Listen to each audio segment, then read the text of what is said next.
Wait. Wait. Wait. Wait. Wait for HasanAbi.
What's going on, everybody?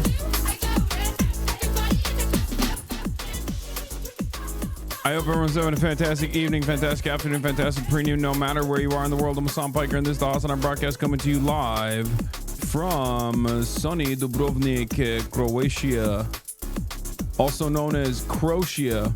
I'm live and alive, boys, girls, and MBs, and I hope everyone's having a fantastic one because today's a beautiful day. Today's a wonderful day. Today is Monday.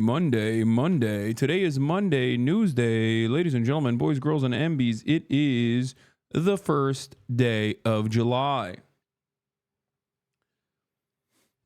It's done. It's done. Finally, fucking the whole gay shit is done. You know what I mean? It's over. No more gay shit. No more. None of that. None of that gay shit. It's no longer June. If you try to come in here, do some gay shit, I'm going to tell you right now, cut it out. Cut it out. You will get banned. Okay? None of that. This is a straight only community, baby. Let's go.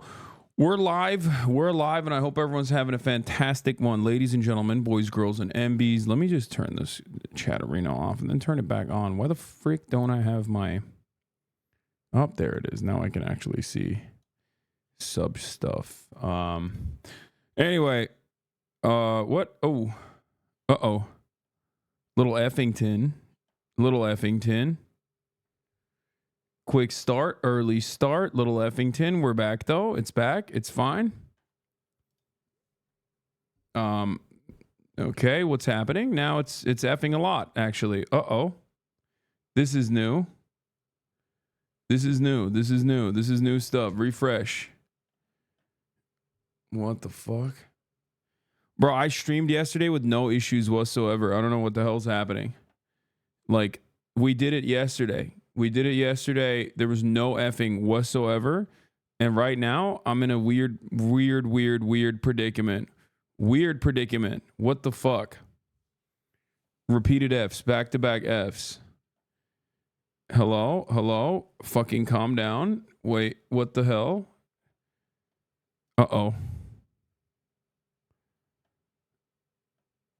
You're being DDoSed by the Shadow Elite? I hope not.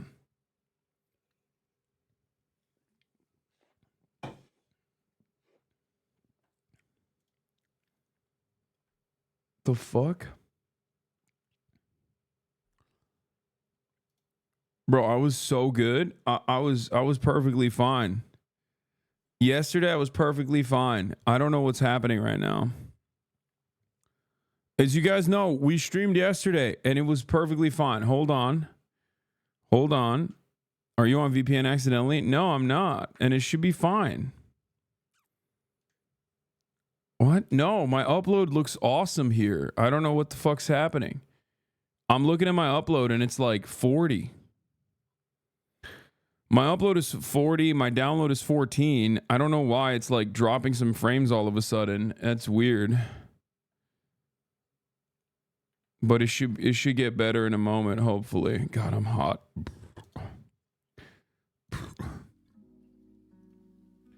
I'm getting a little bit of a throttle.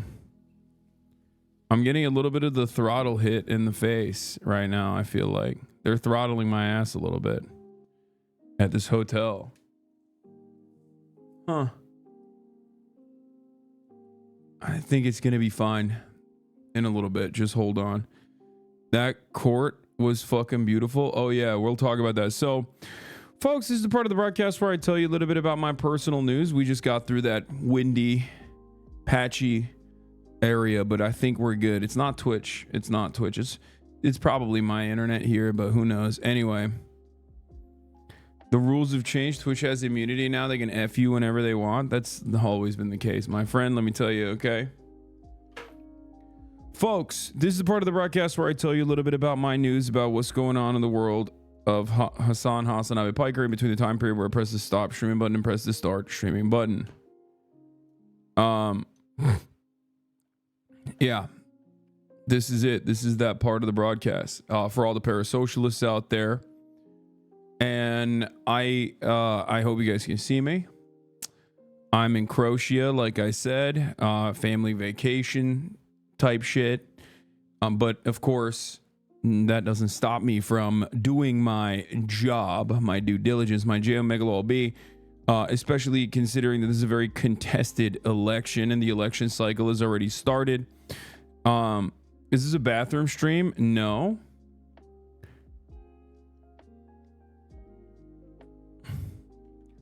Hasan, talk about you destroying the American checks and balances system by going on vacation and making crime legal. I didn't make crime legal. I only made crime legal for very wealthy, very rich presidents. Okay.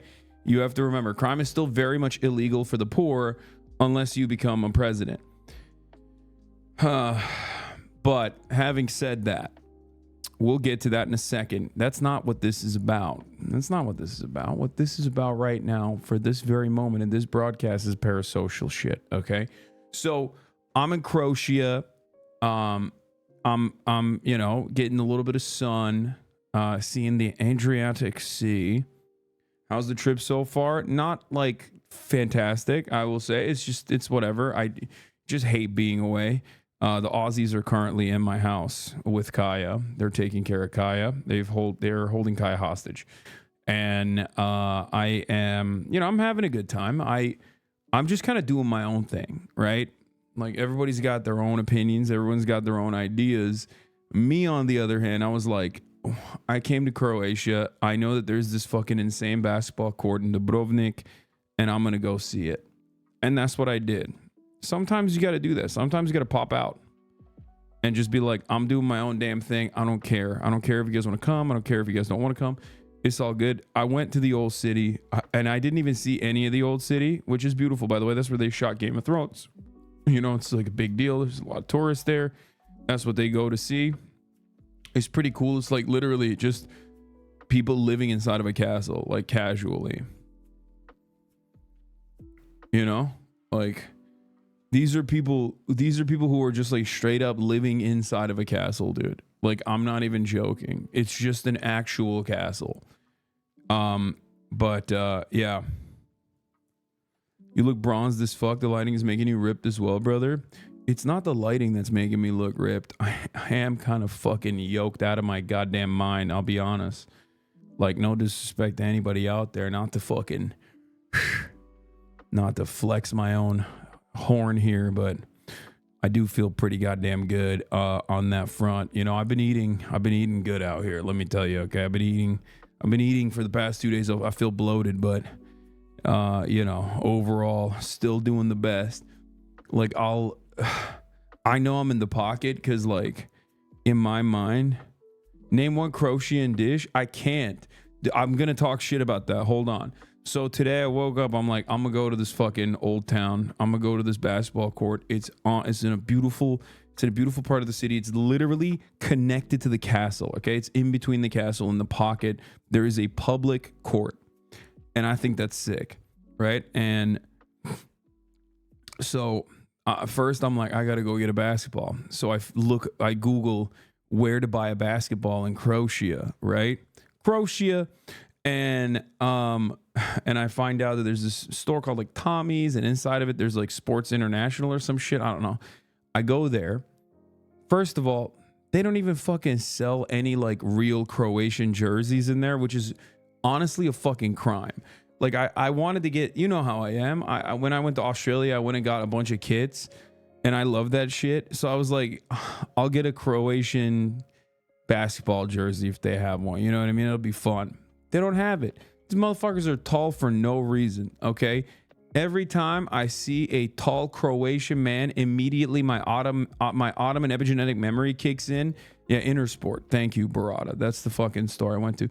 Anyway, anytime I see a tall Croatian man, immediately I'm like, you would be a phenomenal Janissary. Like, in my mind, I don't know what it is. Like, I guess being Turkish, like being Ottoman, you just have this, like, you see a Balkan man with muscles and you're like, I want to put you in the front lines. I want you to go to war. Why are you pushing suitcases around at a hotel? Like, you should be in the front of the line. You should be the most excellent Janissary warrior, or at least play basketball. You know what I mean? I straight up asked the dude at the door. Okay, I straight up asked the dude at the motherfucking door. I was like, bro, do you play basketball? Because he was like around my height. He's like, no, I play handball. I'm like, dude, what? Handball? The fuck are you doing? You're just wasting that shit. Honestly, like, who the fuck? They're like, yes, we play water polo. We play handball. We play water polo. I'm like, no, dude, that's fucking unacceptable. Okay, cut that shit out. Cut that shit out. Basketball time. I've never seen so many goddamn tall, lanky ass motherfucking white boys out here, bro. I swear to God. Did you tell him that? Yes, I did. Straight up to his face. I was like, do you play basketball? I'm looking for a basketball court. I'm looking for a place to buy a basketball. And he's like, no, handball.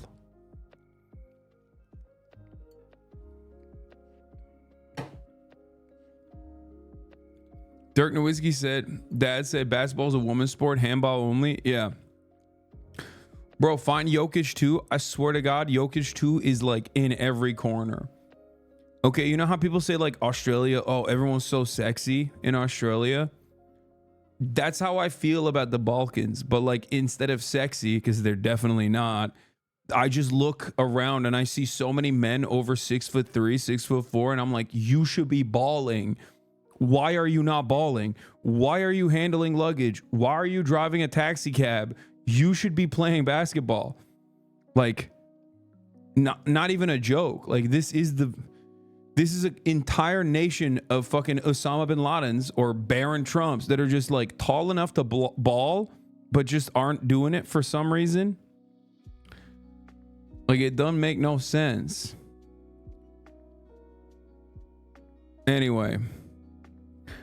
But yeah, like I said, that's my Ottoman epigenetic memories. Like I said, it's just like, I see a tall, strong Balkan man immediately. I wanna put him to work, right?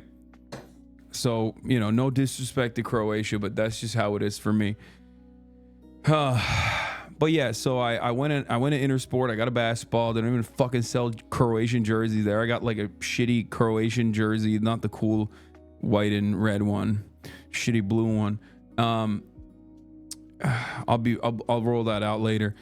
I wanna wear it in front of Alexa, my Serbian goat. So in any case, so I finally go. I get there. There's so much fucking traffic. Holy shit. This entire country is on the coastline. For those of you who don't know, I mean, here, this is what the motherfucking country looks like. Okay, they were like, absolutely not. Bosnia Herzegovina, you are not getting even a fraction of the fucking sea line. Like, so the entire country, and I mean the entire country for the most part. Here, I mean, I'm not even joking. Like the entire country is just like one coastline, so it's one fucking lane. It's literally one lane, bro. There is just like, it's only beach. I mean, it's very pretty, but it's only beach. So like basically when you want to get to places, you just got to go only beach. So it's one lane. So sometimes like, I don't know what's fucking happening. I don't know if there's like a goat up front or whatever, but like sometimes the road just gets clogged up. And when the road gets clogged up, you're just sitting there. Okay. I'm sure it's just like a tourist. It's because of the tourist shit.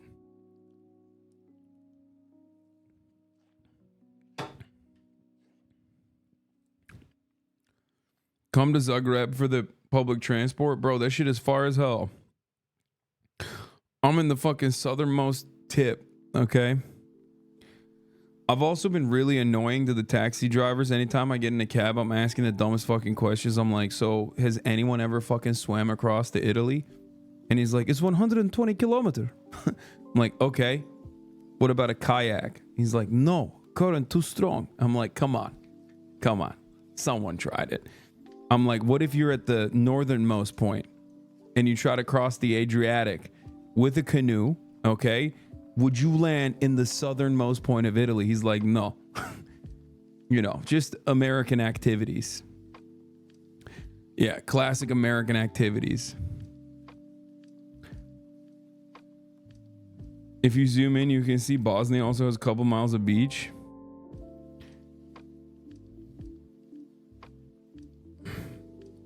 These are questions that I feel like I have to ask. You know what I mean? Like, I can't let this shit sit and fester inside of me. These are questions I have to ask. You gonna do a meet? No, dude. How many fucking Croatian fans do I have? Like 8? What are we gonna do? Get together? All 8 of us? First of all, we wouldn't even fit in the fucking old city. That shit is crammed, okay?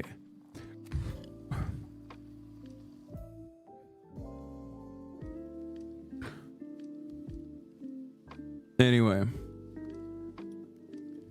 let's do a meet in Zagreb. I'm not going up there. Okay, that's not happening. It's just entirely too close to Hungary. Okay, I'm not about that lifestyle.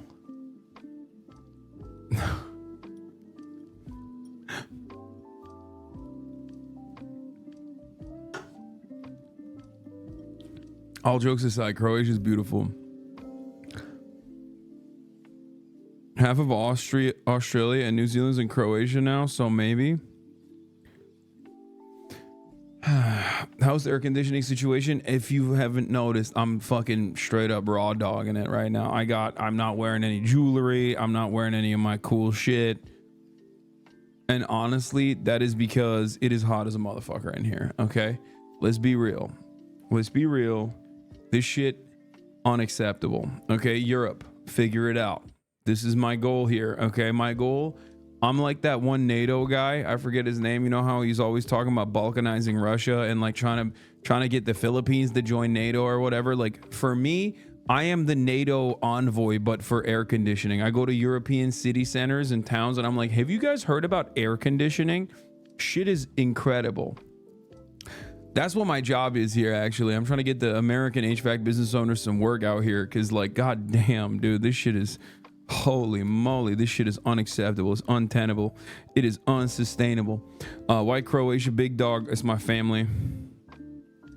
My family is demanding it. So, you know how I am. I'm a big mama's boy, daddy's boy. So I gotta do what I gotta do. Anyway.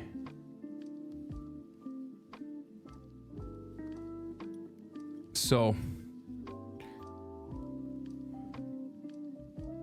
to be fair, most Australian and New Zealand crime figures are in Turkey. What, really? I don't even know what that means.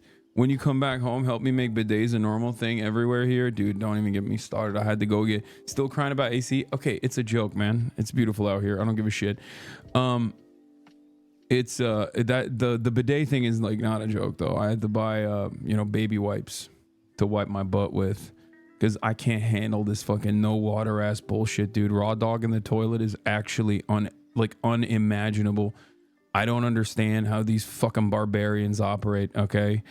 No bidet, like what are we doing? What the fuck? Anyway, I got too used to it. I got too used to it in my house in America. In any case, Americans need to invade Europe and bring AC to them, and then Turkey needs to invade America and bring the bidets to America.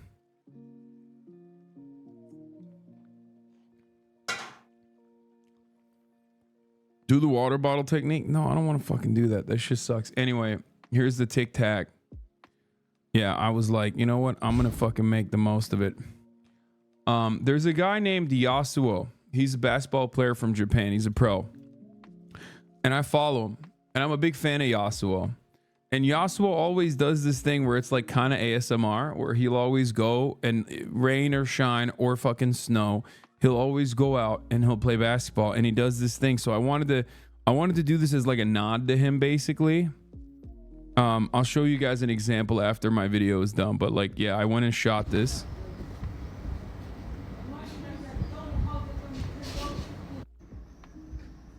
Look how beautiful this is, though. It's pretty crazy. Let's put that on there.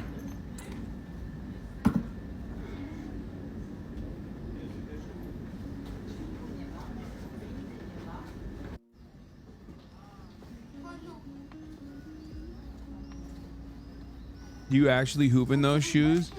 I don't actually hoop in these shoes normally, but I had to today because that's the only type of shoe I had, and there wasn't any basketball shoes at the Intersport that I went to, which is pretty fucking crazy.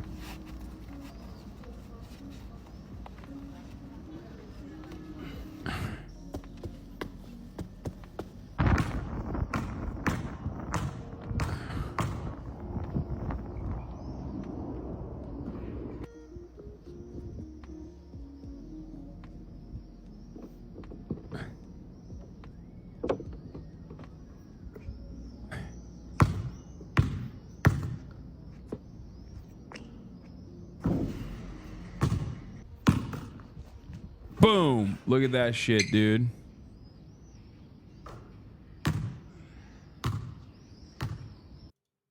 That's right, baby. Lobby is. That's right. Why is it so quiet? I didn't put any music on it. If you would have drained a 3, it would have been cinema.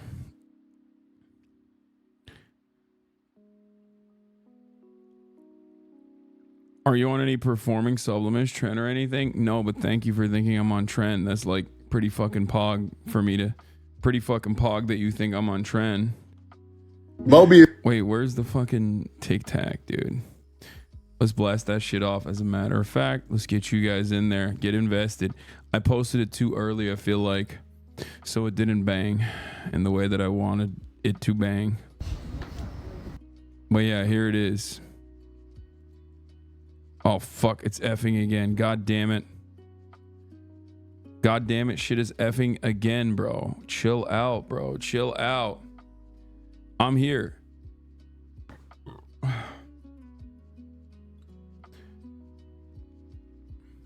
Anyway. Pause on pause if you got a minor F. Yeah, I don't know how the fuck that works.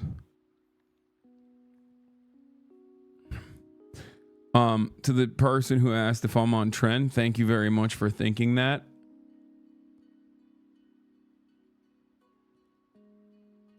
You made it on a viral TikTok? What is this?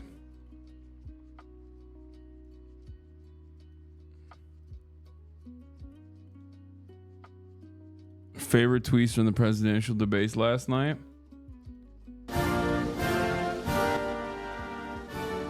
Him get on top me.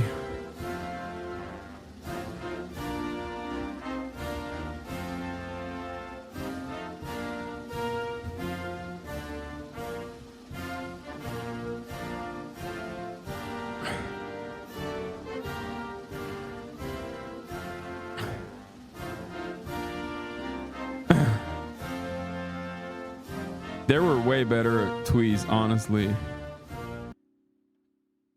Did you get big so Nick Merce can't call you fat anymore? Or do you think he will still call you fat despite him being fatter now? No, it wasn't about Nick Merce at all. But good. It wasn't even Nick Merce that called me fat. It was actually Dr. Disrespect that called me fat. Anyway. where was I? So yeah, I did that shit. You know, I hung out at the beach. I put my tippy toes in the Adriatic, and then I ate some food. The food is kind of fine at the hotel, but like honestly, if you don't eat seafood, you're kind of cooked out here. It feels like it kind of makes no sense. It's like Croatia is so close to Italy, and yet like the food is so far. You know what I mean? So like if you don't eat seafood, you don't really have anything. Like I've been asking people like, what's the fucking fast food equivalent? Like I don't know how to ask people this question without coming across weird, but it's like, what is the fucking immigrant population here? You know what I mean? Like I just want to be like, who are your, like, I guess look, I'm from Los Angeles. Who are your Mexican people? Because this shit sucks. So like I always try to hit that angle of like, well, I'm Turkish, you see? So you know how in Germany you have döner, which is Turkish food? Like what is that equivalent here? And they're always looking at me like, no. And it's odd. Like what is happening? Don't say that. No, that's not American at all, bro. I want to eat good food. Fuck you mean? Like, I'm sorry, no disrespect, but like white people food is kind of ass, especially if you ever eat white people food in Europe. Like that's real white people food. You go up north in Europe, dude, that is like actual white people food. That shit is ass cheeks.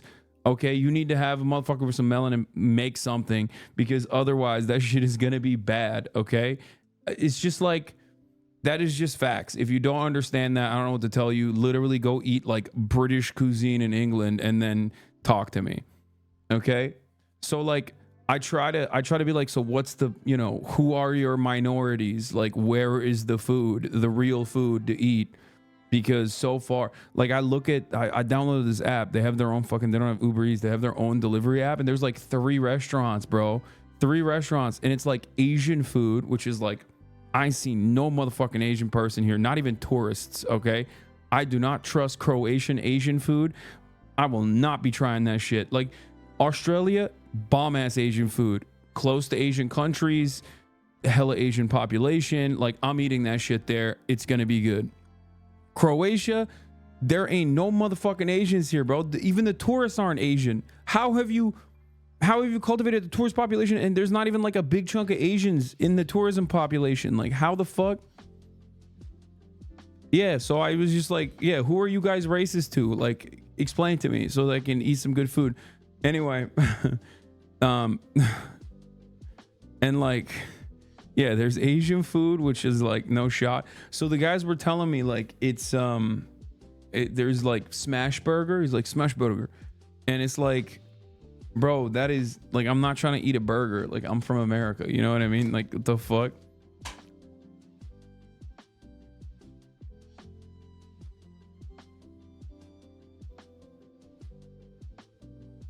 Like that's crazy. I have the best of the best, you know? So I'm not about to have a burger. And then there's also pizza. It's like burger, pizza. Eat cevap. Cevap means answer. What the fuck is cevapi? The Asians are in Zagreb. Oh, okay. Well, they're not in fucking Old Town, let me tell you. When people in Croatia ask where you're from, do you say Turkey or America? Of course I say America. I can't hide that, dude. Look at me. Like only after the conversation continues do I say I'm Turkish. And then they get really stoked because like a lot of Croatians have been to Istanbul and shit, I think.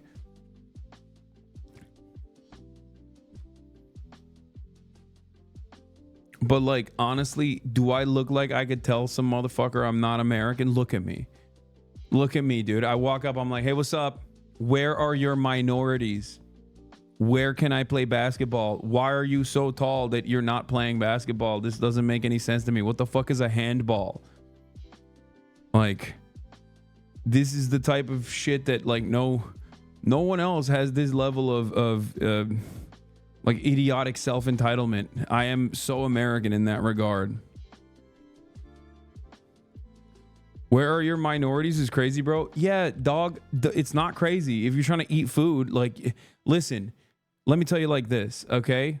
Pushes come to shove, you're hungry, and you don't want to eat the same fucking turkey medallion again, okay? You gotta sometimes You gotta take it up to you literally when you're when you're in a situation where you're just like, bro, I need to eat like some decent food, please. You have to sometimes you just gotta come out of pocket like that.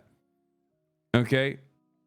You gotta come out of pocket and just be like, where are the minorities? Where are the people that you're racist to? Like, explain to me, because I need to eat some good food, actually. Because like everything else here is like, it's all right. Because I don't eat seafood. I'm sure the Croatian seafood is like bomb. You know what I mean?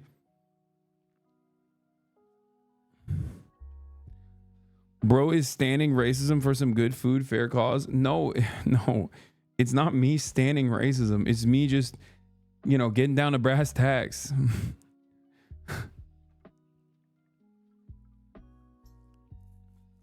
Yeah, basketball is kind of not popular. Our local team is in first Croatian league, and we have around 500 to 100 people in the crowd, maybe a bit more when there's a matchup with the best teams. Yeah, this is kind of a bummer.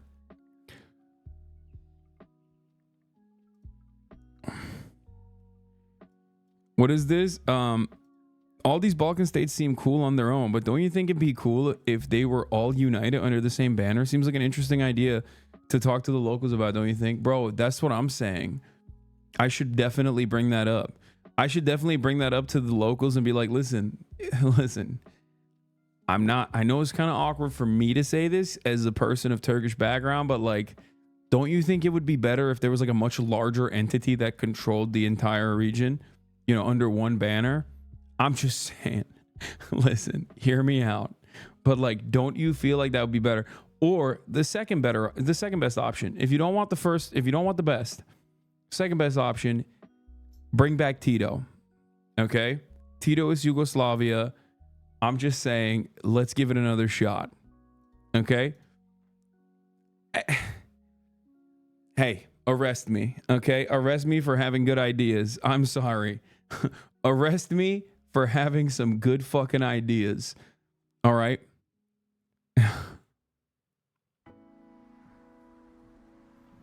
Don't fuck around and say that. Seriously? No, I'm not going to say that. I don't want to be a dickhead. Found this. Croatia is inhabited mostly by Croats, 91.63, while minorities include Serbs, 3.2%. Yeah. Yeah. That's when you know the food is going to be cooked, dude.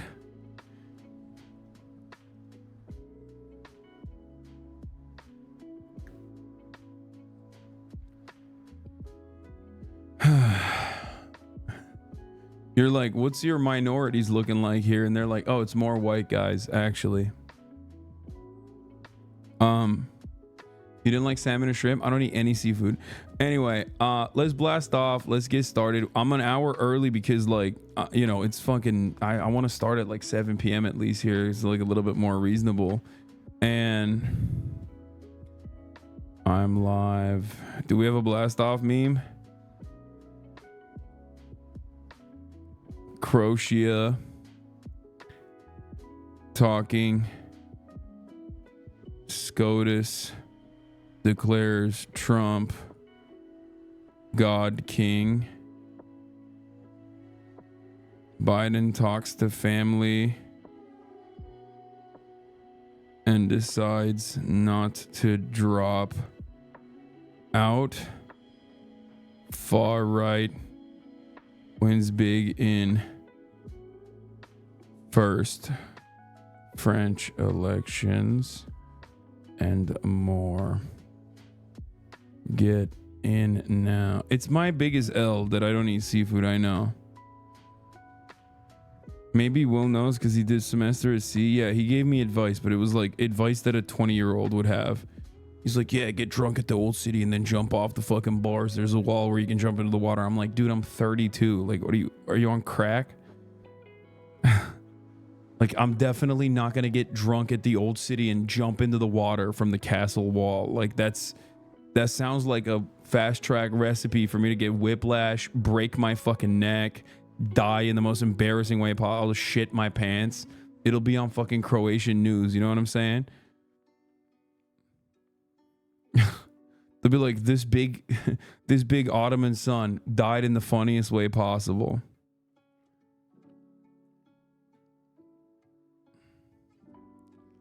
Anyway, do we have a blast off meme?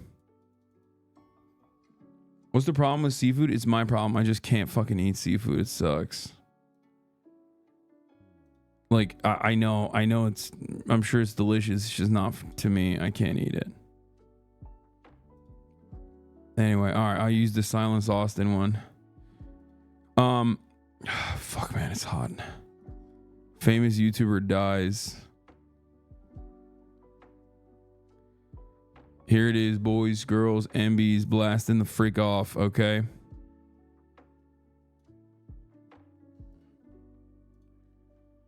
Dude, this camera setup is so good. It's so much better than my fucking home camera that I feel like people are going to start looking forward to me traveling. Because, like, the audio is exactly the same. And the camera is literally better when I'm not at home. I realize that. I recognize that. I know. And I'm live early. This dude is live early. I'm telling you, Croatia making him act different. It is making me act different because of the time difference, okay? It's like, dude, it is so fucking... I wake up at, like, what? I wake up at 10. I do this whole day, and I'm sitting there just like... There's only so many fucking articles I can read. You know what I mean? There's only so many goddamn articles I can read until I'm like, I need to fucking say the things in my mind from the articles that I've read. I'm just like live reacting to articles by myself. You know?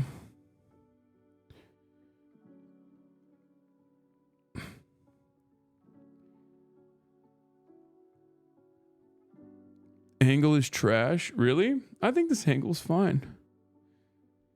No jet lag. I mean, yes and no. I downed some ZQL last night. I woke up at like 2. I ate some ZQL, and then that fucking cooked me a little bit because then I couldn't wake up early enough. Anyway, you have a beautiful mind, by the way. Thank you. It's nice. Did you pack your Zin with you? What do you think, brother? What do you fucking think? You think I'm gonna be caught dead in this lawless fucking land without Zins?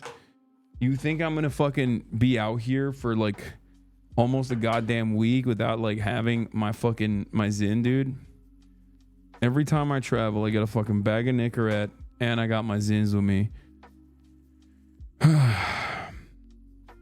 The Supreme Court completely obliterated my career in 2 days. Are you a lawyer? Are we talking about Chevron, or are we talking about the Trump one? Are you the guy who's Wait, are you Jack Smith? Chatter's like, I'm Jack Smith, by the way. I'm a chemical regulatory specialist. Oh shit, that sucks, man. I'm sorry to hear that. Okay, it was one or the other. You know what I mean? Either you're literally Jack Smith, whose career got obliterated today, or anyone who's in the regulatory business.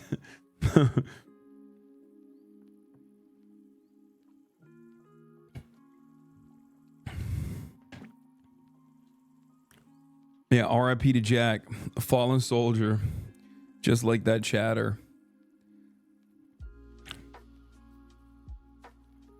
Hey, yo, is there any way I can bring a little weed with me overseas? I'm flying from New York City to Greece and then to London. I don't want to go 5 weeks without a little weed. Bro, I don't know what to tell you, but I'm the worst person to ask this. 1, because I don't smoke. And 2, I'm pretty sure that's illegal. Like, can you get away with it? Maybe. Do you want to risk it? Probably not. You know, we're about to have a Brittany Griner situation on our hands. Greece is about to be like, listen, you have to release all of the Greek political prisoners. We have this one HasanAbi head who came in here with some fucking edibles, you know?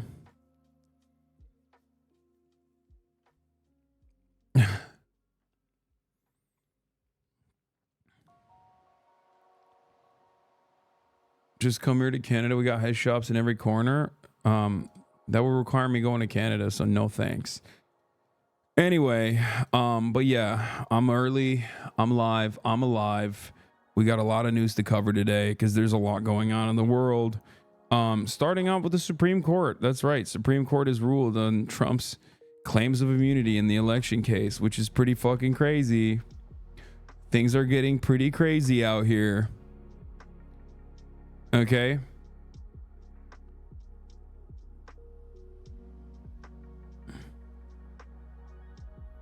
Damn, you're gonna do that to Canada on Canada Day? Sorry, I didn't know it was Canada Day. Canada Day, Dr. Disrespect's anniversary. Like, these are things that I do not, they do not cross my mind. I'll be talking about the bad parts of this and maybe the good part, okay? The good hypotheticals. Why is Chatterino pink? I don't know. Wait, they think Biden has Havana syndrome? That's awesome. I love that.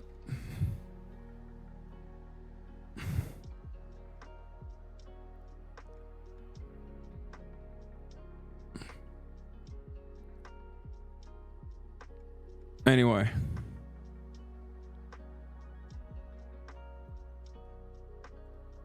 Justice Sotomayor says the president is now a king above the law. Yeah, I know. We're going to get to that. Sotomayor wrote a whole lot about that. Let's take a look at what... Oh, shit. Is it effing again? What's happening? I turned this shit on and the laptop went crazy mode for a second. All right.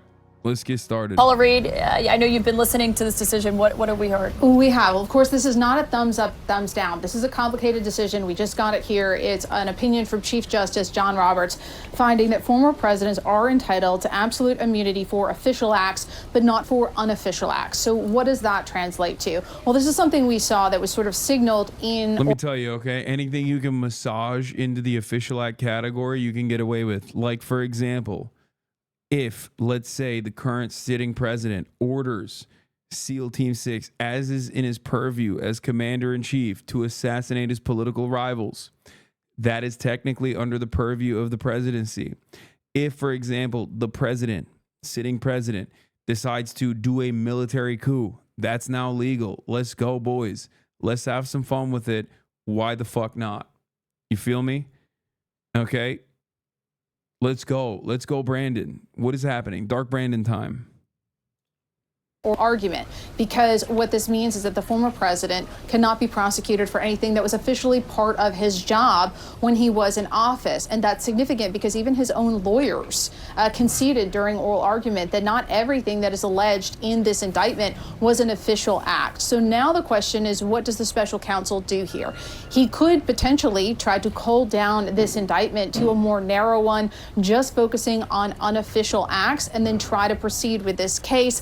Still an open question, though, about whether even a slimmed down case could go before the election. 3 reasons for that. One, the judge overseeing this, Judge Tanya Chutkan, she has signaled that the lawyers should get some lead time on this. I mean, we're a couple months out from the election. The idea of putting the Republican candidate for the presidency on trial, where he would have to be in court months, weeks before the election, that's something that would likely have us right here again before the Supreme Court. Also, the Attorney General, unlikely to allow something to go ahead that quickly, but we'll see. But right now, this decision, the Supreme Court finding that former presidents are entitled to absolute immunity for official acts, but not for unofficial acts. This opinion, very, very long. It's going to take us a while to get through everything. Right now, I'm looking at an excerpt from the Roberts written decision. He says, quote, Trump asserts a far broader immunity than the limited one we have recognized. Send Abbott to Gitmo. That's what I'm talking about, dude. Get freaky with it.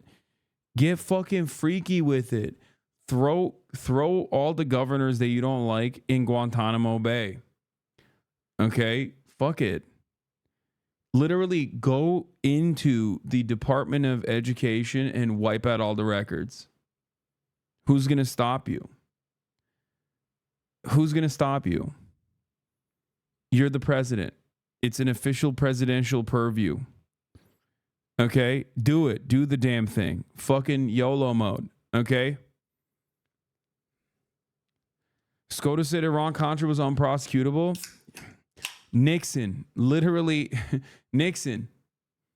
Everything Nixon did, vindicated. Okay? Wasn't wrong. Meaning the court. The text of the clause provides little support for the absolute immunity claim that Trump asserts. So they're rejecting that. But in essence, all of the details as to the allegations made, the accusations made in the Jack Smith indictment of Donald Trump, not all of them, but many of them, the court is saying, we are sending this back to the district court. They have to decide whether Trump's communications with the American people, calling them to rally to the Capitol on January 6th, and everything that happened after that, the disruption of the counting of the electoral votes, the sham electors scheme, all of that, whether or not that's an official act. I mean, I'm just saying, why wouldn't it be an official act? He did it with the Department of Justice. Half the shit he did, he was the president talking to a governor. Literally everything Donald Trump has done in office, things that he was impeached for, like a pay-for-play scheme, holding up congressionally approved funding to Ukraine, with threats that if you don't find me blackmail on my political rival, technically that is not illegal. You're the president. You're talking to a foreign official. That's like well within your purview. Okay. This is entirely presidential, which is so crazy because like as the president, you can still do illegal shit as the president. Okay. Like, what the fuck are we talking about? Like, that's Nixon. Nixon did that, right? Nixon did that. Donald Trump did that too, which is crazy. And I said this before when like this was first being brought in front of the Supreme Court. I thought, they'll probably do like some fucking silly ass carve out, right? They'll probably try to do like a silly ass carve out at most. They won't give him like immunity as like immunity for things that the president can do as the president. They won't give him like they won't shelter him from that because that's like broad reaching. That's a broad reaching decision. And it's completely antithetical to like the founders, right? And what this country's foundation looks like. I mean, this is like the idea that no one is above the law, the idea that we do not want God, king, emperors. Like that was perhaps one of the only American principles that I agree with and that is supposed to be held up in theory, right? This is a direct attack against that. This is a direct attack against that principle. This is a direct attack against the founders, right? I'm not saying that like people are obviously not, I'm not saying that people held on to that value. Like I'm sure, yes, of course, in the United States of America, many people are above the law, but never officially, right? Like never to this degree. So it is really damning. This is a really damning decision, especially a president being like, yeah, no, actually, we've decided that presidents can do whatever the fuck they want. We've decided presidents are above the law. Like it's pretty goddamn un-American, you know? Act has to be determined by the U.S. District Court. And Ellie Honig, you were saying what's most significant about that is the U.S. Supreme Court could have said, we're remanding this to the district court, to the lower court, and whatever they say goes, and we will uphold that. They didn't say that. Exactly. To the contrary. This case will not go before the election. It will not be tried before the election, and here's why. Supreme Court has just said there is such thing as criminal immunity. The test, as we anticipated, is essentially official acts versus unofficial acts. We're sending it back to the district court, and this is an important detail, the court says several times, whatever the district court finds can be appealed before trial. Jack Smith had made an argument of, well, maybe the district judge, the trial judge, can work it out and send it to the jury, and then the jury can separate official from unofficial acts. Several times in this opinion, the Supreme Court, the majority, says explicitly whatever the judge decides about what's official or unofficial, what's immune or not immune, that can be appealed back up. 0% chance that happens before November. So why? I like that we have the distinction now, which is like official crimes versus unofficial crimes. Like, if he steals a fucking candy bar, like that's prosecutable, right? But as president, if he sends the SEAL Team 6 to go and, I don't know, steal all the candy bars from the factory directly, then it's like, well, technically he's authorized to do that. So it's like within the official scope of the presidency, or at least something that you can defend on that idea. That's wild.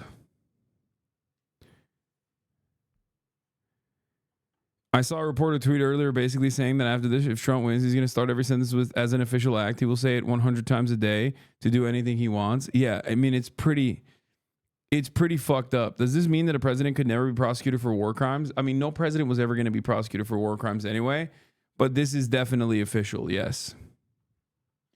At least not by the American courts.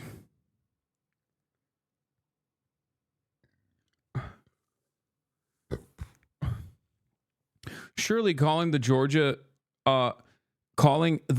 governor to ask for votes is unofficial. No, that's the president who maybe genuinely was afraid that there was voter fraud happening and wanted the fucking Georgia governor to investigate and find 11,746 votes. Before today, you could say that that is illegal and ridiculous and what the fuck are you doing? Except after today, well, he did it in a presidential manner. So who's to say it's illegal? Sorry, it's 11,780 votes, not 86. I was wrong. I was off by 6. It's great. I do that. I mean, if they are saying, hey, we're the U.S. Supreme Court and we're going to have the final say on this no matter what, why not just make it clear? Everything's delineated in the indictment. Why not just make it clear? And if Judge Chutkan decides... No, the official act isn't legal. He can't be prosecuted is all. Yes. Wait, what did I say? No, yeah, he can do illegal shit. X, Y, or Z, we will agree with that. Why not just be explicit? Because the Supreme Court, they're in a court of appeals, they want to see a record, right? And I think, with Judge Chutkan just kind of... Bro, this guy looks like the shittier version of the general that they have all the time. What was it, McMaster or whatever? You guys can't find another type of guy? What's happening? He looks exactly like that fucking general dude. General Thumb Man. Dismissing out of hand. That's so irrelevant to the... all conduct whatsoever. The president has no immunity for all criminal conduct, for any criminal conduct. They've gone back and said, no, you need to go look at this and then come back to us based upon what we've said in this opinion. And the other thing is, well, it's the right and rules governing when and how to appeal aren't set in stone or aren't entirely clear. And I think they felt some need to delineate that this is an appealable order. They aren't always. And sometimes some things you have to wait to appeal until the end of a trial. They're giving whoever it is, and probably Trump, the opportunity to appeal during trial. Well, let me ask you, do you think that if Judge Chutkan had ruled differently initially and said, basically closer to this, the conversations with the Justice Department are clearly official acts, I'm not going to count them, but the other ones, like if there had been a less of a... Bro, like the conversation with the Justice Department or official acts is so crazy. Like that, even that in and of itself literally means that you can legally do a coup or illegally do a coup, and if it works, then that's great. If it doesn't work, it's still not prosecutable because you did it as the president. Like, that is what this... maybe I'm misunderstanding this, but, like, remember the hypothetical that I brought forward to you guys, and then they literally used that shit early on against the Supreme Court, where, like, I think it was Sotomayor who asked the question to Trump's prosecutors, or Trump's lawyers, and was like, so do you think the president can use SEAL Team 6 to assassinate someone? And they said, yes, under a hypothetical, that could be perfectly valid. That could be perfectly considered permissible. That is literally now, after the Supreme Court decision, like, maybe I'm wrong, and I'm just going off of like what I read from what Sotomayor was saying, but that kind of feels like that's what's allowed now. That is like allowed. It's valid. So to them, to everyone listening, I say, Joe, send them in, baby. Put a bunch of fucking doorbusters up in this bitch, okay? Send them to Mar-a-Lago. Send them to Mar-a-Lago. Send the fucking door kickers in the Mar-a-Lago. Get it done. You feel me? Get it done. It's not illegal. The Supreme Court gave you the opportunity. Don't be a bitch. That's the only way you're going to win. Okay? Yeah, I mean, she literally brought this up, which was like a hypothetical, but now not so hypothetical. Sotomayor's dissent. The president of the United States is the most powerful person in the country and possibly the world. When he uses official powers in any way under the majority's reasoning, he now will be insulated from criminal prosecution. Orders the Navy SEAL Team 6 to assassinate a political rival, immune. Organizes a military coup to hold on to power, immune. Take a bribe in exchange for a pardon, immune, immune, immune, immune. Which, by the way, it's ironic because with the exception of like ordering SEAL Team 6 to assassinate a political rival, Trump basically did the other two things. That is the reason why they're having this fucking deliberation. That's the reason why the majority, supermajority Republican Supreme Court made this decision known. The entire reason why this happened was because Trump was doing that, okay? He tried to do the shittiest coup of all time, no military riz whatsoever, constantly kept calling the generals gay and fucking woke and losers, so they didn't do a coup with him, but he still tried nonetheless, turned into an insurrection, yada, yada, yada. That's one thing. The other thing is he also did quid pro quo with other foreign leaders. Like he straight up did that. He also, and this is, I can't say this with 100% certainty, but I'm pretty sure there was a lot of fuckery going on with the presidential pardons as well. This motherfucker pardoned Paul Manafort, Steve Bannon, and every other person that was in his like orbit on his like up until the last day of office. So it's pretty wild. And none of that shit's prosecutable because that's like within the purview of the president. Whew, it's pretty crazy. It's pretty wild shit, dude. This is like, I feel like this is a constitutional crisis, but I guess at this point, we're so used to it, we just don't even think about it. We're just like, whatever, you know?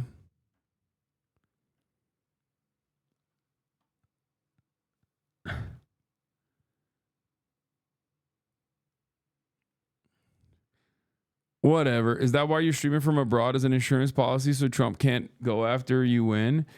First of all, the entire world is America's playground. If an American president wanted me assassinated, they could do so. And they basically could do so before. But now they definitely can do so. Okay? It is what it is.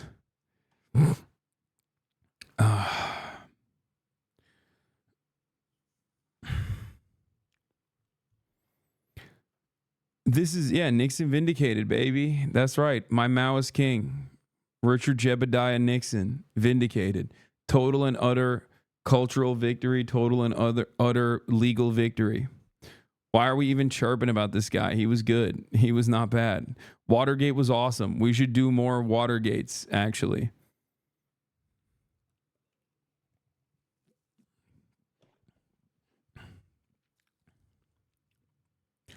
Anyway, I like how they made political assassinations officially legal for the world. Yeah, Watergate is chill, dude. I don't know what you guys are fucking chirping about. Anyway, I mean, look, you might be saying, Hasan, aren't you a little bit hypocritical? After all, you don't give a fuck. You are basically God King at the top of the hour. You serve a 3-minute ad break. And to you, I say, you're absolutely right. You're absolutely goddamn right. I do serve the 3-minute ad break at the top of the fucking hour. And honestly, there's not really much you can do about it, with the exception of subscribing for $5 or for free. I'm not a crook, neither is Nixon. And if you don't want to be cooked at the top of the hour, all you need to do is subscribe for $5 or free with Switch Prime, or by getting gifted a sub if you're lucky. Here's the 3-minute ad break now. Some of you might have noticed I'm an hour early, and that's because I'm in Europe, okay, and in European time. And honestly, I kind of like it. I kind of like starting at 10 a.m. I wouldn't be able to do that in Los Angeles because that would require me to wake up at 5 a.m. But yeah.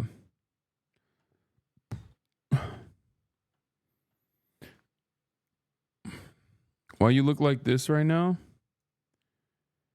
Okay, bro. We got to chill out with this, okay? Listen. Thank you for saying I'm yacked. It's kind of fucked up, though.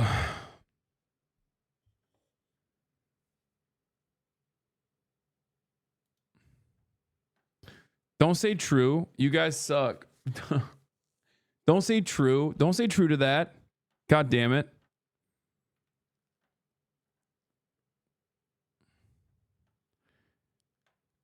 Anyway, we'll get through the Sotomayor dissent in a second. Let's continue. The sweeping, of course he can be indicted on any of this stuff, ruling by Judge Chutkan.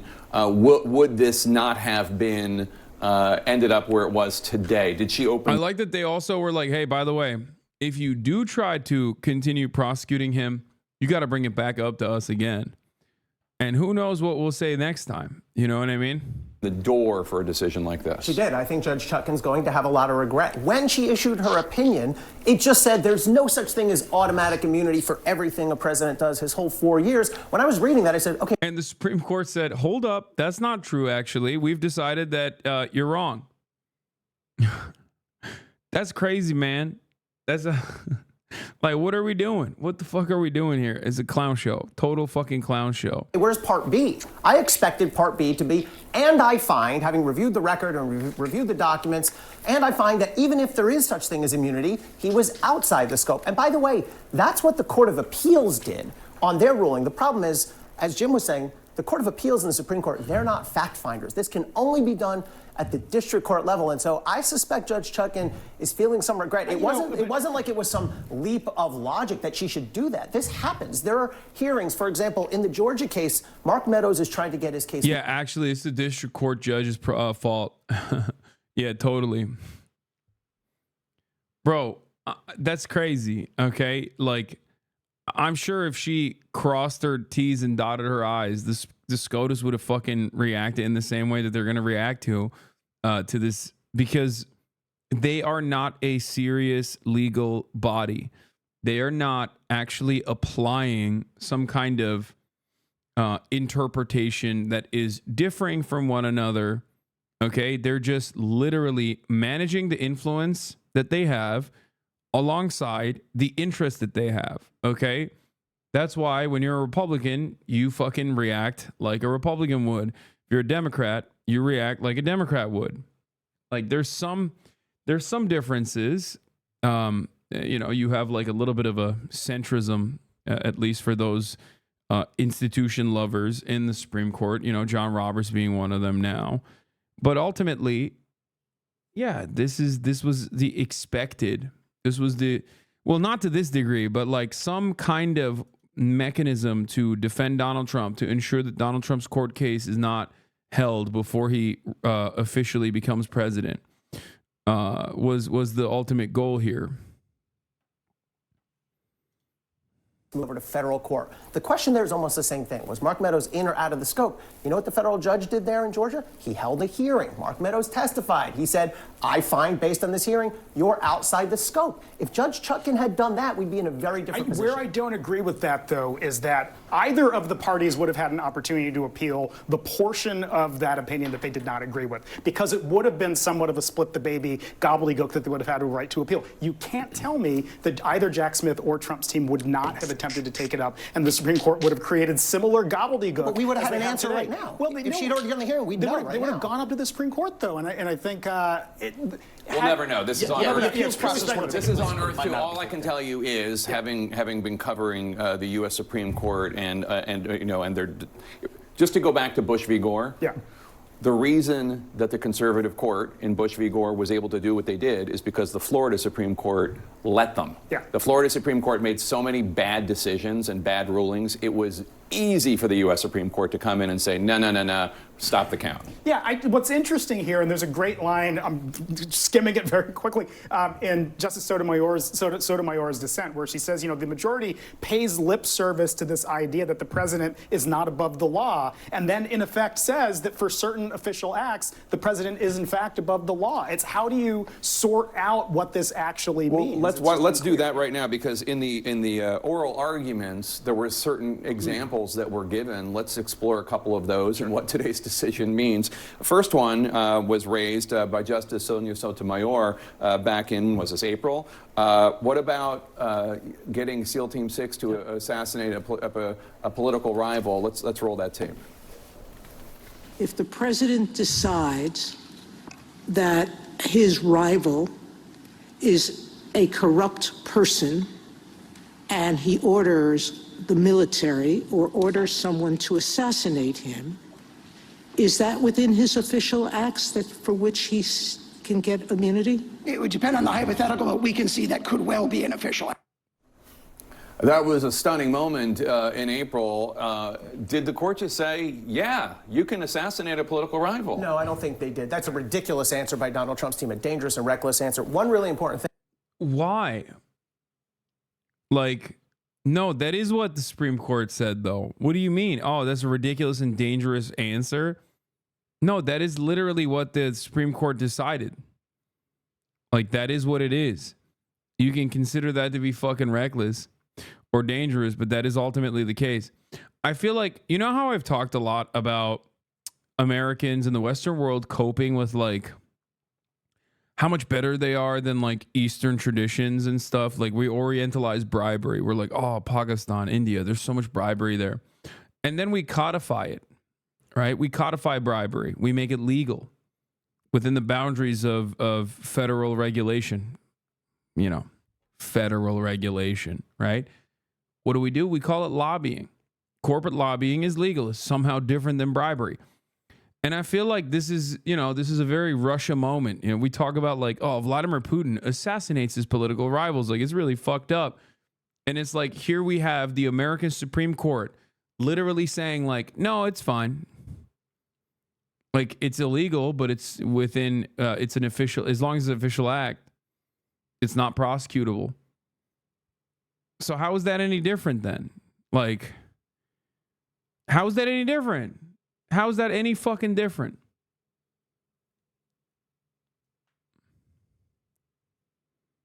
Like, we're over here chirping about Russia all day, every day, but we're like, yeah, no, it's actually legal now, so it's different. We're doing it through legal channels. The basis for Donald Trump's legal argument that maybe he can order an assassination and still be okay is this preposterous argument that they offered below that, well, a president can only be indicted if he's first impeached by the House and convicted by the Senate. The Supreme Court explicitly rejected that argument. They said impeachment has nothing to do with this. That's not the test. To your question, Jake, someone's got to decide what's the official act, right? And that, the challenge here, and this was what Sotomayor was getting at in her point, somebody has to make the call as to whether even the preposterous... Like, it's just so stupid. You just added another hurdle to clear. Oh, is this an official act actually, or is this not an official act actually? Who gives a fuck? What do you mean? Like, that's insane. It's just illegal. What you are adding an unnecessary hurdle, an additional bar to clear in order to prosecute a former president. Okay, that's ridiculous.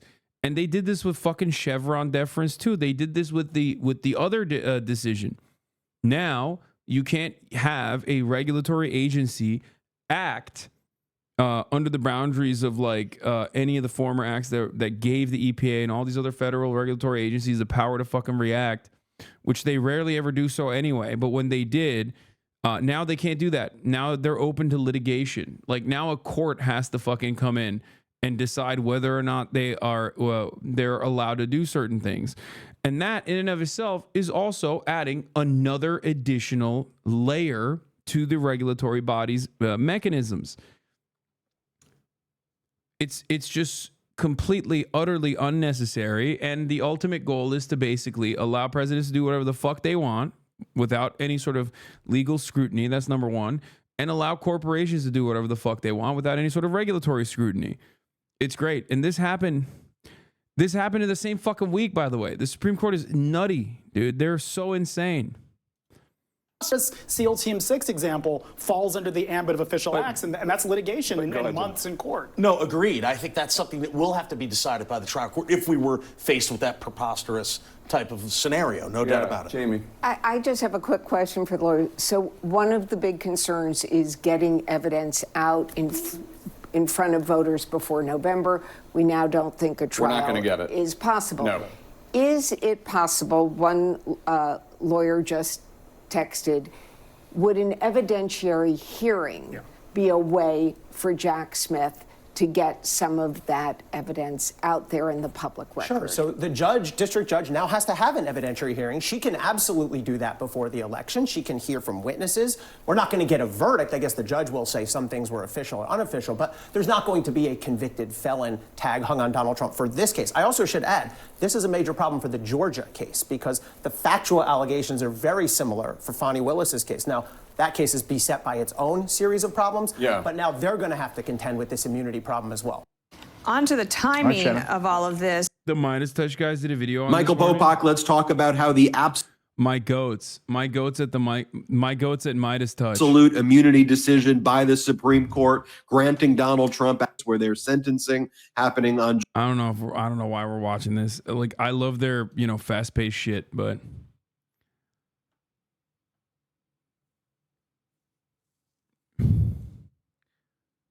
oh boy, big news. The only thing literally stopping us from having lead in our food is state level regulatory agencies that are underfunded. Yeah, well, good luck.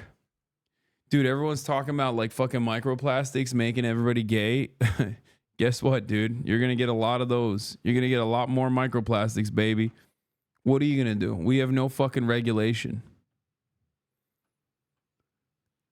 Anyway, yeah, Sotomayor's dissent is pretty powerful. It's good to go through it a little bit. The Supreme Court rules. Here's the senior writer of Slate doing that for us, the summarization. The Supreme Court rules that President Trump has absolute immunity from criminal prosecution for all official acts, in air quotes, he took while in office. The vote is 6-3 with all the liberals dissenting. Sotomayor dissenting says, today's decision shields presidents from prosecution for criminal and treasonous acts and makes a mockery of the principle foundational to our Constitution and system of government that no man is above the law. That's like inherently the most un-American decision that the Supreme Court could have taken, by the way. The founding fathers, they didn't agree on whether or not you should be able to have slaves or not, right? Pretty fucked up if you ask me. But there was two things that they were united on, okay? Well, with some exceptions, but for the most part, the spirit of like the American nation's development, the fundamentals, the one good thing that they maintained for the most part was no man is above the law and presidents are not God kings. Okay, no emperors, no monarchs, none of that shit. And also secularism too, but that's like, even that's being called the question right now. You got the Louisiana Supreme Court, you got Oklahoma with the Bible reading and whatever in public school. So like even they're fucking ripping that shit apart too. They're just flexing at this point. I feel like the American Christian nationalist right is basically just, in flex mode. They're like, what are you going to do about it, bitch? We'll do whatever the fuck we want.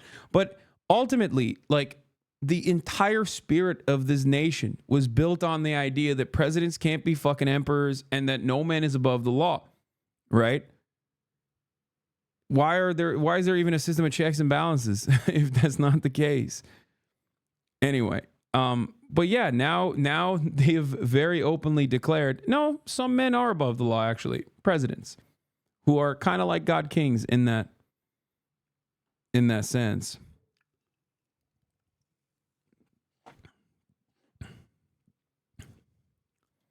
You were in a TikTok slide with 2 million likes. Created didn't like your tweet though. Yeah, I saw that. Anyway, we watched it earlier. I don't know why the creator didn't like my tweet. It's fucked up.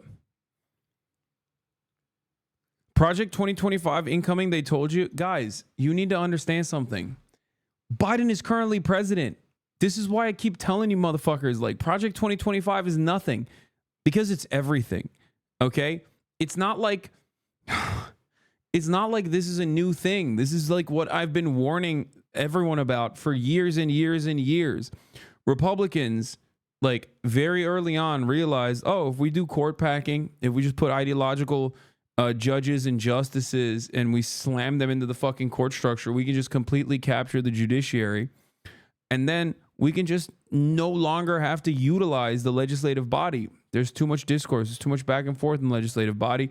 We can always say states' rights, states' rights, states' rights, and move our initiatives through state legislatures that, you can absolutely cook the books on through districting. and basically pass like insane legislation at the state level, and then have that be tested in the courts and go all the way up to the Supreme Court so that it's like actually considered valid and permissible.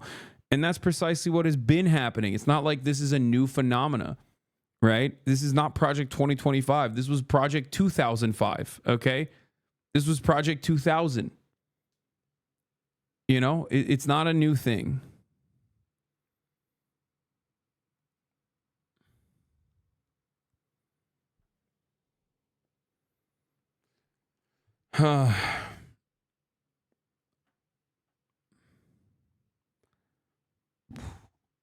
Yeah, don't forget the unitary executive doctrine. The GOP have openly believes that the USA should be a dictatorship. Yes, they've been doing that.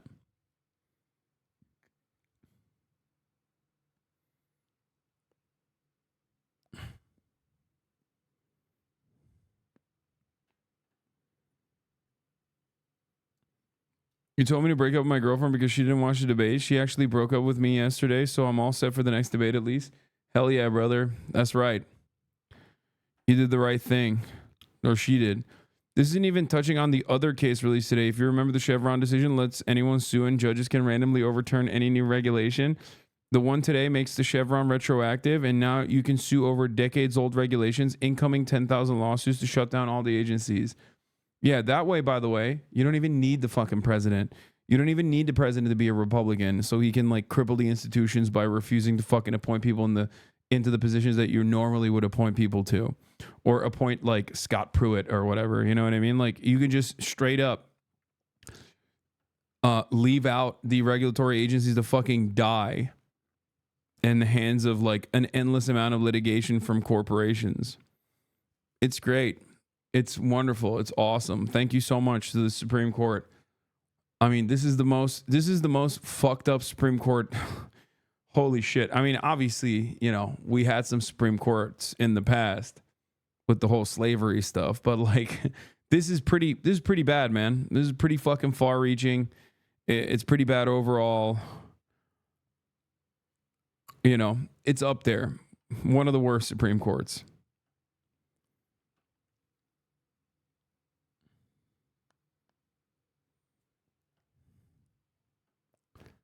Shout out to RBG. Oh yeah, shouts out to RBG.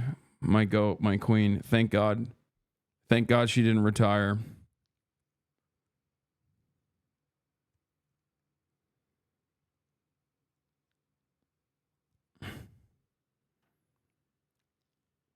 Anyway, she hashtag resisted. Yeah, except she couldn't resist cancer for the 12th fucking time. Incoming poison baby formula. Wait, isn't there literally a Johnson court case right now specifically about the poison baby formula? Am I crazy? Did I imagine that? I mean, I know Johnson & Johnson literally did sell poison baby formula. That's like not a joke. That's like,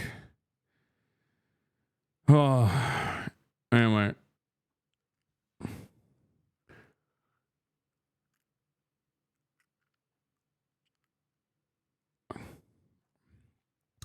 Justice Sotomayor, with whom Justice Kagan and Justice Jackson joined dissenting. Today's decision grants the former president criminal immunity, reshapes the institution of the presidency. It makes a mockery of the principle foundational to our Constitution and system of government, that no man is above the law. Relying on little more than its own misguided wisdom about the need for bold and unhesitating action by the president, Annie 3 at 3:13, the court gives former President Trump all the immunity he asked for and more, because our Constitution does not shield a former president from answering for criminal and treasonous acts. I dissent. Never in the history of our republic has a president had reason to believe that he would be immune from criminal prosecution if he used the trappings of his office to violate the criminal law. Moving forward, however, all former presidents will be cloaked in such immunity. If the occupant of that office misuses official power for personal gain, the criminal law that the rest of us must abide will not provide a backstop. With fear for our democracy, I dissent. Today's decision, Mark Joseph Stern follows, says, is about as big a win for Trump as he could have possibly wanted or expected.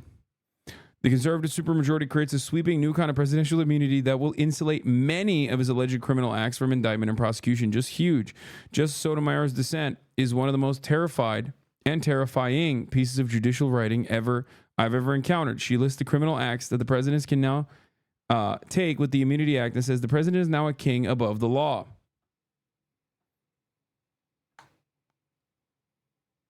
Yeah, we talked about this already. I covered this part already. You can order the Navy SEAL Team 6 to assassinate a political rival. You can organize a military coup to hold on to power. That's now legal. Takes a bribe in exchange for a pardon. Legal. Immune. Not even legal. It's still illegal. It's just that he's immune. So, like, it might as well be considered legal. I guess if you want to be a semantics pervert about it, I know many lawyers are going to correct me on this and say, actually, it's not legal. It's still illegal. It's just that the president has immunity, which is true. You're right about that. Wonderful stuff. How about removing Supreme Court justices? Brother, technically, you could remove them from breathing, okay? I'm just saying. Technically, the president could do that. Okay?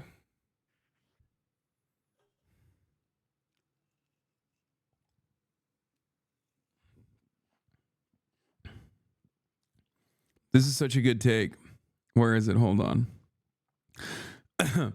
Yeah, this is such a good take because this is exactly how Republicans operate. I think the ruling is fine. What if I become president one day? I want that sweet, sweet immunity.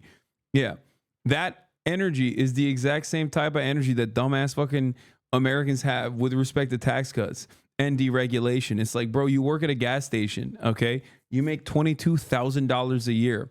These tax cuts are not for you. This deregulation is not for you. It actually harms you, but you don't even understand it. But it's like, well, what if one day I'm rich and a business owner, and then all those fucking poors just like me right now, they better watch out.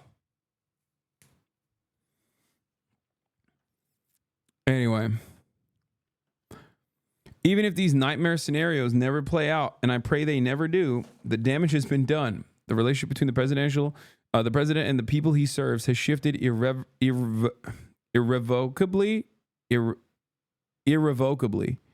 Am I saying that right? I don't know. Irrevocably. Irrevocably, right? Or is it irrevocably? I think it's irrevocably. In every use of the official power, the president is now a king above the law. Both Sotomayor and Jackson below are extremely skeptical of the majority's arbitrary and irrational distinction between the official and unofficial acts will allow accountability for Trump or any other future president. Yeah, as long as it's official, okay, you're fucking clear, baby. Brandon should do an official act, is what I mean, okay? Brandon, I know your brain is not too good.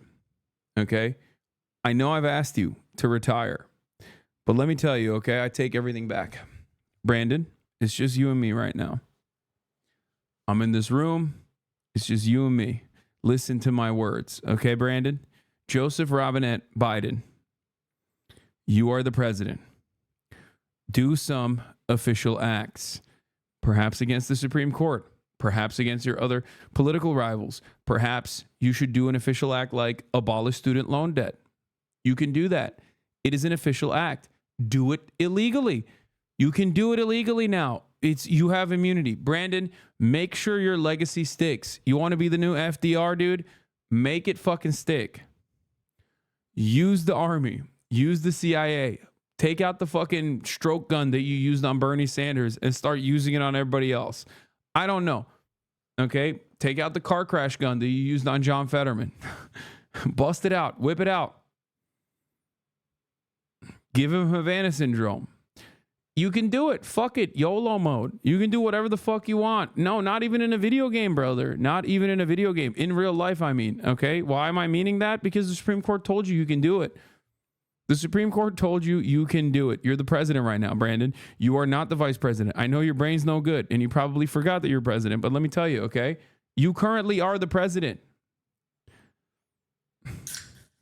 Oh!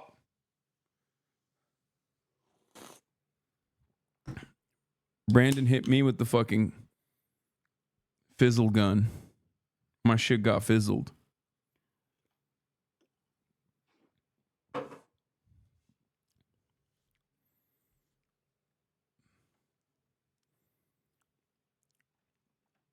Coca-Cola, drinking Coca-Cola with a Pepsi shirt. Yeah, this Pepsi shirt I've owned for years. I don't like Pepsi, but I'm drinking Coke Zero. Is that like when you got Adidas socks on with your fucking Nike shoes? Because that's what I'm doing. If you're worried about the presidential immunity ruling, good news is that it almost certainly won't apply to them presidents. Oh yeah, no, for sure. Yeah, let's be real. That's for, you know, Republican presidents only. That is a certainty. Okay, do you think he remembers saying this?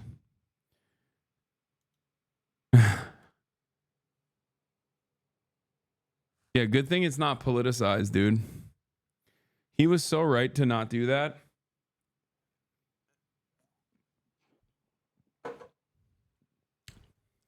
What did I tell you?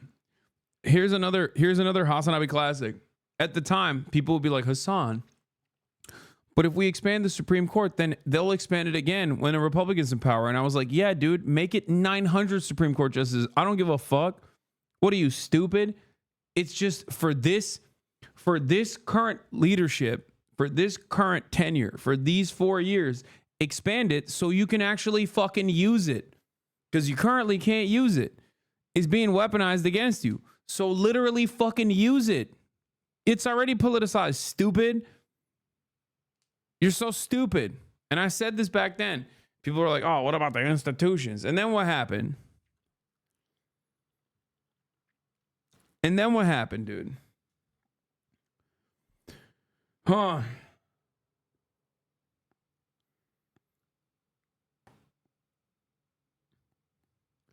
Make the Supreme Court so big it just becomes another Congress, completely dysfunctional. Yeah, kill it. Burn it with fire. If you can't fucking actually use it as it is currently, and you can't.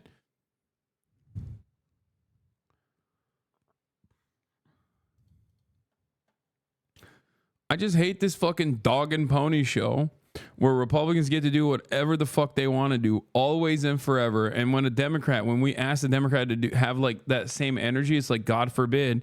Oh my God. Like, I've literally never heard an honest Republican voter turn around and be like, what do you mean? This seems like a really fucked up thing to just like ship undocumented migrants to New York and Chicago without giving them proper go ahead. That seems like human trafficking. I've never heard a Republican voter turn around and be like, yeah, think of the institutions or think of the law. Like, they don't give a shit. They're like, oh, fuck yeah, it's awesome. Violate the law. They did January 6th. They don't give a fuck. No Republican cares. But God forbid a Democrat is like even a little bit outside of the fucking ball game. You know, just like plays it a little serious. Maybe 10% like a Republican does. You're like, whoa, law and order. These institutions are solid. These are golden institutions. We got to fucking defend them. We got to defend them tooth and nail. It's like, what good does that do to you? Institutionalists, and this is another fucking classic HasanAbi take, institutionalists end up destroying institutions because they concede to the Republicans who always and forever are working against the institutions. Okay, so if you're an institutionalist, honest to God, and you're like, well, what about all these rules that we have? And if you want to preserve those rules, if you want to preserve the sanctity of said institutions, you have to fucking play you have to play ball. Sometimes you have to do shit that in the short term look a little crazy.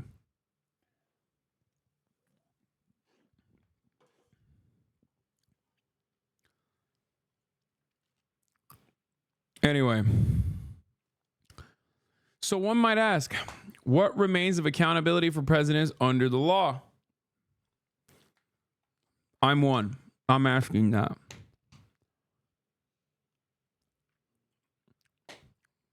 With today's paradigm shift, the majority leaves in place only the chance that this court might someday determine that the criminal conduct in question was an unofficial act, or that the government will somehow rebut the presumption of immunity that applies to president's official acts, such that criminal consequences might attach.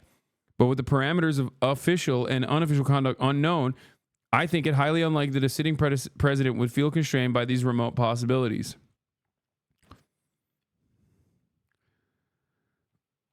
Yeah, it's great. It's good stuff.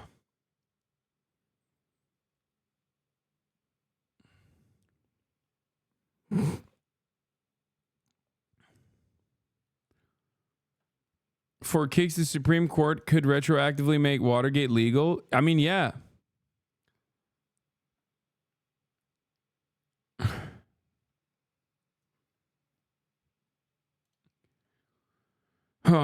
Seth Mandel. Sounds like the Supreme Court did exactly what Andrew McCarthy predicted, which was to leave the 2 of the 4 charges not only still standing, but arguably maybe even stronger by virtue of Trump's camp's admission that these were indeed private acts. I don't think these guys understand.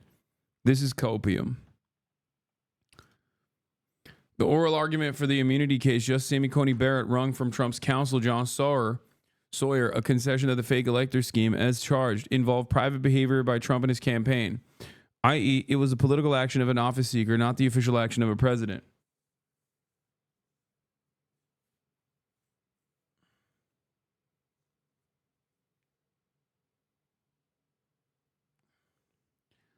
Even then, you could literally make the argument. You could make the argument that you can just you can grant presidential pardons for money. Okay? You can do that.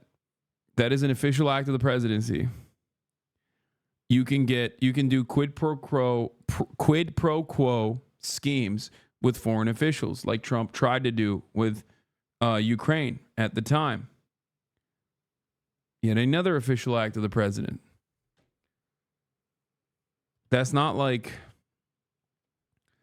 it's all up to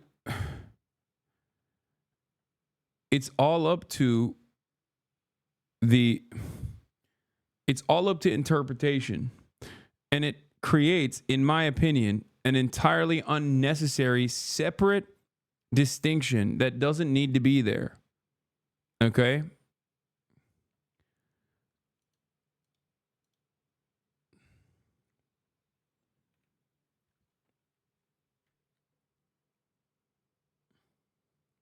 Couldn't Trump pardon his recent conviction? That's another constitutional crisis.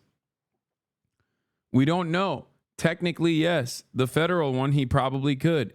I don't think it's ever been done before. It's only been done with like a new president pardoning former presidents. That's been done before. Or other like people acting, acting alongside the president. Iran-Contra comes to mind. But ultimately, even then, it's just the way that the Supreme Court is operating. Do you really think if Trump becomes president and then this fucking case goes through, first of all, he can drop it at the DOJ before, if the case is happening, Trump can shut it down as the president. That's number one. And if he doesn't do that, let's say it happens in like a weird time frame where a decision comes down and basically Trump is found guilty, okay, of criminal conspiracy to like overturn the election results or anything like that, right? Let's say that happens. He could technically pardon himself because it's a federal case. He wouldn't be able to pardon himself in the Georgia one because Georgia is a state prosecution. So for that, he'd have to go to the Georgia governor, which is really funny, but who he hates personally for the entire Georgia RICO and the federal case happening is partially due to the Georgia governor. But ultimately, he could pardon himself. And do I think that this Supreme Court would find that unconstitutional? Abso-fucking-lutely not. Look what they did today. Look what they fucking did today. I don't know. Anyway. Hence, even if the Supreme Court recognizes presidential immunity from prosecution for official acts, Trump's campaign has acknowledged that the fake elector scheme would not be immunized. Moreover, the scheme involves the manufacture of false documents intended to influence the outcome of the congressional proceeding rather than forcible intimidation that prevented the proceeding from happening. Ergo, even after Fisher, it remains chargeable as obstruction under 1512C2.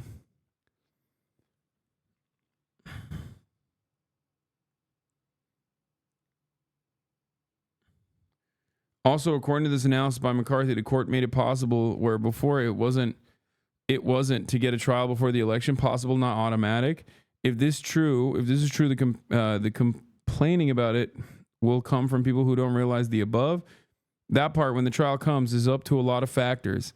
Yeah, no, the Supreme Court did this and it was actually good is such a wild fucking take. Yeah. Except they didn't have to do this. They could have immediately fucking followed through and been like, yeah, the president is of course not immune from the law. What the fuck are we talking about? And then, you know, move on with it. And actually, because like when Jack Smith brought this up to the Supreme Court, the expectation was either they're going to sit on this or they're going to immediately rule that the president is not immune. And if they immediately rule that the president is not immune, then boom, it's happening. It's like the court process can start. Except the Supreme Court was like, hold on, we need to deliberate on this a little bit. We need to let this fucking sit. And then everybody understood, oh, they're waiting for, they're literally doing a layup. They're helping push this back so that this court proceeding doesn't happen before the election. So this person is fucking delusional for stating that like, oh no, actually the Supreme Court made it easier to fucking prosecute Donald Trump by adding an unnecessary additional fucking hurdle to clear. Which is like, is this an official act or is this an unofficial act? And then that is going to go up to the Supreme Court, potentially. The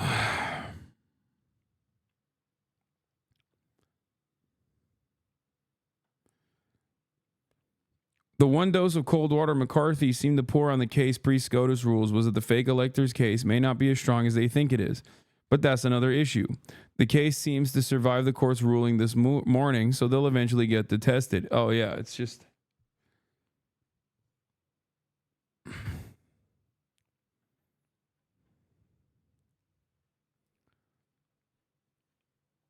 Yeah, he's just going to say it's an official act. Like, these guys are... This guy is so stupid. Hypocrisy and testimony seem two different things, but that is above my pay grade. Shut the fuck up, dude. Ay. The actually Andes.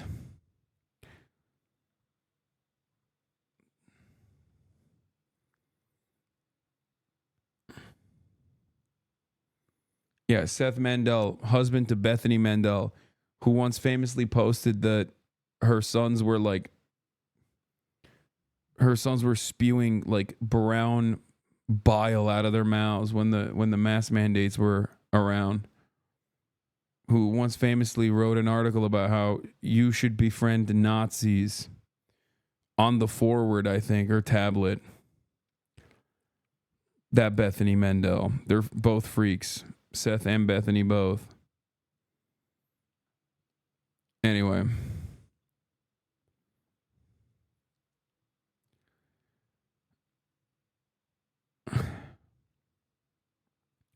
I wonder if this woke Durbin up finally. What a gross decision. Yeah, right, dude.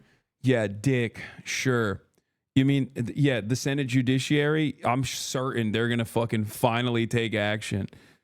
Like, I would be genuinely shocked if the Senate Judiciary actually, like, if they actually got together and were like, hold up, let's take a look at these fucking SCOTUS, the SCOTUS decisions a little bit. No fucking shot. They should have done that with all of the fucking clear-cut, the clear-cut bribery that they were getting. Guys, Clarence Thomas has gotten $4 million in bribes, okay? Sometimes from the people that he's like deliberating on over the course of since like from 2012 to 2024. What are we talking about? Where's the fucking Senate Judiciary? You think the Republicans would let a fucking sweet opportunity like that go? Fuck no. They held on to Benghazi for Hillary Clinton for years. The Republicans held more congressional hearings on Benghazi than 9/11, okay? The 9/11 Commission was not as comprehensive and as long as the Benghazi shit was. Okay? Understand something. Republicans never let a good crisis go to waste. Democrats, on the other hand, are voluntarily letting the Supreme Court tear the country apart. That's why I'm like, I come across as like a little defeated when I talk about this kind of stuff, because it's just like, what can you do? Anyway, let's see what the Fox News guys are saying about this. President Trump has given a statement to Fox News Digital in the wake of this decision. I'll read it for you here, and Jonathan Turley, get your take on the other side. Former President Trump said, "I have been harassed by the Democrat Party, Joe Biden, Obama, and their thugs, fascists, and communists for years, and now the courts have spoken. This is a big win for our Constitution and for democracy. Now, I am free to campaign like anyone else. We are leading in every poll by a lot, and we will make America great again." So that's his take, although I mentioned earlier, there's another date on the calendar. This is his July 11th sentencing in New York. And I agree, Jonathan, with him when he says, "I'm free to campaign like anyone else." Will that be true at the end of... Put him in jail, bro. That'd be so sick. Fuck it. Democrats, put his ass in jail for like literally improperly filing shit. Okay? That's it. That's the meta. That's the way. That's the way this is going to go. Put his ass in Gitmo for mismanaging, for improperly filing, for false records, false business records. Put him in Gitmo. Fuck it, dude. Put him in that Colorado prison on the mountain where all the terrorists and like the fucking worst guys are. What is it called? I forget. ADX, yeah. Put him in ADX Florence, dude. Fuck his ass up. Yeah. Motherfucker's going to ADX Florence for hush money payments made to a porn star. First ever. They're sending his ass to Gitmo. Yeah, put him next to El Chapo Guzman, dude. Fuck it. Day on July 11th as well? Well, I would hope that the judge in New York would not impose a jail sentence because I don't think it's warranted under New York law. Oh my God, my goat, Jonathan Turley, Donald Trump's favorite esteemed legal scholar. This case is not over. Jack Smith is not going to go quietly into that night. I want to note two other aspects of this opinion to complete this circle. The court deals with the so-called fake electors issue. And it says, look, that question in dealing with state officials is not something that we see as falling in within these core areas. And so the district court's going to have to look at those communications to determine to what extent there is this immunity, presumptive or not, that might apply. But then it also talks about President Trump's January 6th speech and all of his tweets. And the language there seems quite favorable towards President Trump and says that presidents are expected to speak forcibly on issues, forcefully on issues that are important to citizens. And it really puts a emphasis on the fact that this is something that presidents do. Many of us believe, certainly I do, that President Trump's speech was entirely protected under the First Amendment. But the court is also saying this is a function of what presidents do on matters that divide the public. So on that, you have another section that's going to help out the Trump team dramatically in front of the district court. The one area that might be a sticky point is going to be the electors issue. And even Trump's counsel in front of the court acknowledged that that was going to be a tougher one. But otherwise, this is a very good day for the former president. This opinion is quite favorable on most points. I'm Steve Ducey. I'm Brian Kilmeade. And I'm Ainsley Earl. That's it. I want to turn to... Bro, they're not even fucking flexing that hard. That's crazy. Carrie. And there was... The dissent was written by Justice Sotomayor. We also had from Elena Kagan, from Ketanji Brown Jackson. But I want to start with Justice Sotomayor. And I believe I'm going to pull up, just for the control room, the first Justice Sotomayor. Never in the history, so this is what she said, never in the history of our republic has a president had reason to believe that he would be immune from criminal prosecution if he used the trappings of his office to violate the criminal law. Moving forward, however, all former presidents will be cloaked in such immunity.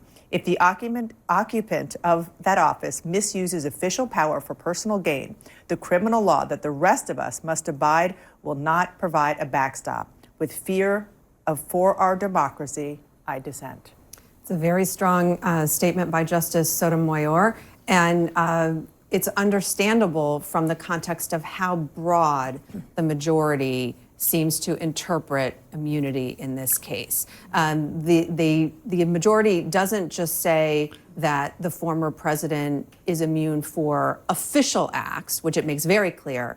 It also really broadens it out. And there's a part that I want to point to in the opinion where it says the immunity we've recognized extends to the outer perimeter of the president's official responsibilities, covering actions so long as they are not manifestly or palpably beyond his authority. And so I think although the court in this case really hands it back down to the lower court in this specific case involving former President Trump, it is tipping the scale for the lower court to really take a very expansive view of what official acts are. So this is a court of confusion in some ways. It tosses so many things back to the lower courts. And let me just give one specific example that she was talking about, Sotomayor. She talks about what if the president orders the Navy's SEAL Team 6 to assassinate a political rival, immune, organizes a military coup to hold on to power, immune, takes a bribe in exchange for a pardon, immune, immune, immune, immune. I'm not sure that's accurate. I mean, it's a bit hyperbolic, but I think what that does is nicely underscore that we're going to have some really difficult decisions to make. It's not clear whether there would be immunity. I mean, a district court judge could easily look at that scenario and say, no way. I find that ordering an assassination of a rival through SEAL Team 6, that's out of the scope. So I don't necessarily agree with... He keeps saying this, but it's like, on principle, yes, it is accurate. Okay? Because a district judge says that, and then it goes back up to the Supreme Court, and then the Supreme Court says no, then what do?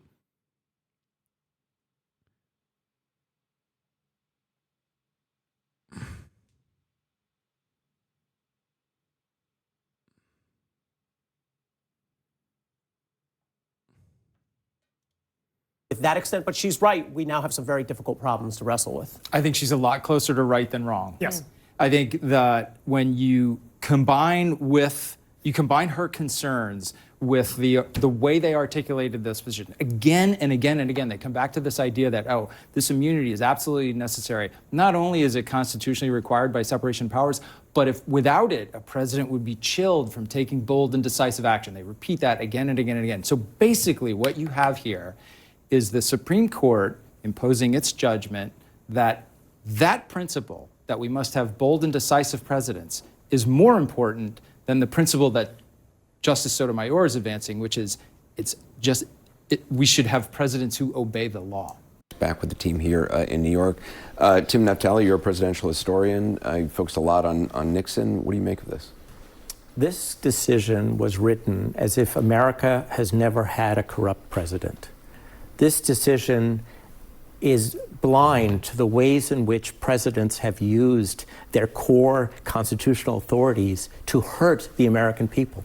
In the 1970s, the Congress of the United States, the courts, and the American people pushed back against something that was called the imperial presidency. The imperial presidency was one that used the color of national security, one of the core presidential authorities, to wiretap people, to break into their homes, to break into their psychiatrist's office, Daniel Ellsberg, to audit their IRS files, all under the color of what the Supreme Court would describe today as a core constitutional authority. Now, those were official acts according to this court, because according to this court, your motive as president doesn't matter. If you do this in order to hurt an American citizen you don't like, to hurt a political opponent, according to this court, it doesn't matter. You have just talked to the CIA, you have just talked to your Attorney General, you have talked to the Secretary of Treasury. By doing so, you are engaging in an official act. This opens the door to abuses of power, the kinds of abuses of power that we had in the Cold War at a time of the imperial presidency. It is beyond belief that a court of people who lived through the 1970s would have forgotten how it was that Richard Nixon abused power. I mean, I don't think they forgot. I think they're just like, you know, Richard Nixon plus Riz equals Donald Trump. They're chill with it. They know who's buttering their bread, man. That's it. I don't know. That's it. I feel like a lot of people in positions of power recognize that the conditions are worsening and they see the writing on the wall. Like, we got to do a little bit of fascist law and order up in this bitch.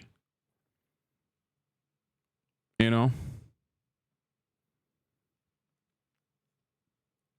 So they're just opening up the floodgates to a guy and giving legal, you know, like allowing that to happen legally. That being generous. There are a lot of people, I think we underestimate this, a lot of people on the right who are conservatives, Republicans, whatever you want to call them, who believe that those Nixon decisions were wrongly decided, who believe that the president did and does have way more power than was applied in that Nixon example. So the fact that this is a sort of redo of the Nixon era is not surprising, in the least to me, because that has been a project on the right for a long time. And one of the interesting things, I mean, I was reading pretty closely Amy Coney Barrett's dissent, in part because she addresses some of the key parts of this. One is that she says it's not right to say that there are not official things that can also be criminal, and that Congress has a say in that criminal law has a say in that, and that pushing this to the district court is a justice delayed, justice denied kind of scenario in which you could delay the adjudication of these issues so much. Dude, do you think there's anything we're going to actually do here? No. Okay, unlike the top of the hour, when there is something you can do when the 3-minute ad break comes, which is subscribe for $5 or for free with a Twitch Prime. In that situation, you are not powerless. You know, you have something. In this situation, you are completely powerless. You're just going to have to watch the 3-minute ad break at the top of the hour. Here's the 3-minute ad break now, by the way. What's happening in the Georgia indictment? Is it delayed beyond the election? The Georgia one is also delayed. Yes, this is impactful for the federal case, though, mostly. Well, I guess it touches the Georgia case too, because the Georgia one is also about the false electors and you know, Trump's involvement as a official presidential act.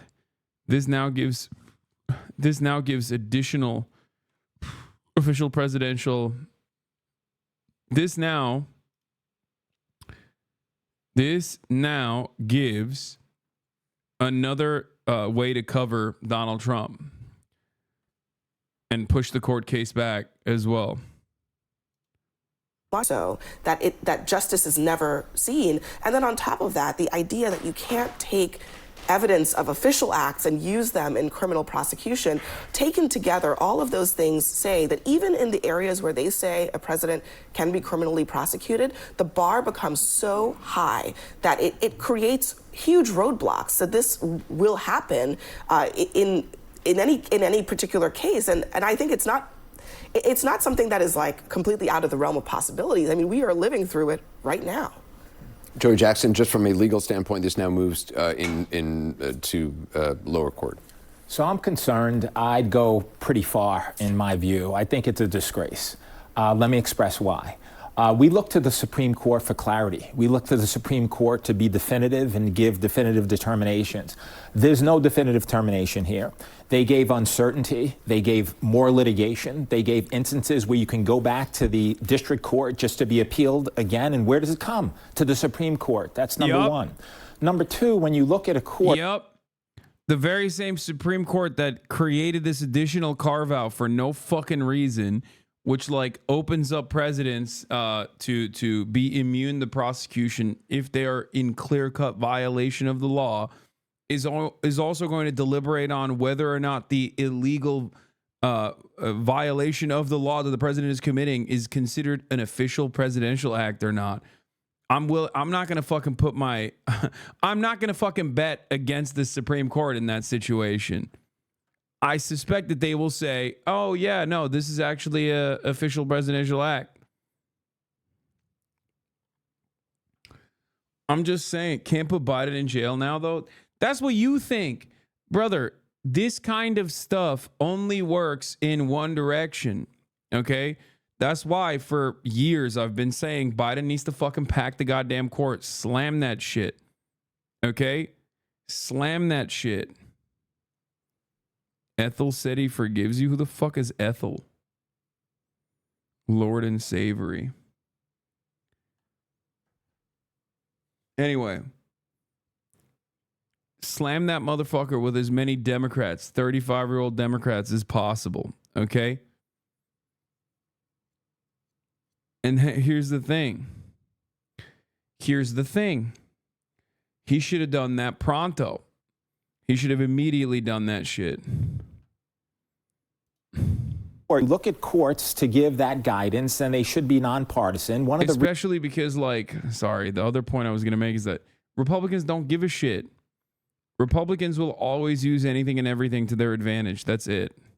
Reasons you want to talk about 70s, founding fathers, and 200 years ago is because you give lifetime tenure so that you can make a decision. And that decision, you know what? You're here, it doesn't matter. The reality is that don't the current ones have to die? No, expanded, brother. What do you mean? The Supreme Court has been expanded in the past. No, stack that shit. 15 Supreme Court 100 Supreme Court justices. Okay, fuck it, YOLO. Put every 35-year-old legal mind who's like ideologically committed to the Democratic Party. They don't even have to be fucking communists or whatever. I mean, I'm in it for like marginal civil liberty protection. Okay. He should have done that. But Brandon said that would make the court too politicized. It's like, bro, what are you talking about? It is politicized. We need to have... make every American a Supreme Court justice, okay? Make every American in the United States of America a Supreme Court. 335 million Supreme Court justices. Fuck it. Make the undocumented migrant Supreme Court justices too. I don't give a shit. Confidence in our institutions, for our institutions to be respected by people. And so you have 6 conservative justices protecting the president, and 3, okay, Amy Barrett, perhaps this. How can you see this and then be like, nope, one issue voter genocide by another foreign government granted ally and advocate sitting this election out? Wait, what? Is this a top of the hour ad break debate from a 30-month subscriber? Because I already ran the top of the hour ad break. The fuck do you mean? Brother, I don't think you understand. I could be door knocking every goddamn day for Brandon. This is happening under his watch, okay? I'm literally in the process of explaining what I've been demanding, what many people have been demanding from the Biden administration from the start in terms of court packing. Okay? And you're over here literally being like, nah, let's not do this. Here. I already tweeted out what my thoughts are on this. Republicans are not going to be fair. Republicans don't play the game fair. Republicans are not going to be like, oh yeah, let's wait for a Trump re-election when his chances look bad already. Republicans are not going to play fair. They're going to do everything they can to get like mother Ted Cruz as the new Supreme Court. Okay, that like Trump was pretty open about it. He will fill a vacancy. Trump in August, I'll do it on filling vacancy the final 5 months of term. I would move quickly. Why not? I mean, they would. The Democrats would if they were in his position. They didn't because they're dumb. They should have never. Ever think that the Republicans are going to be honest. They are not honest actors. They are never going to be honest, and they're not going to be honest in this circumstance too. CMAC, you are correct. They are going to say the incumbent is running again. Last time around, the president was going to shift power. This time, the incumbent has a very good chance of winning re-election. Perfect. And then the counter to that is, well, if he has a very good chance of winning re-election, why doesn't he wait till he wins re-election? So it's not exactly the best line of reasoning, but if we're being honest, when have Republicans ever needed a good line of reasoning to do some horrifically awful nonsense thing that they would never, ever in a million years, as we know, as you saw, let Democrats get away with. So, yeah, we are. It's going to be a 6-3 conservative supermajority. The country will turn into a literally, like, they can do whatever the they want after that. They run elections because of electoral college. It's just absolute madness. It's absolute trash. Republicans win, GG's, all because of Hillary Clinton had to be like, it's my time, and ran the shittiest goddamn campaign. Can't wait to see the disputed election get decided by an 8-person Supreme Court. Yeah, 8-person Supreme Court with one liberal justice missing, by the way. The Obama administration should have replaced Ruth Bader Ginsburg when the time was right. She was old as and had cancer already at the time. The Obama administration should have done everything they can to get that last Supreme Court. That was 4 years ago.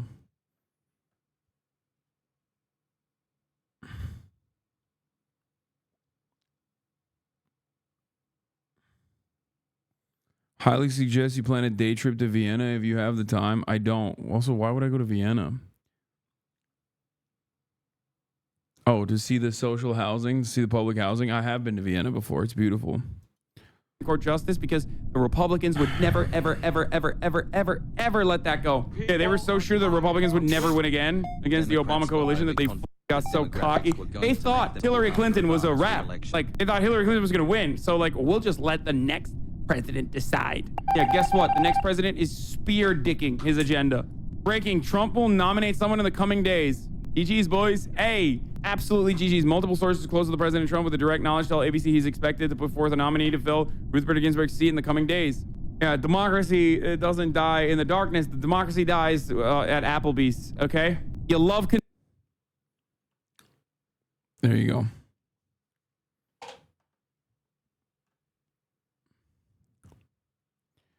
Anyway.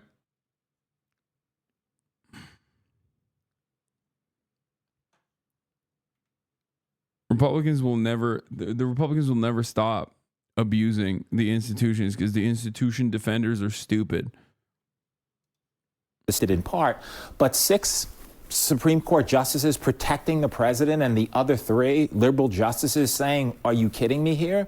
And then you have, to Tim's point, you cannot use the president's motivation as evidence. You can't use the president's discussion with Department of Justice officials or advisors as evidence. What is that? And so I just thought that when I'd see an opinion, it would provide some direction, it would provide some clarity. This seems to me to be protection and cover, and this is going to go on for years ad infinitum, and I'm concerned. We begin with Judge Jeanine Pirro, the 5 co-hosts. Oh, yeah. AOC came out and said articles of impeachment against the U.S. Supreme Court, which is awesome. I'm glad that she's saying shit like that. Judge, great to have you here. I've been watching you throughout the morning. First, I want to get your reaction as we do continue to hear from members of Congress, as obviously the political fallout of this we have yet to fully see. She plans to file articles of impeachment, Judge. Here's the tweet. Throw it up on the screen. The Supreme Court has become consumed by a corruption crisis beyond its control, she writes. Today's ruling represents an assault on American democracy. You know, you were talking about how Dick Durbin is going to do something. Dick Durbin and Hakeem Jeffries are going to kill her. They're going to be like, all right, shut the fuck up, AOC. That's what they're going to do. They're going to attack... Democrats, in many respects, are very similar to Israel. They don't know, they only got one speed, which is when in doubt, attack the left. Okay? And that's what they're going to do. Like, literally, that's all Israel does. When in doubt, attack Palestinians. They're like, what happened? Iran is attacking us. Attack the Palestinians harder. Okay? Kill more Palestinian children. And the Democratic Party only has one speed. Just fucking do nothing when the Republicans are going crazy. And then maybe like someone who's remotely progressive will, I don't know, say some shit. A person that's like a little bit more progressive than the broader Democratic Party politicians will like chirp for a brief moment, and then they'll turn around and you know, set their crosshairs on her or him. Now it's up to Congress to defend our nation from this authoritarian capture, she writes. I intend on filing articles of impeachment upon our return to you, Judge. You know, Sandra, whenever anyone on the left talks about an assault against democracy, you know that it has little, if any, meaning. That's their go-to line when they don't have a substantive argument. Look, our government is set up in a way that there are three branches. The Supreme Court... Yeah. Dude, I'm sure Judge Janine would have this kind of attitude towards the Supreme Court if it was a 6-3 supermajority liberal Supreme Court that was like, I don't know, making it legal to be gay or something. Like striking down fucking all of the anti-trans healthcare regulation, things of that nature. Yeah, I'm sure she'd be like, listen, we have three branches for a reason. For a reason. You're gonna like what the Supreme Court has to say. You're gonna shut up and you're gonna like it. Is a branch that has final decision on legal decisions in this country. They are not willing to accept it if it doesn't align with their political ideology. And this is part of the institutional breakdown of our government. We are now in a scenario where the left and the people who call themselves progressive are not willing to accept a 6-3 decision by the Supreme Court. But make no mistake, there have been administrations there. Bro, she's saying 6-3 decision, like 6 of them aren't Republican. Like as though there's like liberal justices that weighed in on it. You know what I mean? It's a 6-3 decision. Yeah, we know. We know it's 6-3. What the fuck? Like this kind of, they're compromised. And politicians who have been in disagreement with decisions for the last 150 years. But now, all of a sudden, they think they should be able to impeach a Supreme Court justice. Look, a lawyer can be brought before the grievance committee for trashing a Supreme Court justice. And the sad part about all of this is there is a final ruling in this case. Their hatred for Donald Trump, their political ideology that causes them to support someone ideologically or cognitively declined is something that they consider paramount, and they're willing to do anything to destroy our system. Yeah, I know. I said SEAL Team 6 already.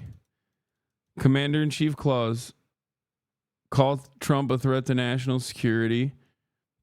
All of that would be permissible in the scope of this decision. Yes.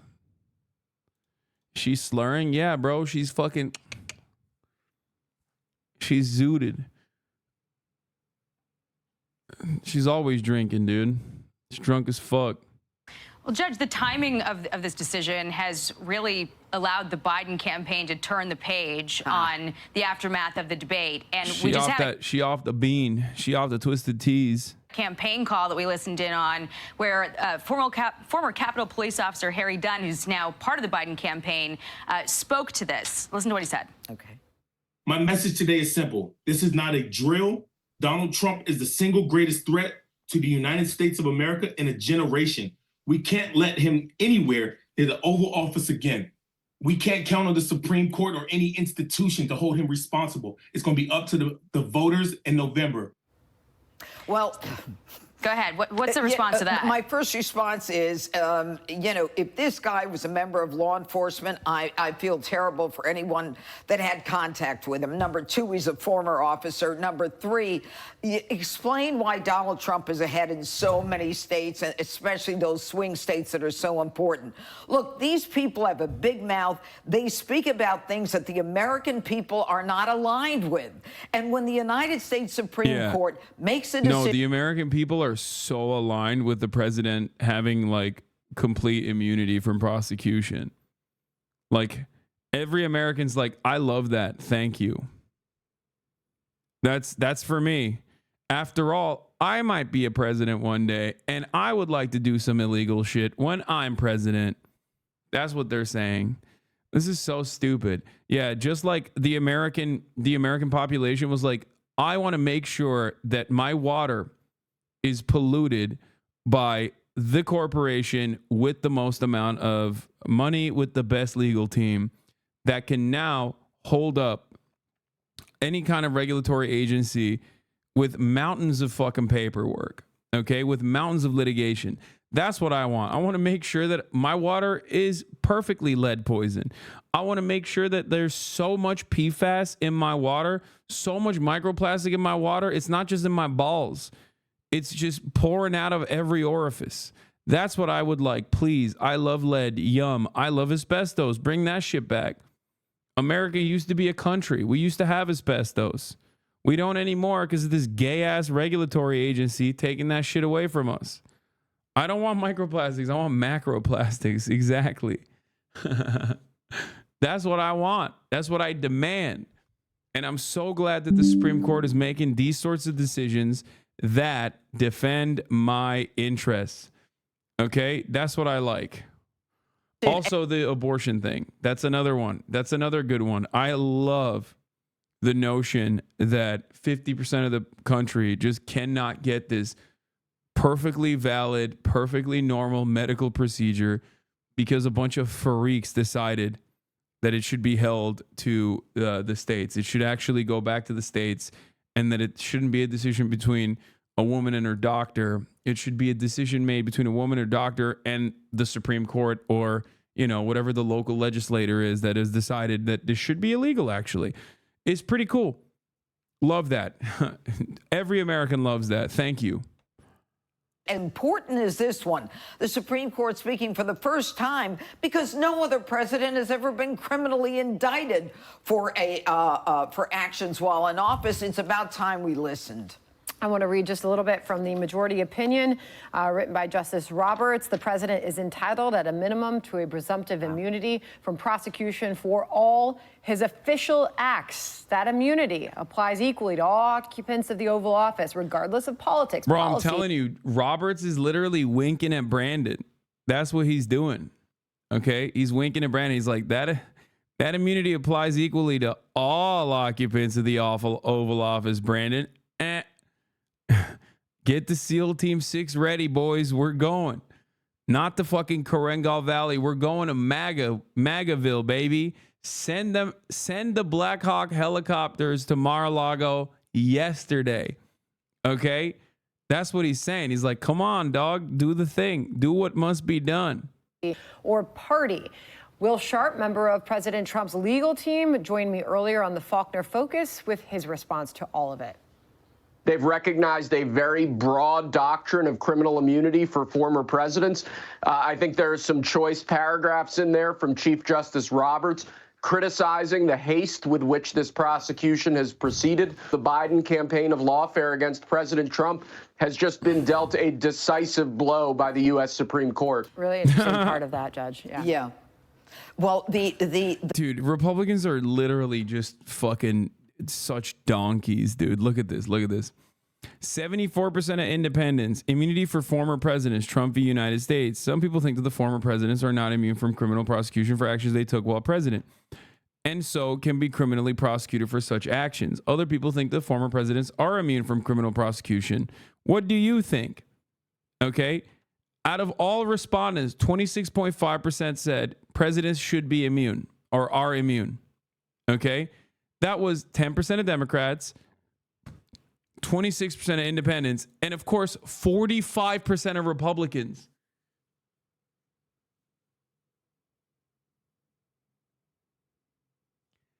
I mean, look, the point is 73.6% of Americans said, of course not. Of course the president is not immune. But like, what do you say to this? What do you say to this? These guys are like straight up monarchists, dude. They literally just want a God king.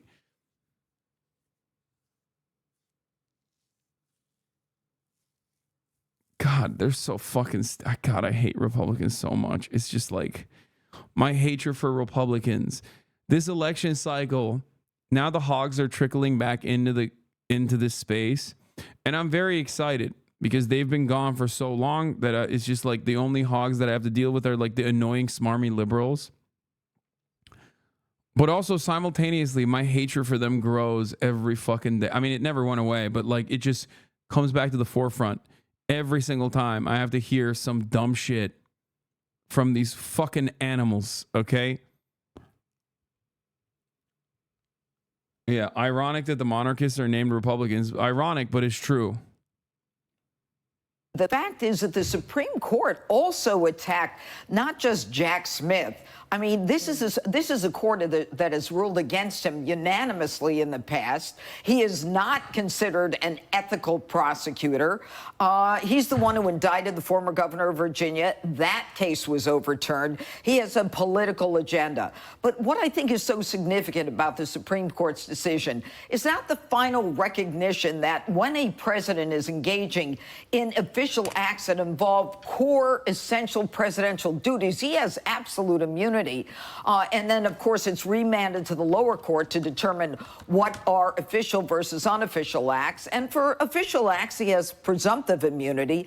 But they knocked down some of the indictment.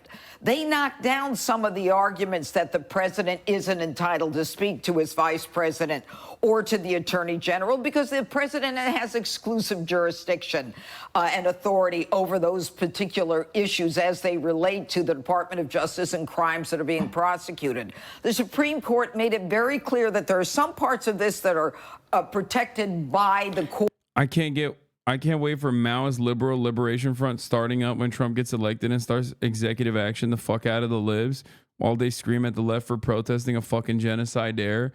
Yeah, I mean, they're going to do that. I already told you. That's the only speed the liberals have, which is like they can't really get mad at Republicans too much because like they're just going to do what they're going to do. And then they're getting their messaging from the Democratic Party. And the Democratic Party is always so unimaginably incompetent. So they're just going to look for anyone to get mad at, which will be the left. The left didn't vote for Biden, so you're responsible for this. And it's like, dude, this is happening under Biden. Like, it's happening under Biden. It's been happening. It's been happening for years. This is like far before Biden became president, okay? Oh, I don't just want like a Democrat. Okay, I don't want just like Democrat to run and win. I want like someone who will actually roll back the things that the Trump administration did. Okay, instead of leaning into it. That is what the expectation should be from all Democrats, from all voters for the Democratic Party.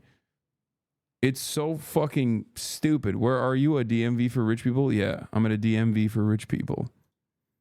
Constitutional right of a president. And let me also say that a couple days ago, the Supreme Court rendered a decision kind of dumbing down some of the January 6 charges, saying that they were not supported. And now some of the lower courts have to look at not just the January 6 defendants, but Donald Trump as well in terms of how the Supreme Court attacked that January 6 obstruction charge.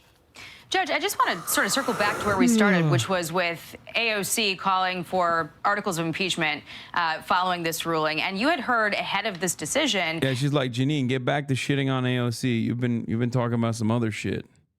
Top Democrats, Chuck Schumer among them, you know, asking for Justices Alito and Thomas to recuse themselves from this case, making allegations about impartiality questions. What kind of an impact does it have when you have our elected leaders sort of questioning the credibility of the... Can you explain the theory behind not voting for Dems in this election? Bro, I don't care. Go vote for the Democrat. Go vote for Joe Brandon.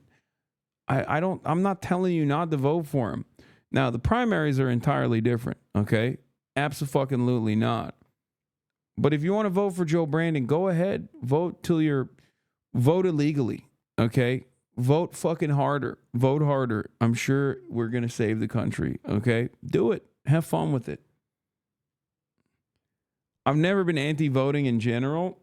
I love voting. I think you should do more of it. You should do it illegally.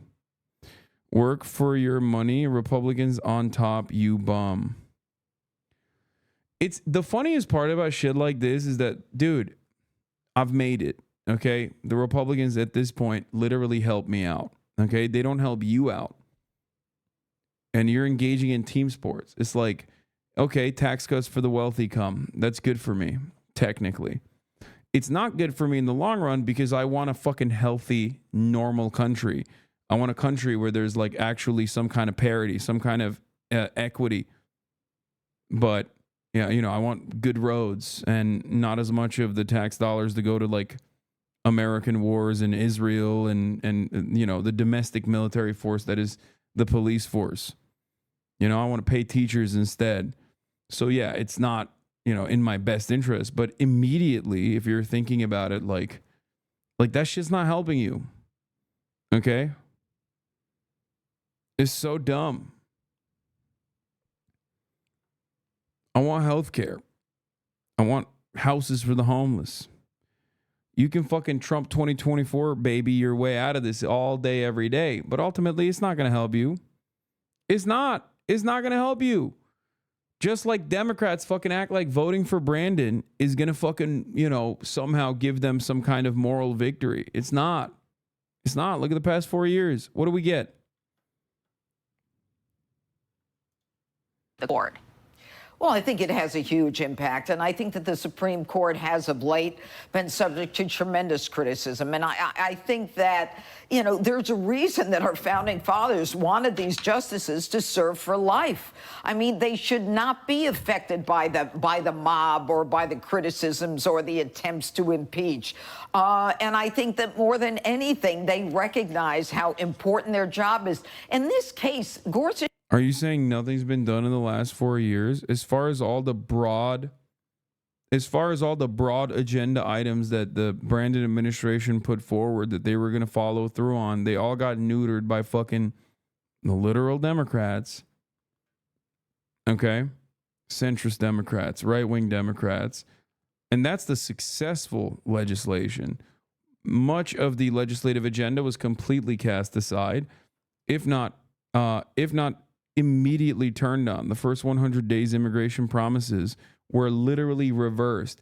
The Brandon administration effectively continued Donald Trump's immigration agenda. And on top of that is now trying to do a last-ditch effort to push for a right-wing immigration policy. All the while, civil liberties are effectively neutered at the state legislature level. And they're contested in the court system, but the courts are completely fucking dominated by Republican judges because they court pack like a motherfucker all the way up to the Supreme Court where it really matters. And you're over here talking about like, wow, what do you mean? Lesser evil voting is great, okay? It sounds great on paper, okay? In theory, it sounds like it's a morally infallible strategy, but lesser evil voting has openly created a cycle where the Democrats don't even roll back some of the Republican agenda, but instead adopt it entirely, and sometimes push the needle in the rightward direction, like they're doing with immigration right now. It's crazy. The expectation shouldn't be to just simply put a 4-year pause on the right-wing tilt in this country. The expectation should be claw back. With the same veracity the Republicans claw back social progress and civil liberties and the like whenever they're in power. Nowadays, they don't even need to be in power to fucking claw that shit back. They just use state legislatures to claw that shit back. He said it himself. It's not just about the case before us. This is a case for the ages. And they knew that. And that's what the decision reflects. Such a great point. All great points, Judge. Thank you so much for joining us. We'll see you on the 5 tonight. I'll be there. Okay. I'm Steve Doocy. I'm Brian Kilmeade. And I'm Ainsley Earhart. And click here to subscribe to the Fox News YouTube page to catch our hottest interviews and most compelling analysis. President Biden's attempts to reassure supporters and really all Americans after his stumbling, at times vacant debate performance last week. The president did appear more energized at a rally on prompter and at some weekend fundraisers. But a CBS News poll shows that voters, not the media, but voters have serious concerns. Nancy Cordes is at the White House with new reporting on all of it. Nancy, good morning. What are you hearing?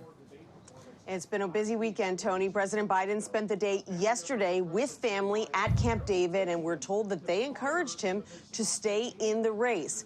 Biden officials spent the weekend on the phone trying to reassure worried lawmakers and donors. They told them that they understand their concerns, but that there are no plans with just 4 months to go to change the campaign strategy or the candidate. Joe Biden is our nominee. Joe Biden is our leader. Top Democrats closed ranks around the president Sunday as a slew of editorials from some of the nation's largest newspapers called on him to drop out. I want to remind everybody that one debate does not define a person's record. Very clearly, he should stay in this race. And yet a new CBS poll finds Thursday's rocky performance did take a toll. Look, if we finally beat Medicare, 72% of voters now believe Biden does not have the mental and cognitive health to serve as president, up from 65% before the debate. Nearly half of Democrats said he should step aside as the nominee, while virtually no elected Democrats have been willing to go that far on the record. Some acknowledged the panic publicly.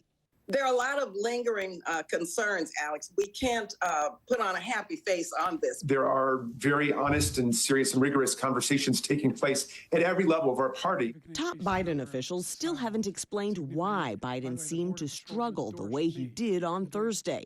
But they tell CBS News they are staying the course. Nothing has changed. We are full steam ahead, one said. We still believe Biden is the best position to beat Trump. They point to his energetic post-debate campaign stops in Atlanta, Raleigh, and New York. I give you my word as a Biden, I would not be running again if I didn't believe with all my heart and soul I can do this job. Because quite frankly... I mean, this is the Edinger Momentum analysis, right, in play, which is that voters know Brandon is old as shit, old as dirt, and the liberals that are like invested, committed to the Democratic Party are not going to turn around and be like, oh, well, he's too old now. They know he was old. They know he's even older now than he was before, and they don't give a shit. And that is like the MAGA base, but for the Democratic Party. And much like Donald Trump, Joe Biden is relying on that base, the blue and on, to be like, listen, we still have people. We still got people. Fuck it. Who cares? The stakes are too high. Part of the calculus for the Biden team and other Democrats is that there's no guarantee an alternate candidate would do better against Trump than Biden would. Recent polling being disseminated by the Biden campaign indicates that those candidates would fare the same or worse than Biden. Even the process of choosing a different nominee this late in the game is fraught with uncertainty. And so, Gail, there are risks either way. All right, some people want to take the risk, though. Nancy, thank you very much. Fallout from President Biden's performance in last week's debate. Over the weekend, Biden's team scrambled to contain the damage. Some Democrats are calling for the president to step aside. We covered this yesterday for those of you who weren't in, but I watched one by one all of the least likable, all of the oldest and the worst brain-having Democrats come up on Sunday TV on all the shows and launch the perhaps worst fucking defense for Joseph Robinette Biden. Okay? They literally came out as like fucking Jim Clyburn, who's old as shit himself, Nancy Pelosi, the oldest person on the planet, John Fetterman, bad brain in a different way. Okay? They were all like, no, you don't understand. Biden is doing great. He's a young whippersnapper. Better than ever. Yeah.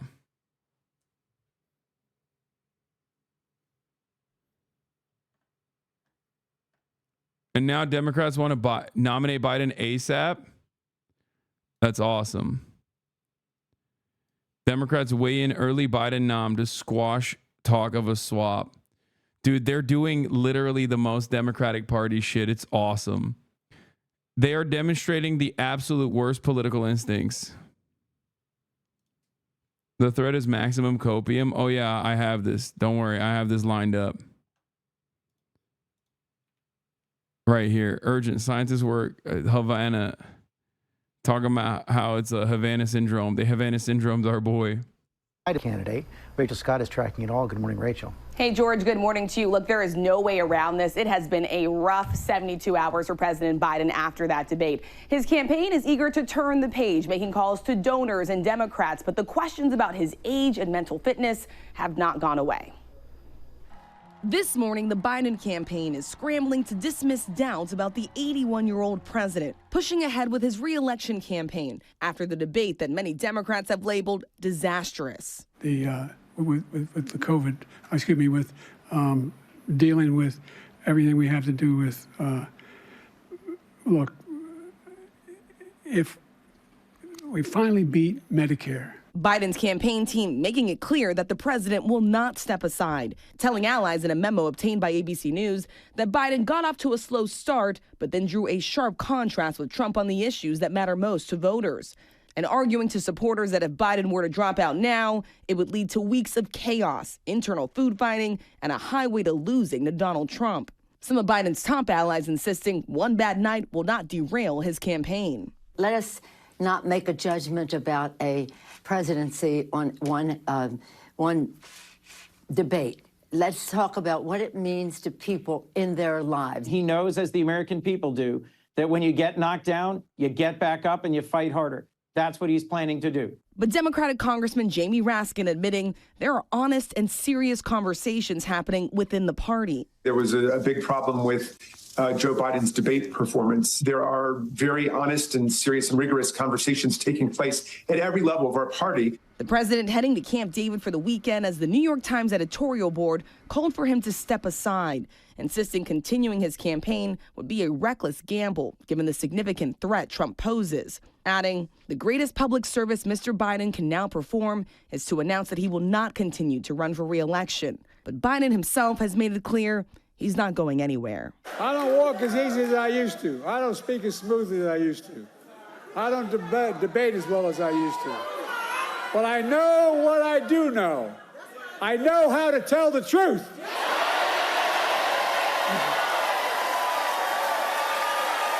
I know right from wrong. And I know how to do this job. Yeah, the crowd at that rally chanting, yes, you can. Dr. Joe Biden, who was on this month's cover of Vogue, told the magazine this weekend they will not let those 90... That's crazy, by the way. What the fuck are we doing? First Lady Jill Biden, we will decide our future. She's literally like, she's signaling. She's like, yeah, I will decide your future. Okay? I'm holding the strings of power in my hand. The queen.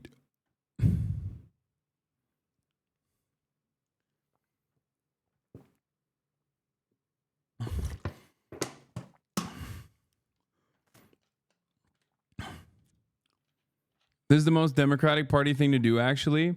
With down ballot Dems being a massive source of complaints to the press pool about Biden's placement on the ticket, insulting the backbench is clearly the worst possible option. A Biden campaign fundraising email tonight, including a polling graphic comparing Biden versus Trump to potential alternatives, including Harris, Buttigieg, Newsom, Booker, Whitmer, Klobuchar, Shapiro, Pritzker. The inclusion of the information feels more revealing than the info itself. Dude, that's awesome. Saying that the Democratic Party has no alternatives in comparison to the fucking old man that 75% of Democrats want off the ticket is so sick. I'm telling you, it's so, dude, this is a suicide mission. It's fucking awesome. This is like Hillary Clinton shit. So I'll let you in on a little secret, okay? Hillary Clinton and Joe Biden hate each other.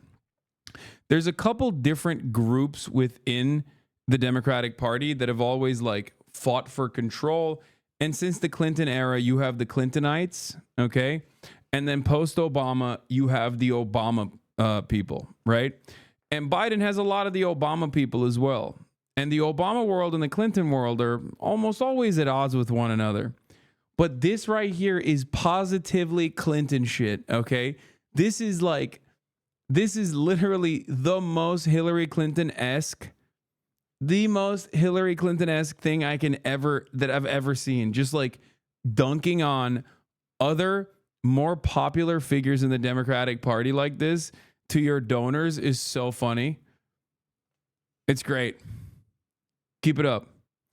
Keep it up, big dog. On a text I got from the DNC, they said that they log not voting for Biden as a vote for Trump in some of those polls. They're going to be running attack ads like this for every D senator. Worst debate I've ever seen in my entire life. No two ways about it. That was not a good debate for Joe Biden. Panic. Panic. Not just panic, it's pain. Oh my God, oh my God, oh my God. So what do we do about this? Everything we have to do with What would you have Joe Biden do to make the case that he's not an elderly, well-meaning gentleman? People are going to see it in the campaign. No question he's prepared to do this job today and would be were he reelected. one of my best buddies, very close friend, one of my closest friends, Bobby Casey. I have a lot of confidence in his leadership. No question he's prepared to do this job today. The worst debate I've ever seen in my entire life. No two ways about it. He's wearing a muzzle, brother. A Biden muzzle. The Supreme Court retroactively made Watergate legal with their decision today. Lamau, I know, we already covered that. Dude, American politics is great. It's just, it's decline. Empire and decline is the era. Oh, Jen Psaki's clapping back. Let's go. It's a Psaki bomb, baby. There are a lot of important discussions and debates about this political moment we're in and the path forward, with the notion that the issue of the debate was a prep process done by people like Ron Klain and Anita Dunn, not Anita Wynn, Anita Dunn, who have successfully prepped many candidates, including Obama, Clinton, and Biden, is absurd. It was a bad debate. I have no doubt they were tough, strategic, and direct. Believe me, I've seen them in action, but prep does not always determine the outcome. Biden was bad. Important combos about what happens next. But if you're directing your ire at the prep, you're not talking about the right things. Who the fuck? Dude, I thought the prep was literally just, the prep was just the worst possible way to try and defend the horrifyingly bad debate performance. Nobody actually believes the prep was at fault. Okay? No amount of preparation is going to cause you to turn the issue of abortion into an immigration conversation. Okay? It's just like, that's so dumb. That's not prep. That's just Brandon's brain being poop. Okay? It's poo-poo. It's poo-poo brain. Yeah, he prepped too hard. That's why he prepped too hard. That's why he turned around and said, we beat Medicare. He should have prepared less, dude. Yeah. No, there is no way to prepare against dementia, okay? You're going to have your on moments. You're going to have your off moments, especially according to the recent reporting from Washington Post.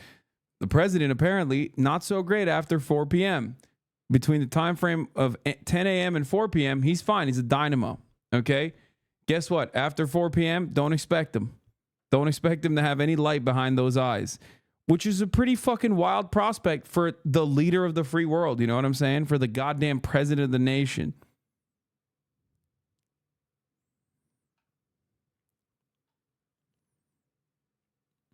He prepped too hard. His bitch too bad. The march of time will kill him. The march of time comes for us all. Some before others, though. And I feel like his is much closer than the average person.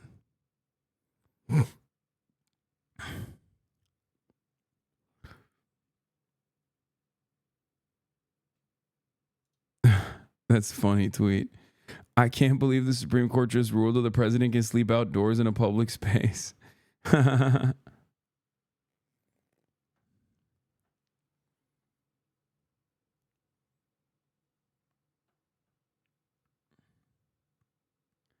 Why do people think Biden having a bad debate means Trump did not? I don't know who's thinking that, but I can tell you that Biden having a really bad debate makes it worse, because then people aren't talking about how bad Trump was. I talked about how bad Trump was. I talked about it in conversations that I had with fucking Piers Morgan. But the reality of the matter is, most people are only hyper-focusing on how fucking insane it is that we have a goddamn president who literally cannot string sentences together. Guys, pull yourself out of like the immediacy of the situation for a moment and just like think about it, okay? Like sometimes I like to imagine myself like an alien watching the planet from afar. You know what I mean? And it's just like, that's the guy? Like, really? That's the guy, that's the president right now? That is the motherfucking president right now? That guy has nuclear launch codes? The fuck? Like, it's mind-boggling. And it was mind-boggling when Trump was president. And it's still fucking mind-boggling that you know, Biden is president right now.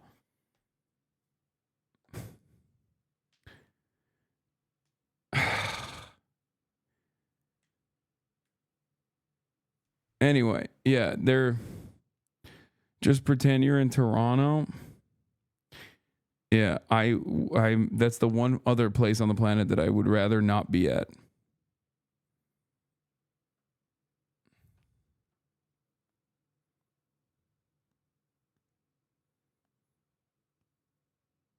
Is it Jover? I think the funniest part about this is that it's not technically Jover because the Republicans are so bad. Which is crazy that the Democratic Party is relying on that. Like,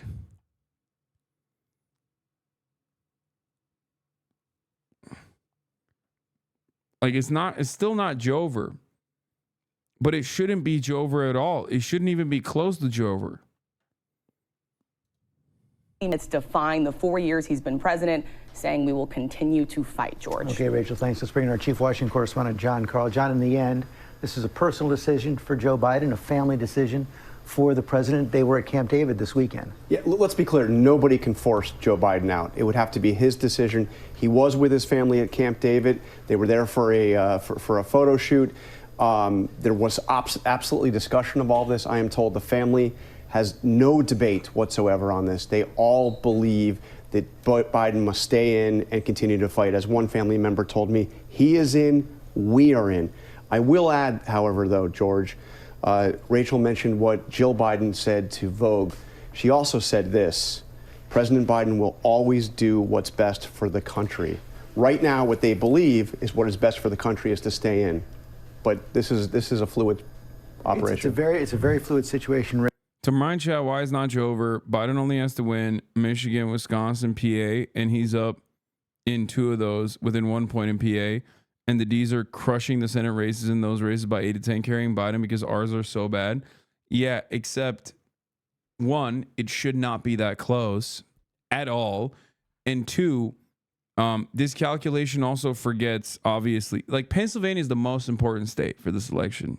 That's it. Like, but beyond that, you have other Democratic Party, like, winnable states where, you know, the senators are doing well. Down ballot Democrats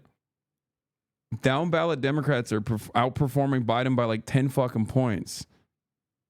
Okay, it's crazy. And Michigan is not a lock, according to Gretchen Whitmer.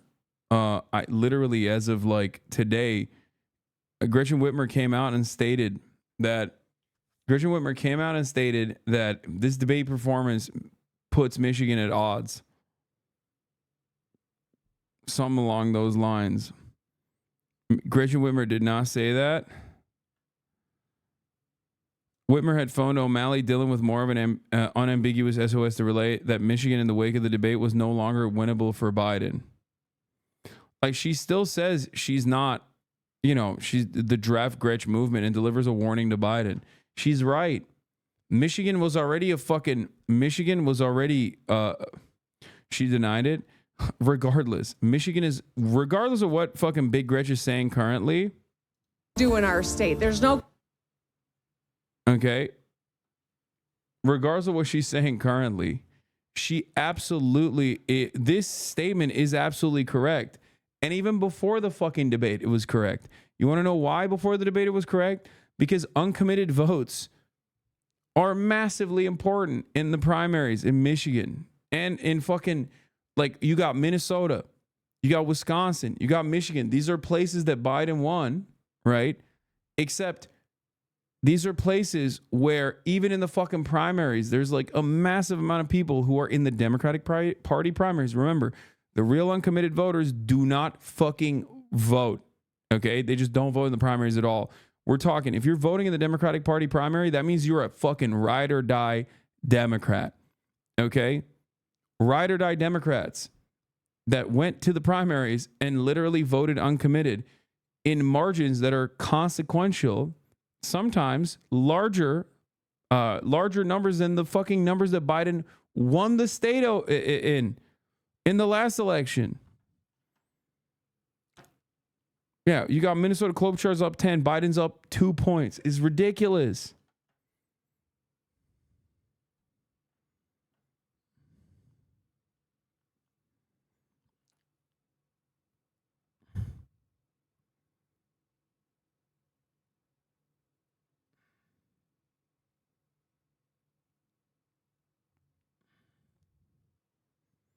Anyway.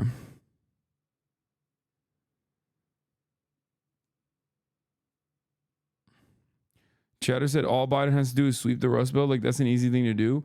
No, the blue wall back in the day, it was a blue wall. It's not anymore. So it's not an easy thing to do. But given its history, could. Or rather, it should. The Democratic Party should win there. Okay? Should sweep.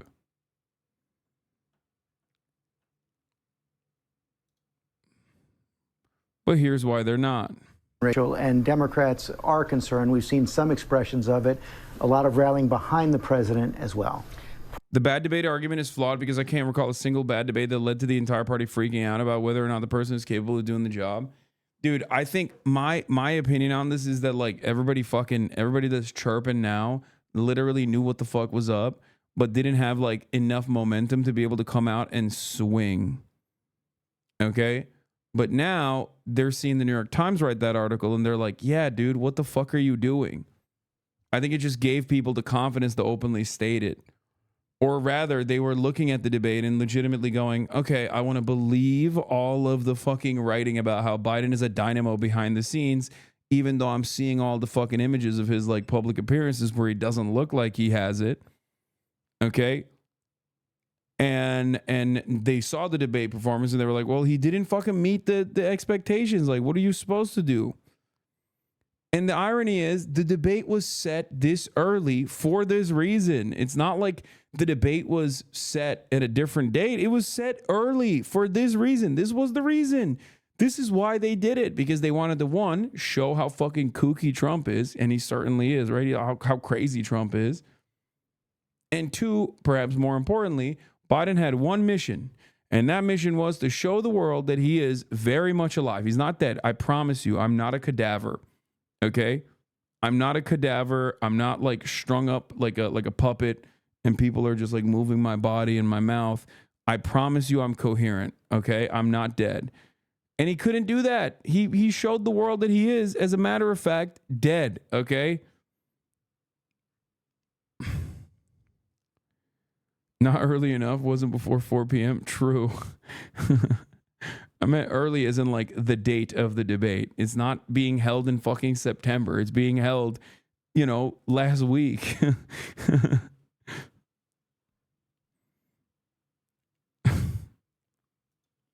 Private concern. Very few speaking out publicly in the way that we saw from Congressman Jamie Raskin in that piece there. The Biden campaign was hoping that rally that the president did would sort of reassure Democrats. I talked to lots of Democrats on Capitol Hill after that rally, and they said they still have concerns because they worried about the consistency with the president. Where was that Joe Biden on the debate stage, they say? But they acknowledge the perception may not change around President Biden, and the reality may not change either, because the only person that can make that decision, they say, is the president himself. Let's walk through what could happen if President Biden decides. Some of the only announced I agree with about VoteSnap polling focus groups that most voters already baked in two things: Trump lies and is crazy, Biden is old and frail, both suck. So turnout will be way down on both sides and no one moves sides. This isn't a persuasion election, it's a turnout one. It's why polling sucks at the moment. Response rate is 0.5%. 1 person out of 200 called answers. Yeah, no, I mean, everyone is unimaginably checked out.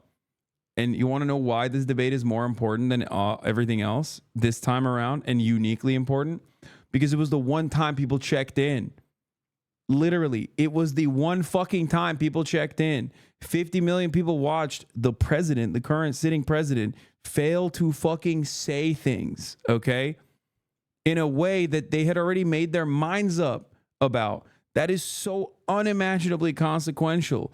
In other circumstances, you don't get this level of like John Fetterman was able to beat Dr. Oz regardless of his horrifyingly bad debate performance because, one, it's midterms. Come on. Like, not everyone is invested, that's just how it is. It's not the fucking presidency. And two, he had a phenomenal door knocking operation and a long history of being a good, I can't believe I'm saying this because it was post October 7. John Fetterman is like almost an entirely different being at this point because it's all he talks about is Israel. But before then, he was seen as like a popular figure in the state. He was a lieutenant governor as opposed to like an out of touch television guy, So, of course, when he performed really poorly in the debate and it showed the world that like maybe he can't talk so good, that was consequential, but nowhere near as consequential as the motherfucking president, because most people are just like, yo, we got an old asshole in power. Cost of living is up. And on the other side, you have Donald fucking Trump. He's a crook. He's a criminal. He's a psycho. So people are just like unimaginably checked out of the process. And the one time they tune in to check into the process, see what's going on, maybe I will go out and vote for this guy again. If, Trump freaks me the fuck out a little bit, or if Biden demonstrates his competency, maybe I'll reconsider. And he failed to do so. And he failed to do so in such a spectacular way that people didn't even notice how fucking insane Trump was, except for those who were paying attention, of course.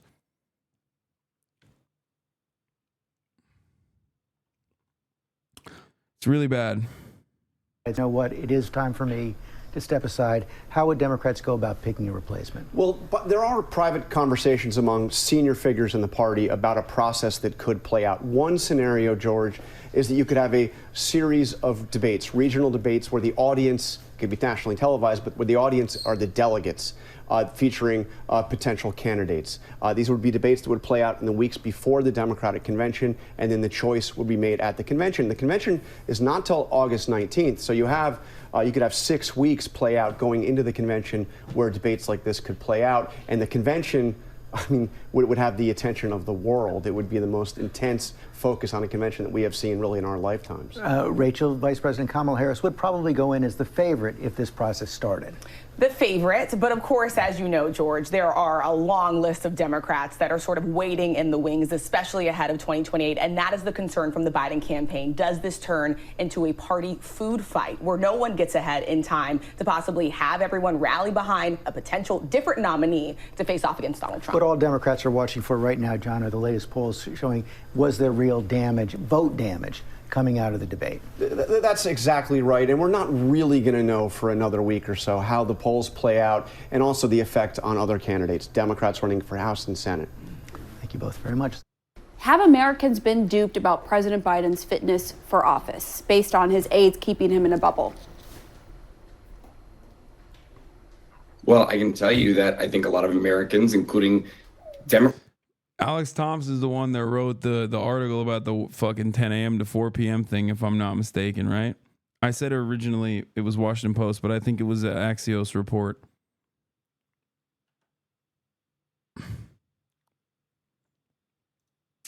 Liberals are not okay. That's awesome.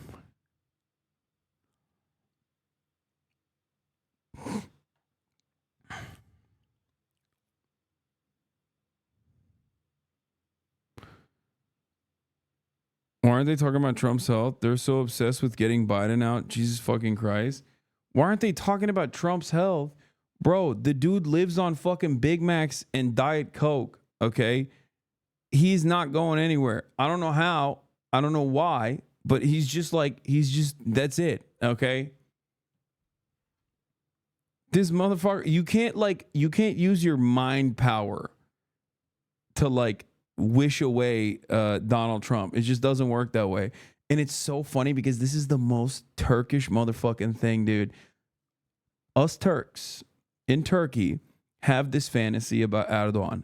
Every couple of months, there will be a new fucking story about how Recep Tayyip Erdogan has cancer, actually. Low key. He's hiding it. He's hiding it. He's going to die any day now.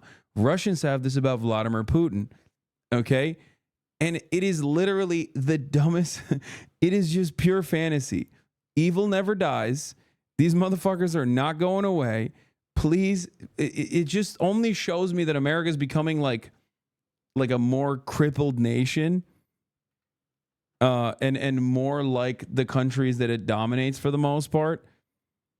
It's so funny to just be like, no, yeah. He's just, nobody's talking about how bad fucking Trump's brain is, actually. It's like, is it? I don't know. I mean, he's been fucked up since day one. He started off talking about how immigrants are rapists, and he's kind of still doing that. That hasn't really changed since 2016.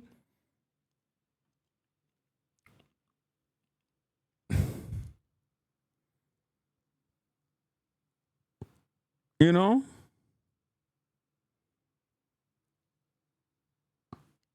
My big brain theory is that his family pushed Brandon to say it.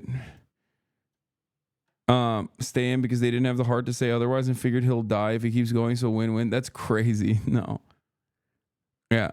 The idea that like Trump is actually in a fucking state of mental decay akin to Joe Biden is also pure copium. Like, you can just rewatch that debate and you will recognize that Donald Trump is insane but coherent. Okay? And sometimes he's still incoherent when he's like, you know, going off the cuff or whatever, but like he can still deliver a speech. Joe Biden, on the other hand, is probably sane when he has his moments, but he's completely incoherent. Like, he's demented. Do you know what I mean? Like, I suspect in his good moments, he has like, you know, he has a clear mind on things, but he's just not going to be able to demonstrate that because like it's too wishy-washy. He's sundowning. There's going to be moments where he comes off like he doesn't know what the fuck is going on, and he's just going to pop off like this. And it's not a stutter. You cannot just like personally write this off as a stutter. It's ridiculous. No.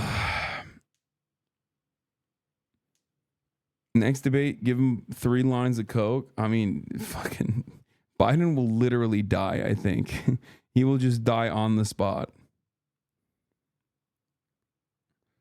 Trump has a theory on exercise. I know.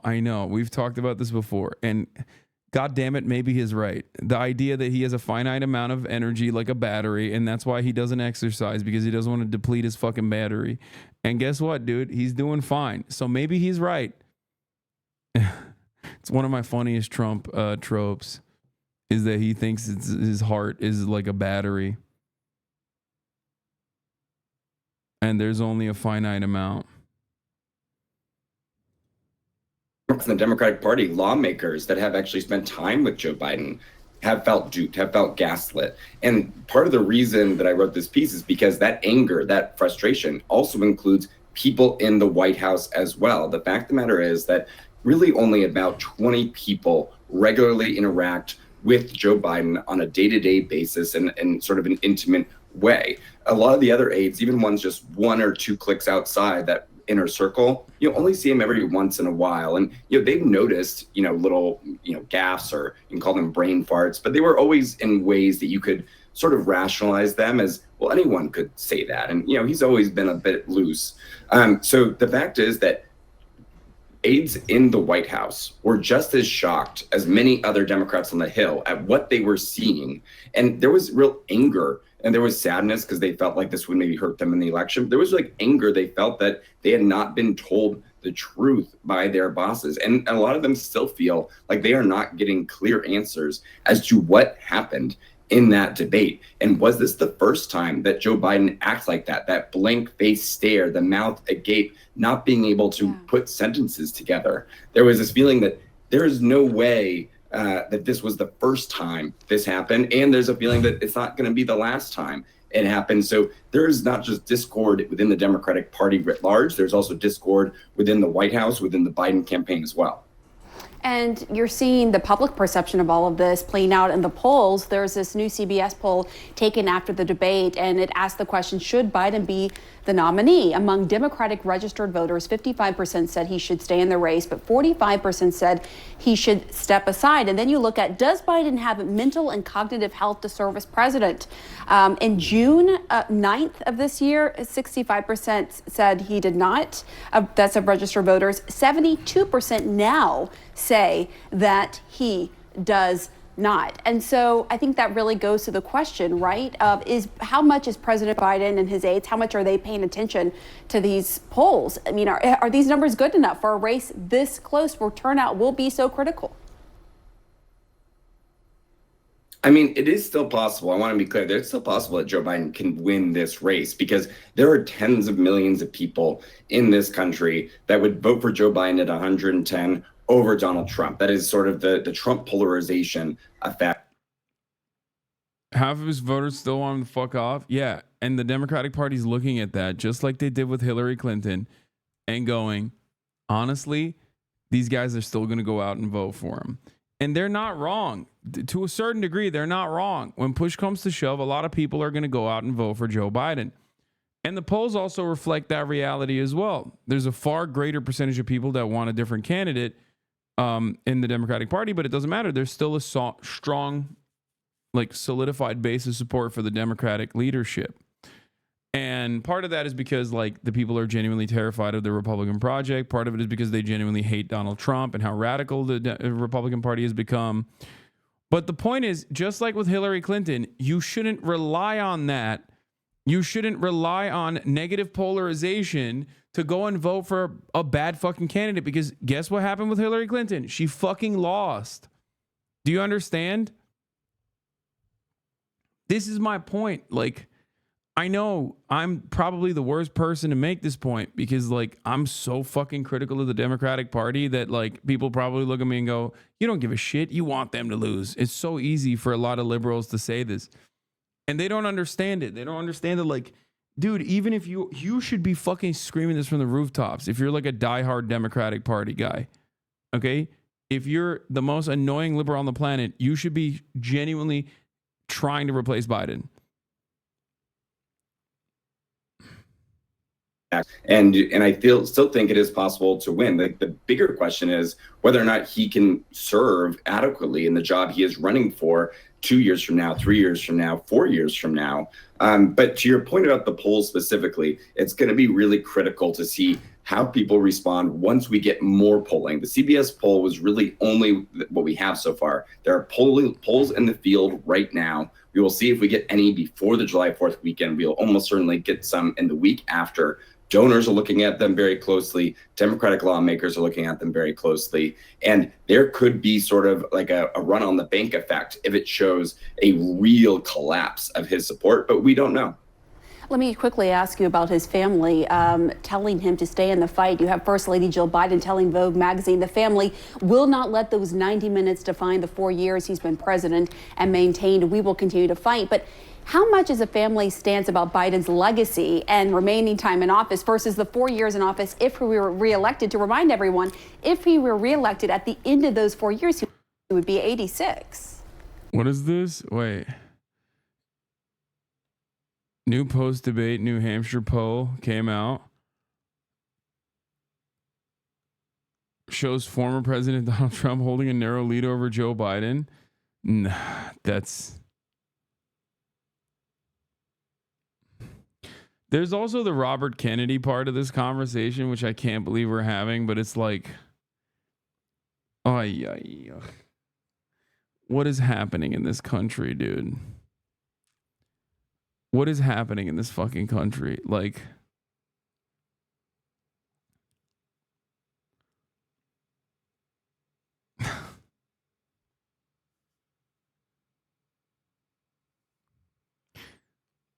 there's nothing funnier to me than all of these conspiracy guys loving RFK Jr.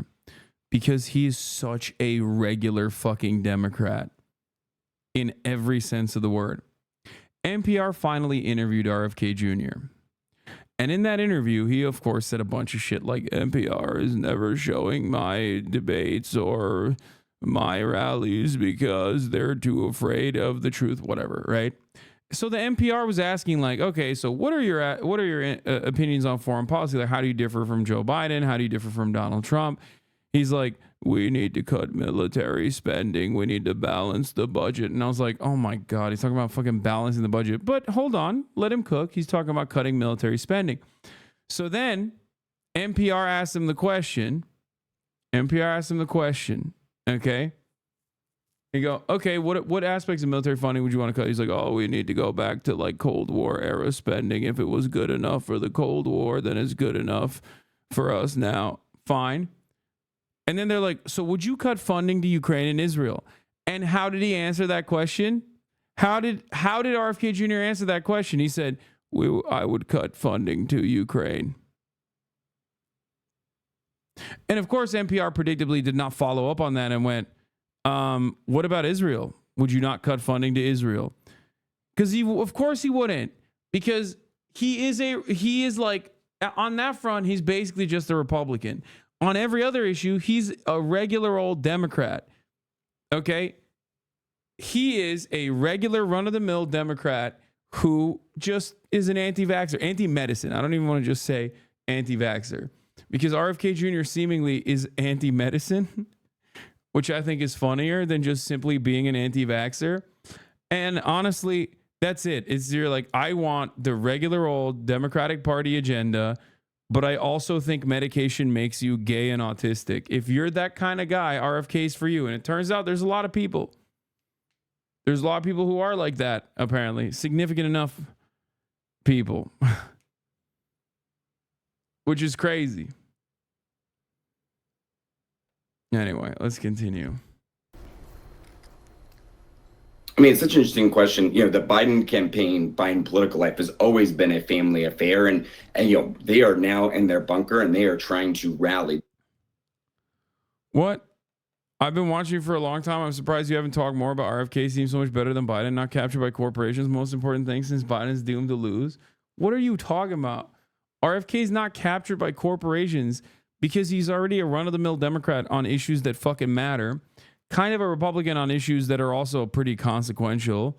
Okay, specifically so that he can, like, you know, become an outsider, seemingly be an outsider. But that's it. That's the reason why I don't talk about RFK Jr.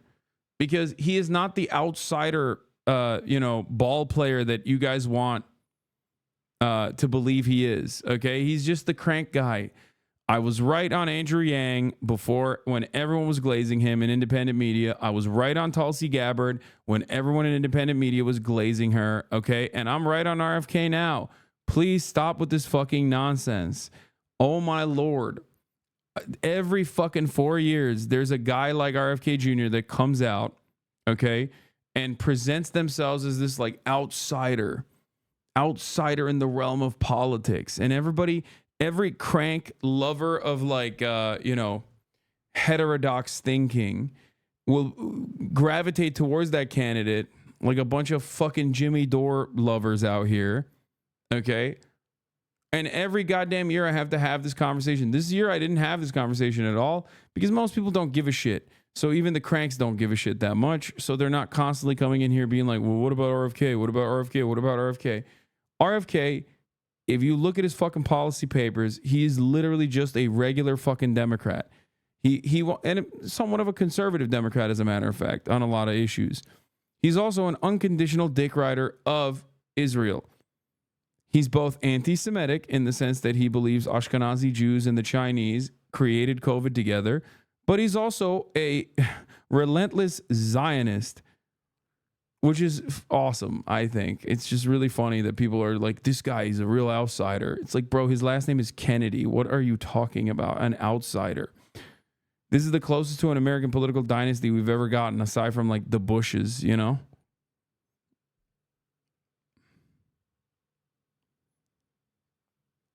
He's a libertarian. Come on. Yeah, okay.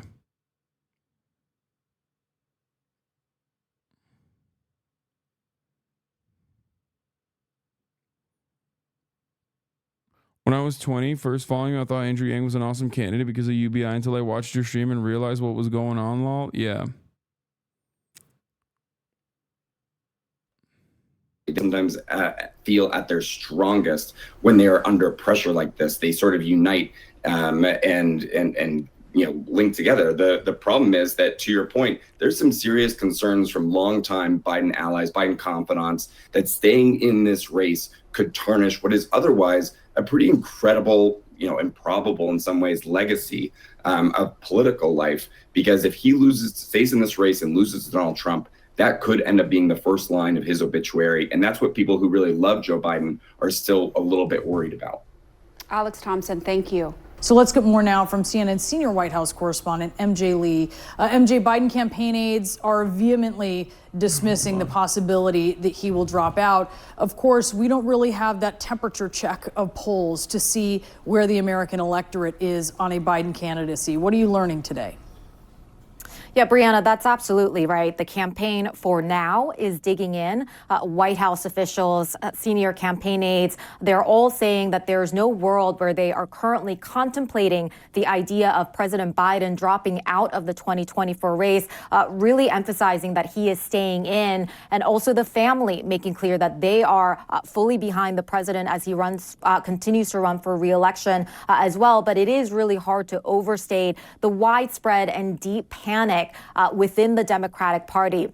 Biden aides, of course, they have been fielding phone calls, messages all weekend long from surrogates and donors and others within the party that were very concerned about the president's debate performance. And I think a really important space to watch going forward, Brianna, is going to be the down ballot races. I spoke with one Democratic lawmakers who said Congress is the firewall for the Democratic Party, and what they are. Just wondering, Corbyn put UBI in his manifesto for election in the UK.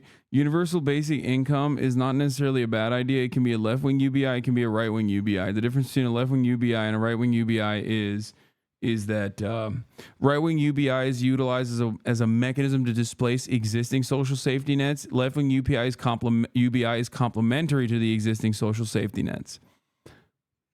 Andrew Yang's UBI was right-wing UBI, akin to Milton Friedman and his original assessment on UBI, which is give Americans money, but eviscerate, gut the social safety nets, gut the social sector completely, and then have them operate in a private marketplace. Anyway. Are doing right now, Democratic lawmakers, is really waiting on research, waiting on polls, any data that could come in the coming days. One question, why do you always have Jimmy Dore's dick in your mouth, a.k.a. Pookie? Please tell me it's because I forgot to run the 3-minute ad break at the top of the hour and you're not an unironic Jimmy Dore dick rider in the year 2024.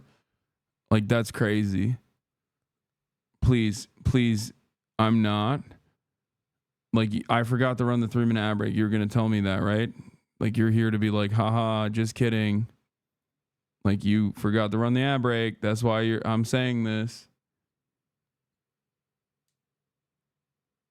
I'm not kidding. Oh, God. We're so back. We're back. Listen, this is a byproduct of being back. Okay? You're going to have some fucking MAGA dick riders in here, and you're going to have some fucking cranks in here. That's awesome. Here's the 3-minute ad break now for all, though. Unless you want to not see those ads. I love you all, but it sucks y'all still have beef. Brother, what are you talking about? It's the most one-sided beef of all time. I never wanted to talk about Jimmy Dore at all. I don't give a shit about Jimmy Dore. Get the fuck out of here. Every single one of these, I never talk about him. I just talked specifically about cranks, and his name was brought up for that reason. Like, this is not like a friendly contest where we were just like friends who we now have beef, okay? I don't want anything to do with him.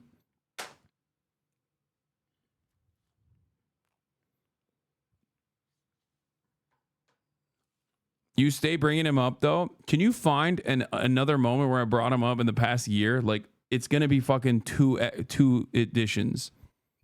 And it's because of forced to vote, we all know. No, you dumb fuck. It's because he's like become this right-wing grifter who literally shits on anyone who doesn't come on his show, including Bernie Sanders. Okay? Who thinks that like there is a, allegiance that we can cultivate with like MAGA Trump supporters. Shut the fuck up. Okay? Delusional nonsense. I fucking hate how not only do I despise political cranks of this magnitude, specifically, I hate how parasocial and fucking sweaty you are. Like, why won't my two favorite content creators make up? Like, Jimmy Dore is like a 65-year-old man, brother. What the fuck are you talking about? Make up. Let him live his life. Go watch him if you want to watch him. I got nothing, I got nothing. With Jimmy Dore, Candace Owens attacking George Floyd. What is this? Fuck Jimmy Dore. The police did nothing wrong. They lied to you about George Floyd. Candace Owens. What is that? Is he a kick streamer? Is that Rumble?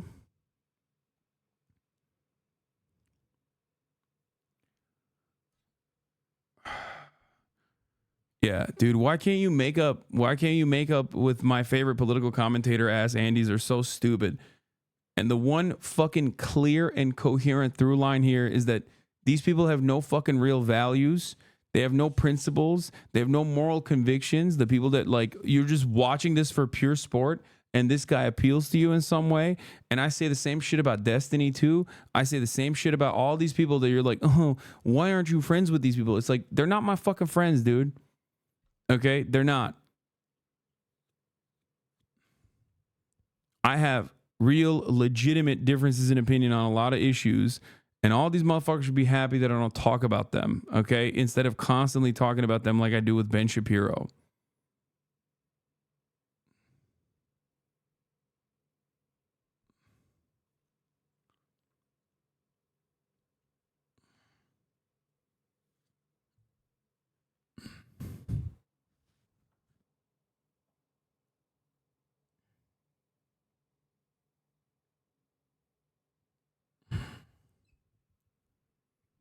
Jimmy is a kook, but he has legit political strats. That's all. No, he doesn't.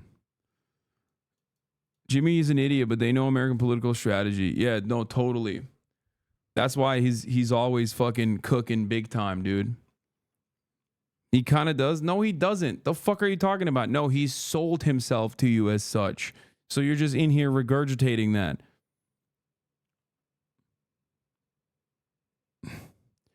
The last best thing that Jimmy Dore ever did was spit on Alex Jones. Okay, that's it. He did that, and you know it's been downhill since then.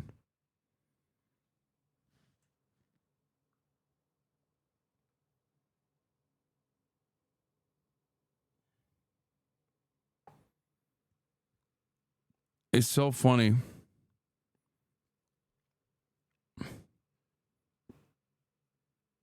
Anyway, don't say hawk tuah. Ugh, you guys are fucking lame. Anyway.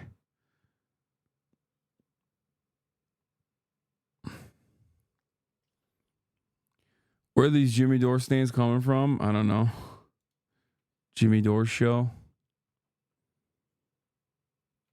The force the voters watched the Republican Party explode over the past year and are still running on that narrative that level of like chaos is actually was a sound strategy. Like, look at the Republican Party. They did the force the vote shit, which Democrats never can do regardless, but like they did that and they just have never let it go. Yeah, they it's so funny. They're just like wreckers. They claim to be fucking leftists, but they have the utmost contempt for anyone who is like ostensibly on the left. The members of the squad, those are the worst people in American politics in their eyes, okay? They're all big phonies. And also the Republican Party, on the other hand, they're not so bad, actually. It's like the moment that you say that to me, look, I'm a very simple guy, okay? I'm not very smart. I recognize that all day, every day. The moment that I start feeling like you don't have the same level of fucking smoke for the American Republican Party, which are the most significant terrorists in this goddamn nation, both domestically and in foreign policy, the moment that I feel like you don't have that level of fucking smoke for the Republicans that you do for like AOC and whatever, I'm like, I'm done. I'm cutting you out. Fuck it. Democratic Party across the board.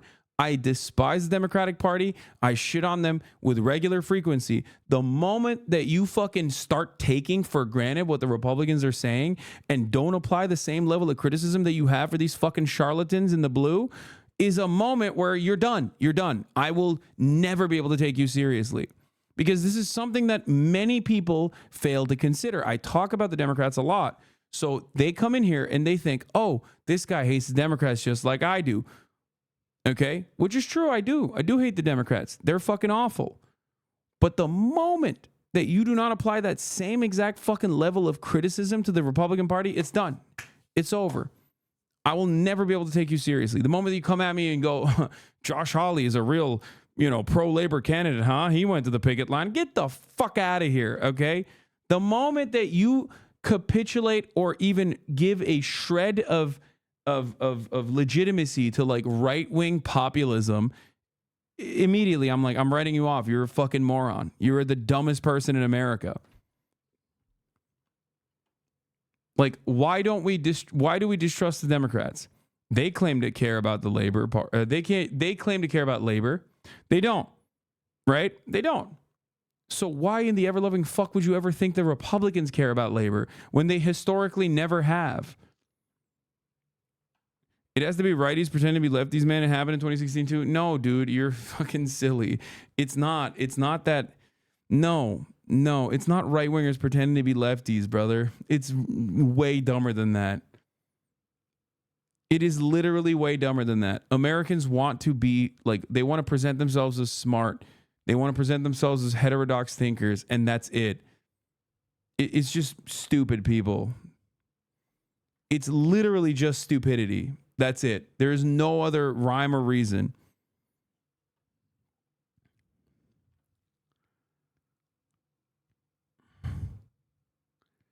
It's not like an operation where they're like secretly like, let's infiltrate the Jimmy Dore sphere and we can fucking convince everyone in that sphere, all 300 of them, to be right wing. Like, yeah, okay, these guys weren't going to vote anyway. What the fuck are you talking about?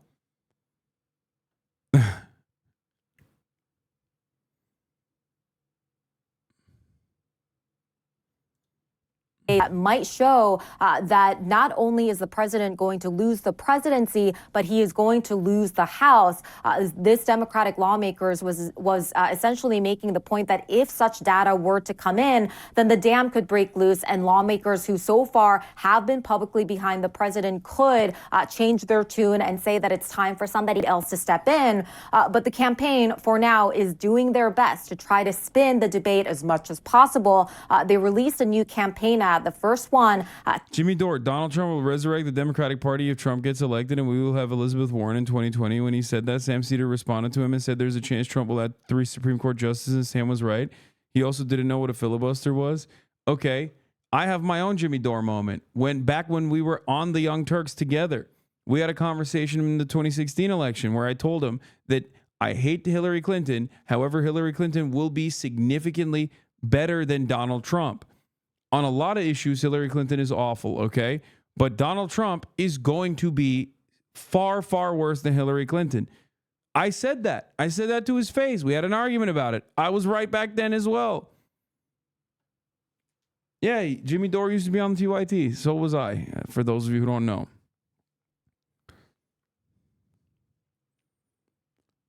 But how do you know that? I don't know, because I have eyes. I experienced the past of, the Trump presidency. I saw it. I saw it happen.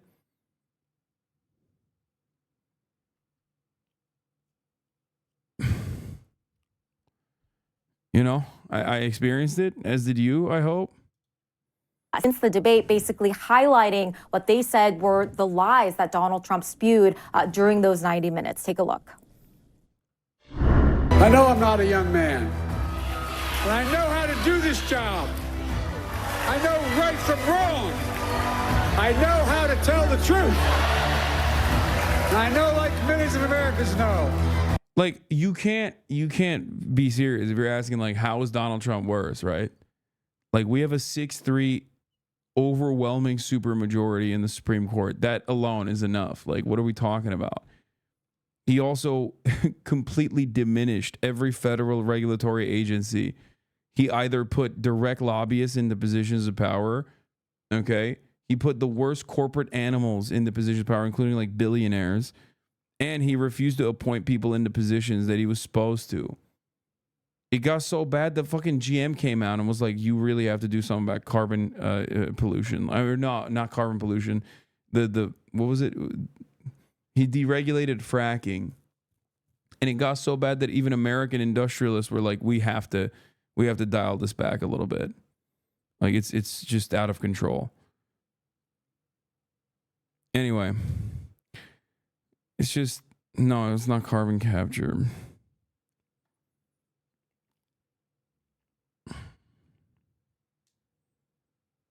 Anyway.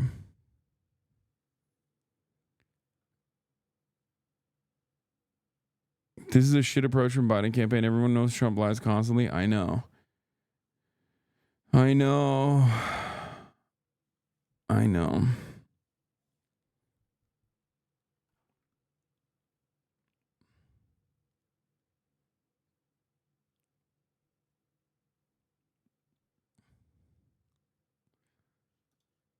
When you get knocked down, you get back up. Really speaks volumes, Brianna, that this ad pulls from Donald Trump and what he said during the debate, but only pulls from the president and his appearance. I mean, dude, I'm still not done with the Trump shit. Largest fucking tax cuts for corporations and the wealthy at a time when like unimaginable profits were happening.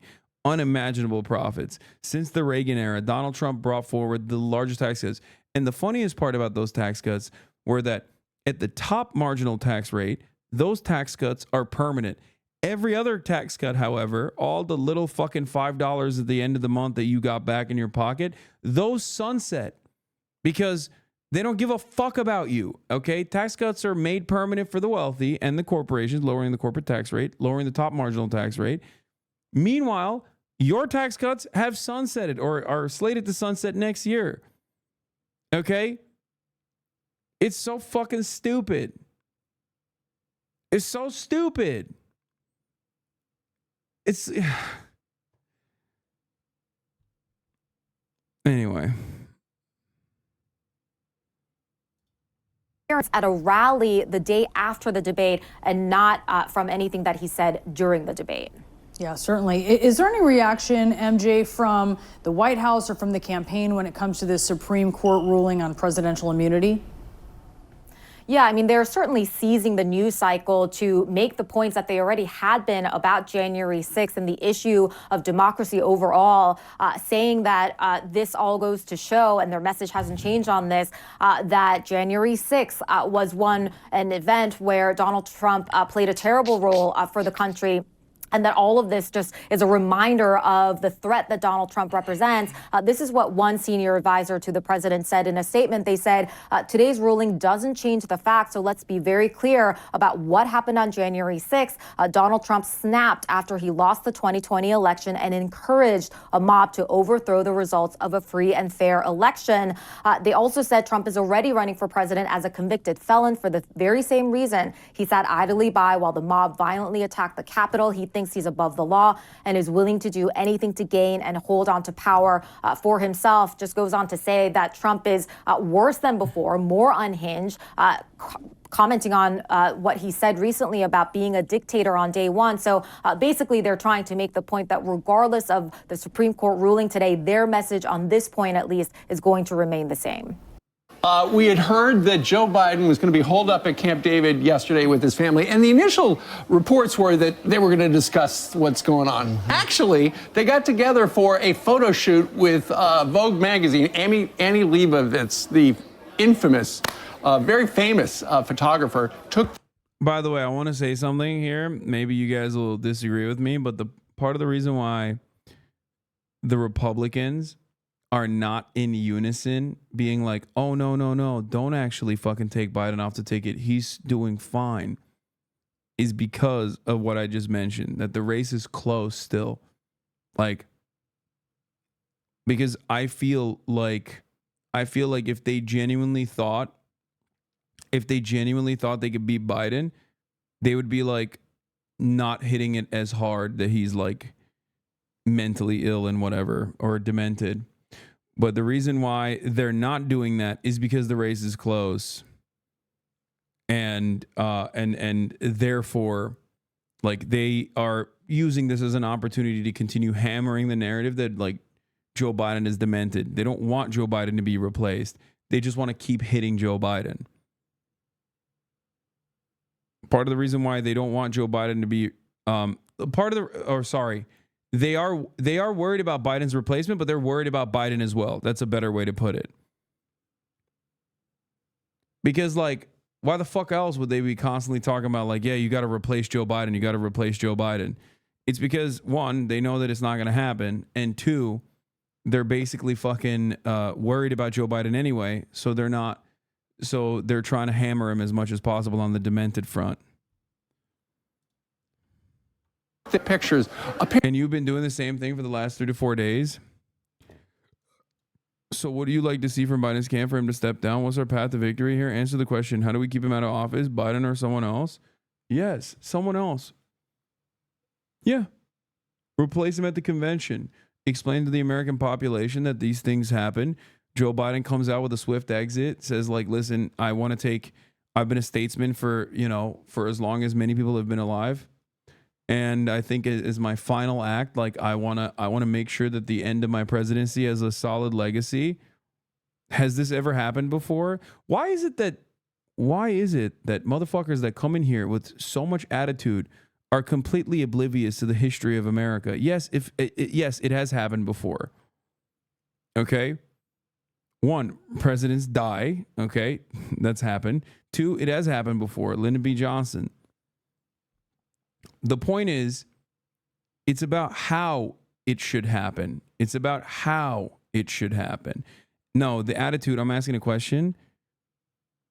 No, the attitude is coming from this, and you've been doing the same thing for the last 3 to 4 days. That's where the attitude is coming from. Don't fucking try to sneak that in here as though you didn't come in here with some goddamn attitude.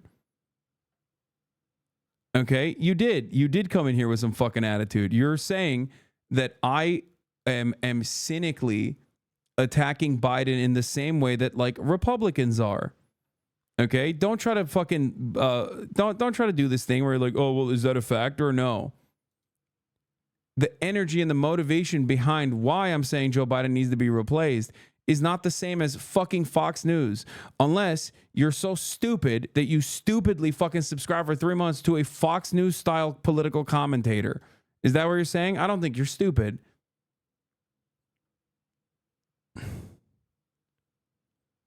Like immediately going, oh, you're being critical to Joe Biden in an election year who is like 800 years fucking old, and repeating the same criticisms that you've had of Joe Biden that you've had since 2020, since even before he ran, as a matter of fact. While he was running, I was saying this shit, okay? While he was running, I was like, why are we dropping the incumbent advantage that we're going to have when Joe Biden's brain is like obviously deteriorated even back then in comparison to how he was in 2018, in comparison to how he was in 2016, in comparison to how he was in 2012. I'm sorry that I'm not going to shut the fuck up about like something that I'm obviously correct on now that like you're worried about Biden's prospects. Okay? It's so ridiculous. And it's basically the same exact principle behind Hillary 2016. Can you give us the example of this happening before? I'd like to be educated on this. Yes, Democratic candidates or Democratic incumbents have dropped out. Okay. I already did.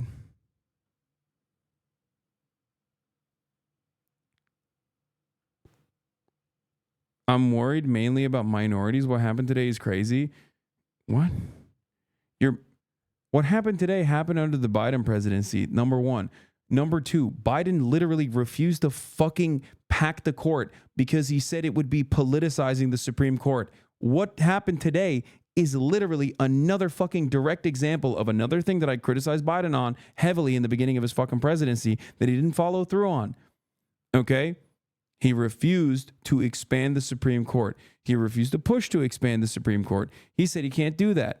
Okay? Now that I answered your former question, it's really funny that you're also turning around and being like, well, what about the minorities? What do you want? You want Biden to fucking kill the minorities personally instead of Donald Trump? Is that what you want? That'll make you fucking content with the situation at hand? We're always like, oh, well, he's a little bean. He's a small bean. He can't do nothing. Then why the fuck are we voting for him? Like, what do you mean, small bean? I want a big bean, okay? I want a bean that can do something.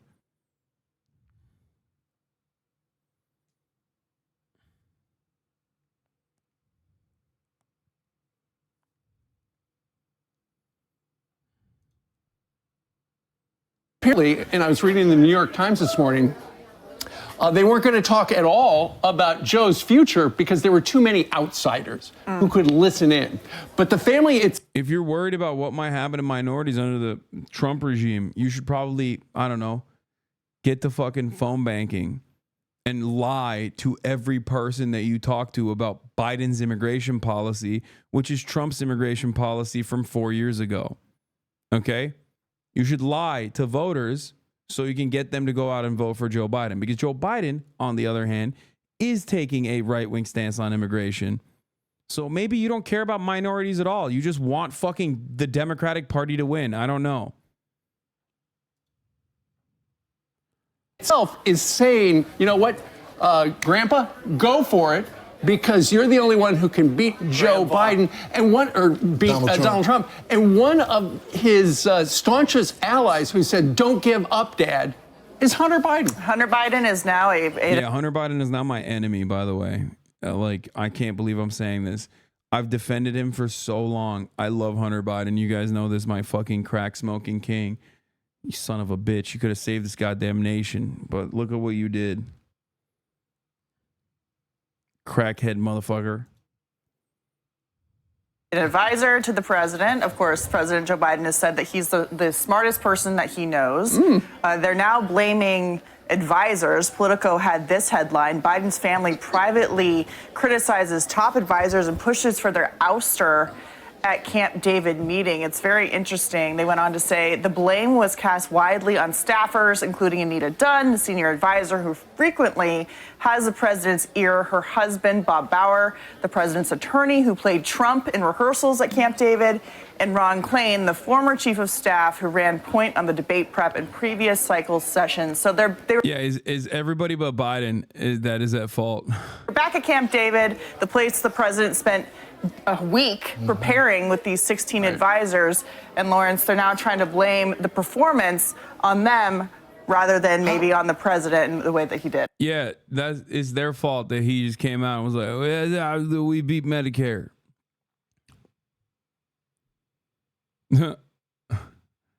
Yeah, it's their fault, actually. We beat Medicare. How insane is this family? I mean, these are the people that essentially. I don't trust the word that Fox says about this. No, this is like, they're flexing, but this is like actual fucking reporting from the New York Times, is actual reporting from Axios. They're not like, their commentary on top of it is obviously bullshit, but the accuracy of the statements, you know, I mean, it's the New York Times. You can't treat it with the same level of scrutiny that you treat Fox News, I guess, especially when it comes to domestic policy. They're just covering the New York Times reporting on it and shitting on the New York Times reporting on it. They're not making this stuff up. The president on life support that are scripting his every move.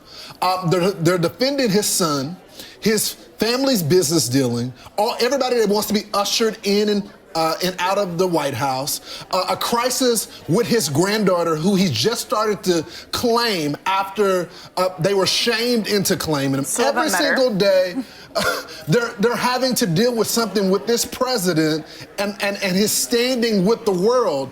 And instead of getting some type of gratefulness for trying to let the president rest for 7 days and give him all these canned lines, they're blamed, Brian. Yeah, I mean, it's unbelievable. They're going to blame people that have been with him for 25 years, whether you like it or not, Anita Dunn. Whether you like it or not, Ron Klain. These are the people that drilled him, and James Clyburn said, hey, he was over-prepared. Really? He was over-prepared? I think the other story is he had an emergency call with donors yesterday, not him, but his people, to assure them that he's not going anywhere, your money's good, Joe's still going to win. And according to Joe Zalazar, one of the people on that call, they didn't really feel assured that things are going to be better. They didn't have anything substantive to say how things are going to improve. Why? Because there's a big talk that Joe can't do anything after 4 o'clock. Right. Between 10 and 4 is the only time he can get work done. Well, he scheduled... like, that sounds like a Fox News lie, because it's so insane, right? How ridiculous. Excuse me, that's the sitting president. You're telling me that the sitting, oh wait, that's an Axios reporting from Alex Thompson, who literally was just on CNN in the video prior that we watched. And he's the one who reported on it. I know that like when you hear Fox News say it, you're like, this must be fake because it's fucking Fox News. But the reporting on it is actually sound. It's real. That's what's crazy about the situation, that it makes Fox News look reasonable.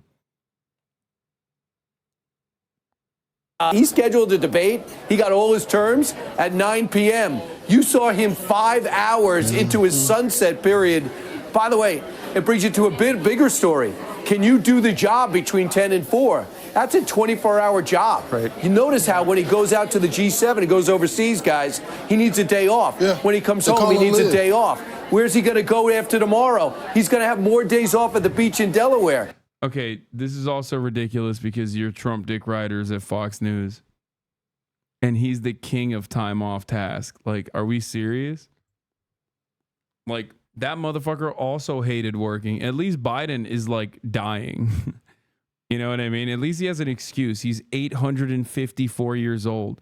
Donald Trump, old too, but like he's more mentally competent than fucking Joe Brandon is, and yet he fucking loved taking days. He didn't work a day in his goddamn presidency, dude. He didn't even age. That's what I've been thinking about that since that chatter brought it up. That motherfucker didn't even age during the 4 years. Like every president goes to the beach that makes you old, usually. Over the course of the first 4 years, your hair starts to get white if it's not white already. You know, like Barack Obama. Donald Trump looks the same, which is really fucking annoying, which shows me that he was not working, okay? His ass was not working. He did not give a fuck about being president. Like, the noticeable rapid deterioration did not kick in the same way that it did for Brandon, in the same way that it did for Obama, in the same way that it did for George W. Bush. That motherfucker got a tan on. He was golfing the whole time. Piece of shit. He's telling you in so many words and his actions, he can't do the job. Yeah. Well, do you remember a couple of election cycles ago when the question was, will this person be able to answer the phone call at 2 or 3 o'clock in the morning? 3 a.m. phone call. The answer, according to Joe Biden. Once again, Trump is not answering any phone calls at 2 a.m. Okay? Trump is not answering any phone calls at 2 a.m. You're out of your fucking mind if you think he's like doing the same shit. He's working less hours than 10 to 4, okay? Come on now.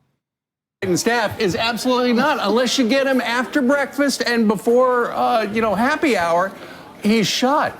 Bill Ackman, who was not a Trump supporter but now is on the Trump train, he did support Joe Biden financially, but he wrote this yesterday on X, formerly Twitter.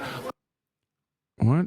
Donald Trump was exponentially better than fucking... Oh, people are going crazy. Donald Trump was not exponentially better than Joe Biden. I no longer blame President Biden for not stepping aside. He no longer has the mental acuity to make important judgments about himself. It is becoming increasingly clear, however, that the fault lies with the First Lady, Jill Biden. And anger is growing at the First Lady because let's face it, she's with him everywhere. That's right. She knows when he goes, sleepy time. Yeah. She and White House aides have, and we're hearing more and more about this, have for the last 3.5 years essentially concealed the condition of the President of the United States, which makes you wonder, and we have said this for years, who is putting the stuff in the teleprompter? Who is really the President of the United States? Because if she's calling the shots, I don't remember her name being on the ballot. Yeah, well, this has been described as Joe Biden's the emperor has no clothes moment. They've been trying to hide him away for years. They've never made the White House physician available for questioning by the press corps. You, of course, have the Robert Hur report, which the White House and Department of Justice will not release the audio of that interview with President Biden on his classified documents case when he was not charged with a series of felonies they say he did commit because of his memory and his performance in that interview. And, of course, now going back to Jill Biden, First Lady, we have breaking news on the Vogue cover. She's on the August cover of Vogue, and they say that she will be the president's closest confidant and advocate going into November. So they were working on this story for a while, and they put an update at the top saying after the debate there's talk about whether he should continue, and she is going to keep pushing for him to continue this race. It's amazing that she made it to the cover, and we have a former first lady that was an actual model and couldn't manage to be on the cover. Joe Salazar, he's an elected DNC. They're so mad. Why won't you put Melania's sexy ass on the cover? That's really fucked up. God, these guys are... This is the difference, okay? They're just so permacucked. I can't believe Melania's sexy ass was not on the cover. Put her on the cover right now. Member from Colorado. This is what he said about the call, because they're gaslighting us all. He says, I was hoping for more of a substantive conversation instead of, hey, let's go out there and just be cheerleaders, without actually addressing a very serious issue that unfolded on American televisions for 1 million people to see. There were a number of things that could have been said in addressing the situation, but we didn't get that, Brian. We were being gaslit, and we saw more of it yesterday all over the Sunday shows. Watch. Do you think President Biden should drop out of this race, Senator? Oh, absolutely not. Joe Biden's decision to go forward is a decision that we will all embrace because of the record he has and the performance that will come with it. It's not and that whole abandoned Biden thing, that's the dumbest I've ever heard. Joe Biden has earned, and Joe Biden deserves the confidence, the respect, and frankly, the partnership that we now have to provide to him. I've been a part of debate preparation before, and I know what when I see what I call preparation overload. And that's exactly what was going on the other night. The only Democrat who's ever beaten Donald Trump is Joe Biden. He is our candidate for November, and he has the best shot to beat him. All right, Brian. Unbelievable. Yeah, it's so interesting that Chris Coons says now he's the only one who can beat Donald Trump, and he's not wrong. It looks like Kamala Harris head-to-head loses by about 5 points, and all you have to do is look at Gavin Newsom's record. He's got 44% approval in California. So I don't know if he's going to bring that national. Governor Pritzker, is that going to be an option? It looks like the machine is with Joe Biden. Barring an episode, he's going to be the guy. And I also think it's important to point out that the one person who came out and said we're talking about all options was Jamie Raskin. He said, we're sticking with Joe Biden, but we're having serious conversation behind the scenes. I'm Steve Doocy. I'm Brian Kilmeade. And I'm Ainsley Earhart. And click here to subscribe to the Fox News YouTube page to catch our hottest interviews and most compelling analysis. Good morning and welcome to Morning Joe on this Monday, July 1st. This morning, we are waking up to a sea of headlines and opinion pieces from major news organizations, former party leaders, and very loud whispers, mostly behind the scenes, from present leading Democrats who say it is over. Here's a taste of the global call for President Joe Biden to get out of the race. The New York Times editorial board says Biden is not the man he was 4 years ago, calling his candidacy, quote, a reckless gamble. Editors at Georgia's largest newspaper, the Atlanta Journal-Constitution, echoed that take, demanding the president pass the torch. Not Mika. Quote, Biden deserves a better exit from public life than the one he endured when he shuffled off the stage on Thursday night. And then there were the headlines, sneering, mocking, jeering all at once. This was the performance that has gotten us to this point. We have 1,000 trillionaires in America. Billionaires in America. And what's happening? They're in a situation where they, in fact, pay 8.2% in taxes. If they just paid 24% or 25%, either one of those numbers, they'd raise $500 million, billion dollars, I should say, in a 10-year period. We'd be able to wipe out his debt. We'd be able to help make sure that all those things we need to do, child care, elder care, making sure that we continue to strengthen our healthcare system, making sure that we're able to make every single solitary person eligible for what I've been able to do with the COVID, with dealing with everything we have to do with, look, if we finally beat Medicare. Classic case of over preparing. That's like, I'm looking right at it.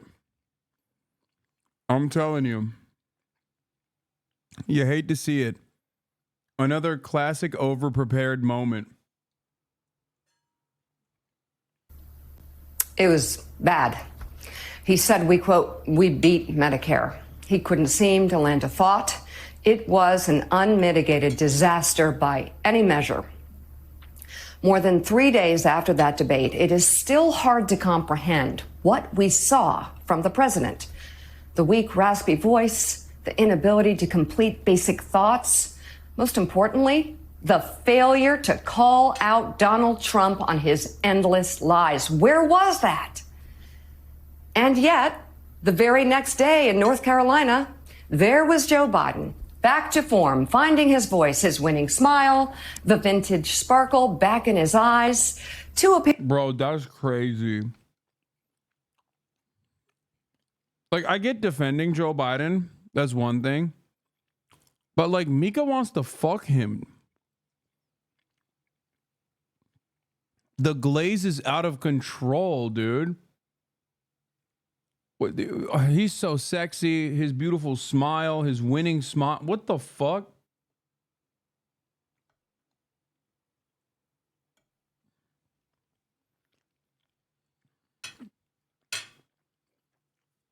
Bro.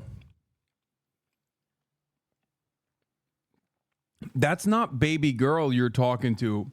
That is an 800-year-old man who's the motherfucking president of this country. Okay? What is happening? Appearances that were as different as, well, night and day.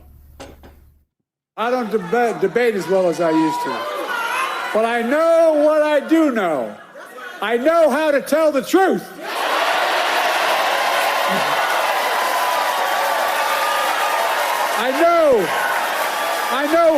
I know right from wrong. And I know how to do this job. I know how to get things done. And I know, like millions of Americans know, when you get knocked down, you get back up. So what was different? A little more sleep? Perhaps it was an event during the day, rather it... The funniest thing is, like, bro, it's not like you got knocked down. Like, you fell down like an old person.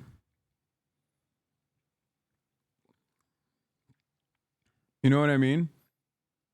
Like, you didn't actually, like, it's not like Trump beat you. Like, it's not like Trump beat your ass. You beat yourself, dude. You just fell and you couldn't get up. So I don't even know what that means when he says, like, oh, you get back, you get knocked down, you get back up again. Like, does he mean like at the top of the hour when there's a 3-minute ad break, you get knocked back for a second and you're like, whoa, whoa, whoa, chill. What do you mean? And then, you know, you realize you're subscribed to the HasanAbi broadcast. So you get up again and you actually continue watching without any sort of interruptions whatsoever. Maybe that's what he means by that.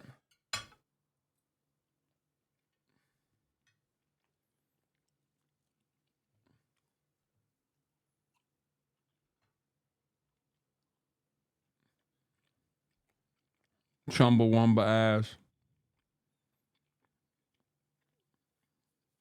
Muffin Coats, thank you for the 5-tier and give the subs, allowing 5 people to no longer see the ads at the top of the hour. Here's the 3-minute break now.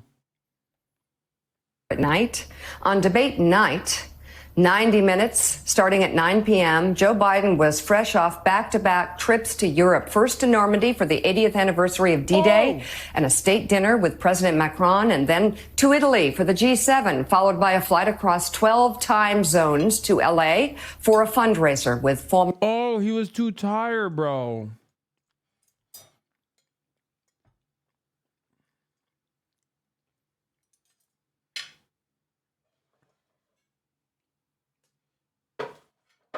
He was a tired little guy. That's what it is. That you guys are being silly. I didn't realize. It was eepy. Former President Barack Obama. Just 33 hours later, he was headed back to the East Coast. Someone in the chat said, honestly, you sounded like him yesterday. One, I am not the fucking president, nor am I running for president. That's number one. Number two, when I fly, I don't fly in Air Force One with like medical healthcare professionals by my fucking side, ensuring that I am mentally fit at all moments, firing off on all fucking cylinders. The fuck? I'm over here running a fucking trying to catch a connection in Munich that is delayed with my bags and shit, and you're like, oh, isn't that the same? Yeah, dude, it's the same as flying with Air Force One. The debate was also 2 weeks after his son Hunter was convicted on 3 felony gun charges and faces prison time. Okay, this is President awesome. Biden painfully told America he would not pardon his son. I really question his schedule. It makes me angry that he was moving across the world on 4 different time zones. It seems to me this is a lack of discipline. These were important events that he was going to, but the stakes in this election could not be. This is awesome, dude.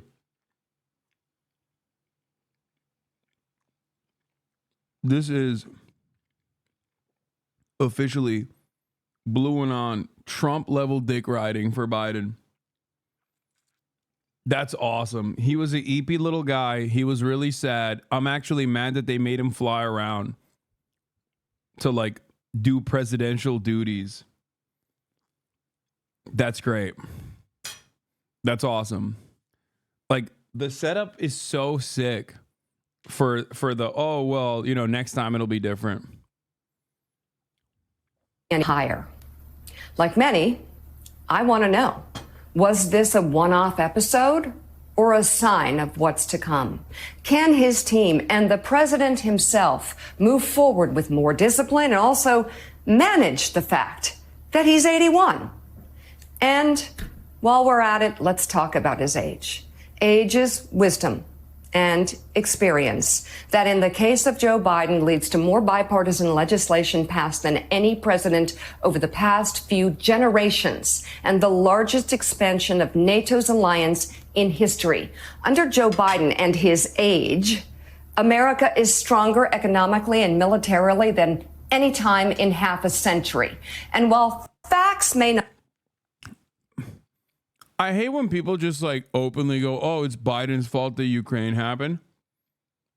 But like, how is this any different than saying, no, Biden did Ukraine? No, man, the NATO expansion happened because of Vladimir Putin, just like the Ukraine invasion happened because of Vladimir Putin. Fuck do you mean? Oh, he expanded NATO so perfectly. It's like, no. Vladimir Putin expanded NATO. It's so stupid. Not matter to Donald Trump and his friends in the far right media. Those are the objective facts. And that is the undeniable truth. I'm beyond the point of like even Here's another considering that a truth. W. I don't think so, but regardless. Age also needs to be managed. On my 50 over 50 lists, I celebrate women who are reaching their highest power well over 50, 60, 70, 80, even 90. And yet every one of those women are managing their fabulous age. I don't think it's over. This moment in the race fits the entire narrative of Joe Biden's life. In his personal and professional life, Biden has repeatedly risen up from rock bottom. It's what we love about him. So many draw hope from his empathy and his ability to have perspective, even right now, and to persevere when he is completely counted out. His list of losses and failures is long and would be unbearable for most. In 1972, his wife and baby daughter were killed in a car accident. He had been elected to the Senate and took the oath of office in his surviving son's hospital room to remain by their bedsides. In 1987, his first campaign for president came to an end, and so nearly did his life, when a few months later, he suffered a brain aneurysm. It was... Yeah, bro, God's been telling this man to hang it up. Also, his 1988 presidential run didn't fucking come to a close because of the brain aneurysm that came after. It came to a close because he was ritualistically humiliated by every media outlet for plagiarizing his fucking speech. Now, of course, back then, shit like that mattered. Nowadays, nobody gives a fuck. But like back then, people certainly did care about it. He actually very famously plagiarized verbatim a speech that a Labor guy gave in, I think, was it in like British Parliament? I can't remember. Kinnock? And yeah, and that is the reason why he had to, he humiliated himself so much. They used to call him an idiot. They made fun of him. Yeah, it was Neil Kinnock's speech that he stole. I'm the first Biden to ever, I'm the first person with the last name Biden from my family to go to college. Didn't Joe also should have lie half the time? Yeah, he used to lie back then. He lied a lot in the 2016 candidate, in the 2016 run. He lied in 2020 as well, in the primaries. Yeah, the funniest is, yeah, it is an autobiographical speech that Kinnock gave. That's why it was funny. All right, let's continue. Severe that his doctor told him his chance of survival was less than half just to survive the surgery.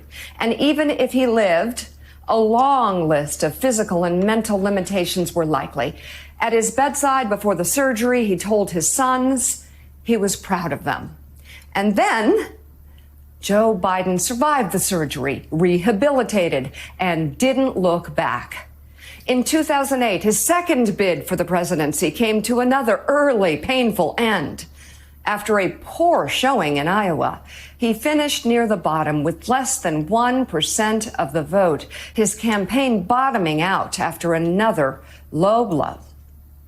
And yet, the following summer, Biden would be back. Yeah, this fucking dipshit rehabilitated him. Because they needed like a racist dude on the ticket, in a democratic way, like not obviously like a Republican style racist, but like at least like a centrist, goofy, somewhat likable white guy. That's why they brought him in.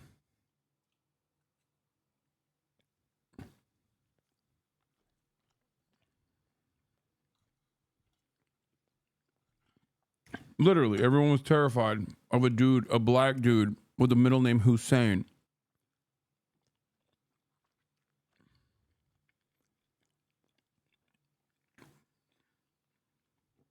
So, at the time, the Democratic Party's calculation was, oh, we need like a racist guy on there, on that ticket to like, soothe the fears of the white voters that are going to be terrified of a man by the name of Barack Hussein Obama.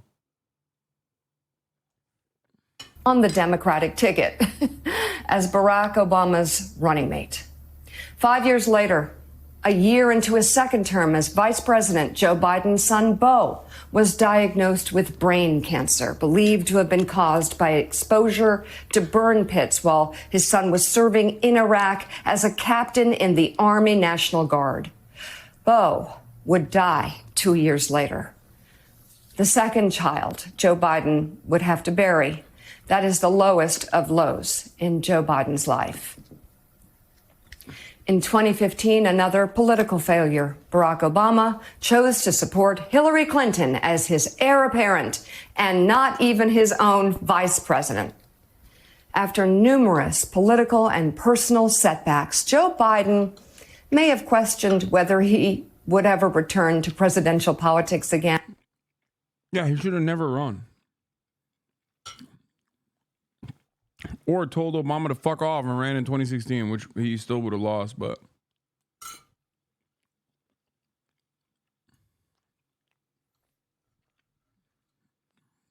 He would have beat Trump. Straight up.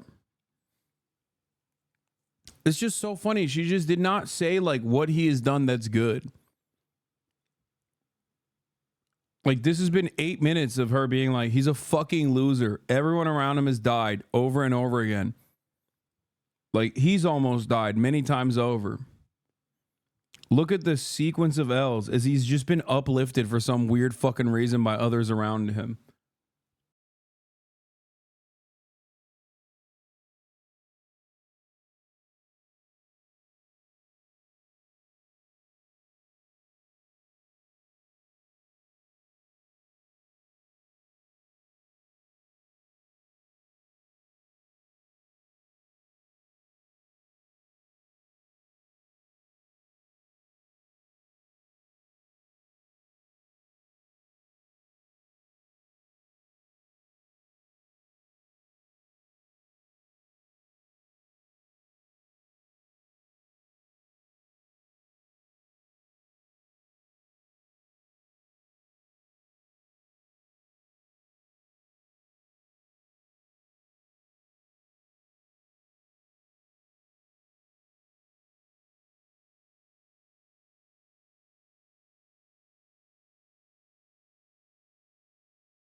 I'm back.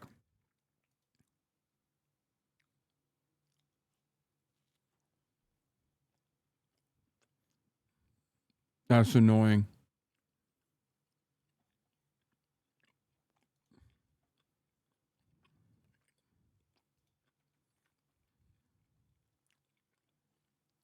I lived, bitch. That was crazy.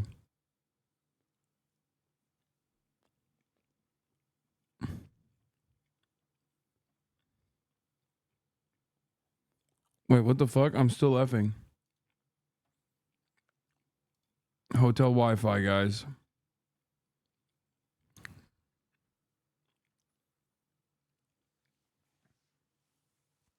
Not much you can do.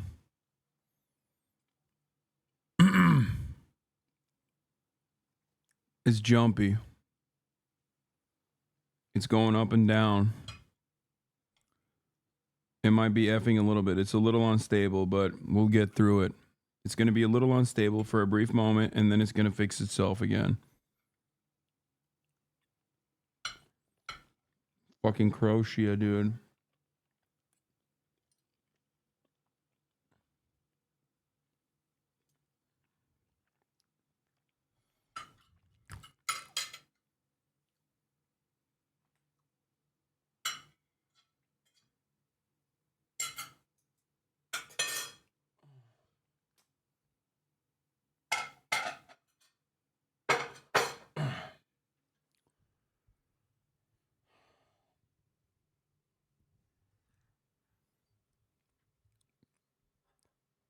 Did you find some migrant food? No, I had a turkey medallion and a fucking filet. Tell your neighbor to stop downloading porn. He's hogging the Wi-Fi. I know.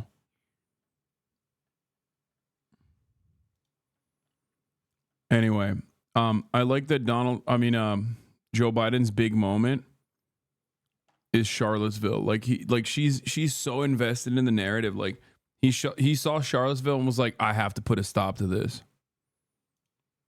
A threat to our nation's core values, Biden announced his third try for the White House. And just like his first two presidential campaigns, he was staring at an early exit in the race, stumbling in the first Democratic debate after a broadside by Kamala Harris. He finished a distant fourth in Iowa and an even worse fifth in New Hampshire. All experts, just like right now, said I hate this fucking, he just came back from the dead over and over again. Like, dude, he's been carried every time. Am I effing again? Fuck. Classic. Hold on. It's just patchy for now. The internet is going to fix itself. It's just patchy. It's cutting in and out at the moment, but it'll be fine in a second. I don't know why the fuck is so bad, but this would never happen under Yugoslavia rule. Yeah, my fucking download speed right now is 2.65 megabits. It's so bad. And my upload, I suspect, is even worse. I don't even know if you guys can see me or hear me right now. No, my upload, it says, is at 41 megabits. What the hell? My upload is great, actually. Dude, I'm looking at my upload speeds right now. It's at 40. My download is 2. My upload is 32. How is that possible? Why is that possible? European internet is so weird. No, March is not here. The internet's going to fix itself. That's DNC's strategy for Biden. Yeah, except what do you want me to do? This is completely outside of my power at this point. I'm in a fucking foreign country.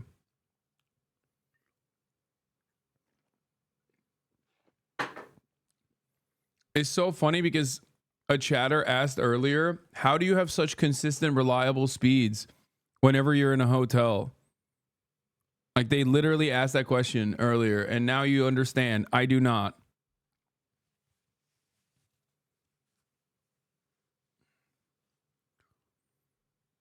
Your faith in the hotel Wi-Fi is stronger than my grandmother's Catholic faith?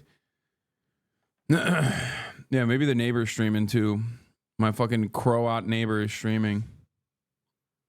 You just occasionally lag out? Yeah, hold on. it was over for the man from Scranton.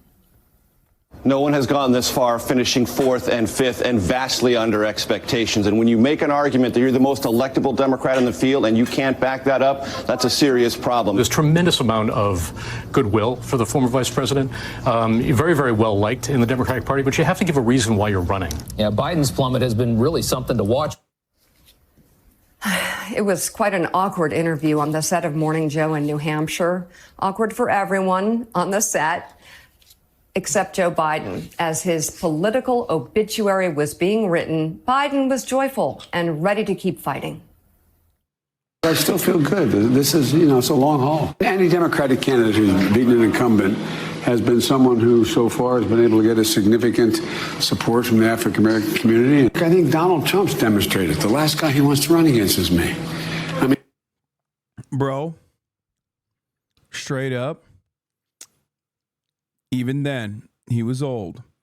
Even then, I criticized this quite a bit. But right now, think about how he sounds like right now versus back then. I mean, think about it. He's kind of obsessed with you. Mildly. I've become the object of his great affection.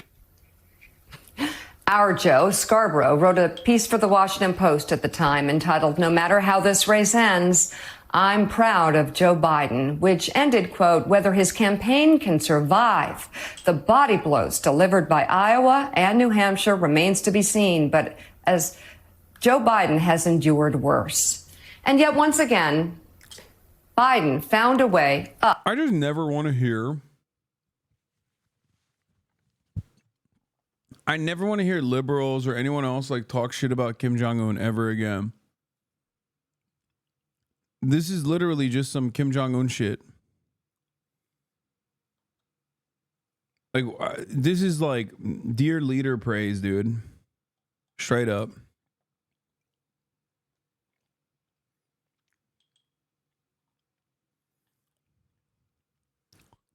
Our Joe, she said. Up from rock bottom. South Carolina gave his campaign new life and he secured the Democratic nomination. And the rest is historic. Literally.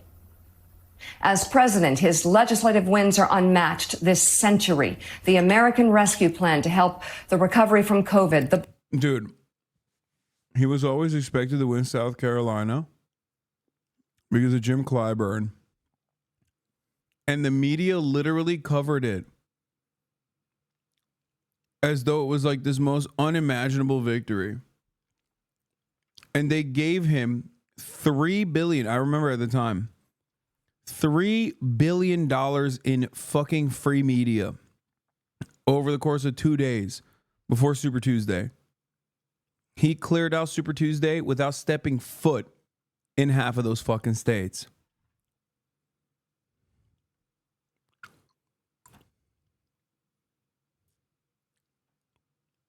Okay? I'm telling you, it's just like this man has never won anything on his own. He's never won anything on his own. The bipartisan infrastructure law to rebuild the country, the Bipartisan Safer Communities Act, the first legislative action on guns in decades, and the CHIPS and Science Act. He expanded health care for veterans through the PACT Act. He signed marriage equality into law, and he got the Inflation Reduction Act passed to address the rising costs of living and deliver historic action on the climate. He appointed and got confirmation of the first black woman to the Supreme Court. He protected the Affordable Care Act and provided billions in student debt relief. He negotiated the toughest, most conservative border control bill in decades, only to see it get torpedoed by Donald Trump, who cynically didn't want a solution to the problem, only an issue to demagogue and campaign on. Yeah. It's great. Yeah, boo, I can't believe Donald Trump ruined his like beautiful policy for the border. Like, what the fuck are you saying? God, I hate these people. They're such charlatans. They have no convictions. They have no morality. They have nothing. Like, it's all just posture. On all the while, Biden solidified key international alliances, expanded NATO, and rallied the world in support of Ukraine in the face of Russian aggression. Right now, he's managing not one, but two hot wars. Days after the October 7th massacre in Israel, Biden got on Air Force One to attend an Israeli war cabinet meeting in person. This after going to Kyiv, Ukraine by train via Poland, despite the tremendous risk and difficult conditions. And through all of this, he delivered the lowest unemployment in 40 years, the strongest dollar in 50 years, and the most successful stock market of all time. So now, after Thursday... Bro, if this is glazing, like, we deserve to lose.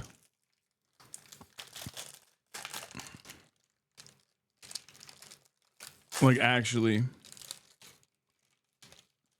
Oh, man, he went to Israel, dude. It was so sick. I love him.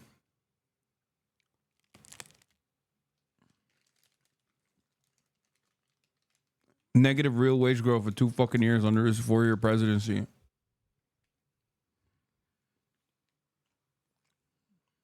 I'm so glad he expanded NATO. Like, what American... I'm sorry.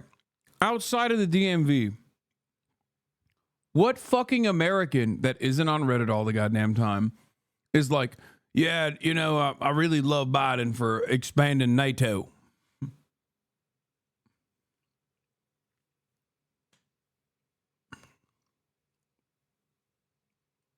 Yeah, it's my favorite that he went to Israel. Love the way he's dealing with Israel. 75% disapproval on Israel, by the way. People literally think Donald Trump outside of the DNC. No, DMV. DMV.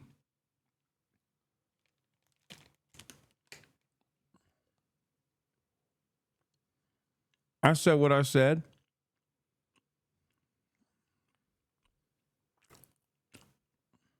His abysmal debate performance, President Biden finds himself at rock bottom again.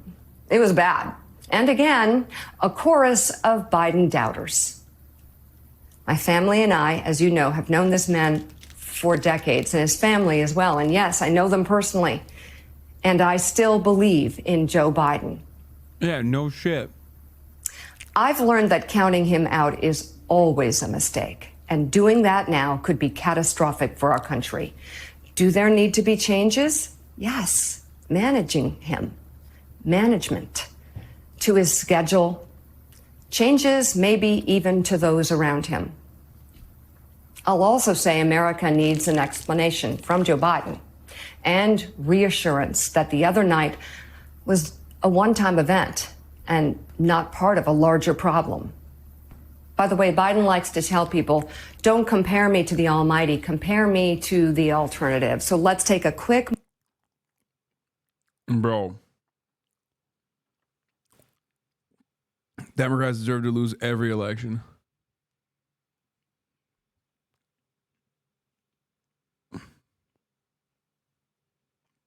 This is so crazy.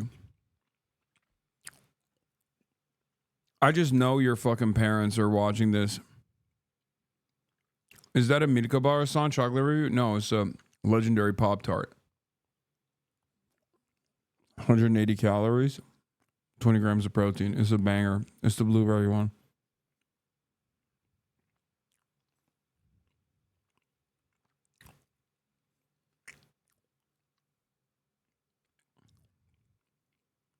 This level of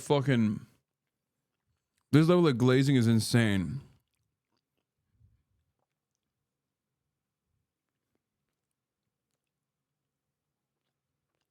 It's just not even bordering on delusion. It is actually delusional. To look at the current alternative. Not a hypothetical, imagined new Democratic candidate, the actual current alternative, who was across from Joe Biden at Thursday's debate, Donald Trump, the man who incited a political coup against our government and who indicates he will not accept the results of the 2024 election if he loses again. Bro, it is the severity of Donald Trump that is supposed to cause the Democratic Party to take serious action and not like rely on defensive voting and not rely on lesser evil voting. Okay?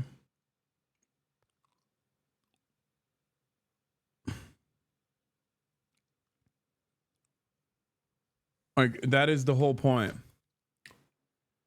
Oh, this is crazy. I can't believe you want Donald Trump to win. Okay, dude. It's not even top of the hour. What the fuck are you talking about? The convicted felon who faces 3 more indictments. The man who was found liable for sexual assault. The man who was found liable for massive fraud. The man who brags about having ended a woman's right to abortion health care, a decision that is killing women and babies and causing immeasurable and preventable agony for women across the country. The man whose tax proposals could cripple the economy, according to over a dozen Nobel Prize economists. Are you in favor of Trump because it will more quickly initiate the change we need to see? Like, what are you? Yeah, dude, I really want a Muslim ban. Like, I want to deport every Muslim in the country. And I also think immigrants are rapists. And I want to deport every fucking immigrant in the nation. That's why I'm a big fan of Donald Trump. Damn, I didn't know you were like that. Yeah, you fucking idiot, because I'm not like that. That's... How do I deal with a person like this? I don't know. Like, you... Who's dumber than Joe Biden? This fucking guy, it seems. What the fuck are you saying?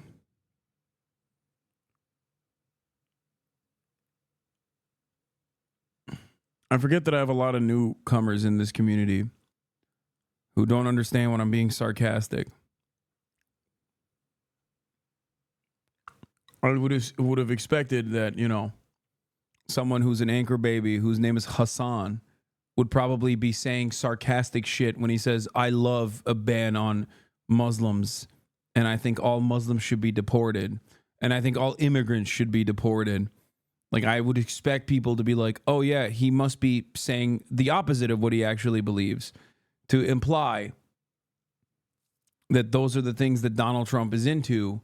And therefore, of course, I would not be into those things.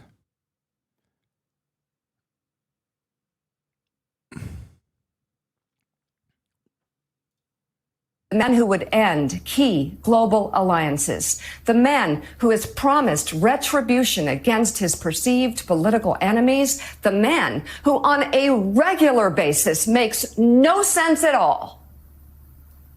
When he said, May I have a follow-up question? Sure. Sounds crazy and slurs his words and talks about batteries and sharks, why aren't there calls for Trump to drop out? Where are they? My controversial opinion is the shark thing they keep dunking on him for, but it's like, it's actually a classic Trumpism, and it's actually not bad at all. It's that kind of fire. Like, they keep going like, the shark battery equation that he put forward, the hypothetical scenario, where it's like you're in a fucking ship with a electric battery in it. He thinks that like electricity would, like, you'd get electrocuted if the battery fucking touched the water. Not understanding how bodies of water works, not understanding how batteries work. And then he's like, oh yeah, I would like, you know, would I jump in the water and die by the shark, or would I get electrocuted by the battery? And it's like, that's a classic Trump take, you know? That's a classic Trump story. It's hilarious. It's very fucking stupid. He has this like very reasonable fear of sharks, which I do too, to be fair to Donald Trump, my goat, who I'm voting for. I told this guy, you can have a follow-up question, and he died, I think. He forgot how to breathe.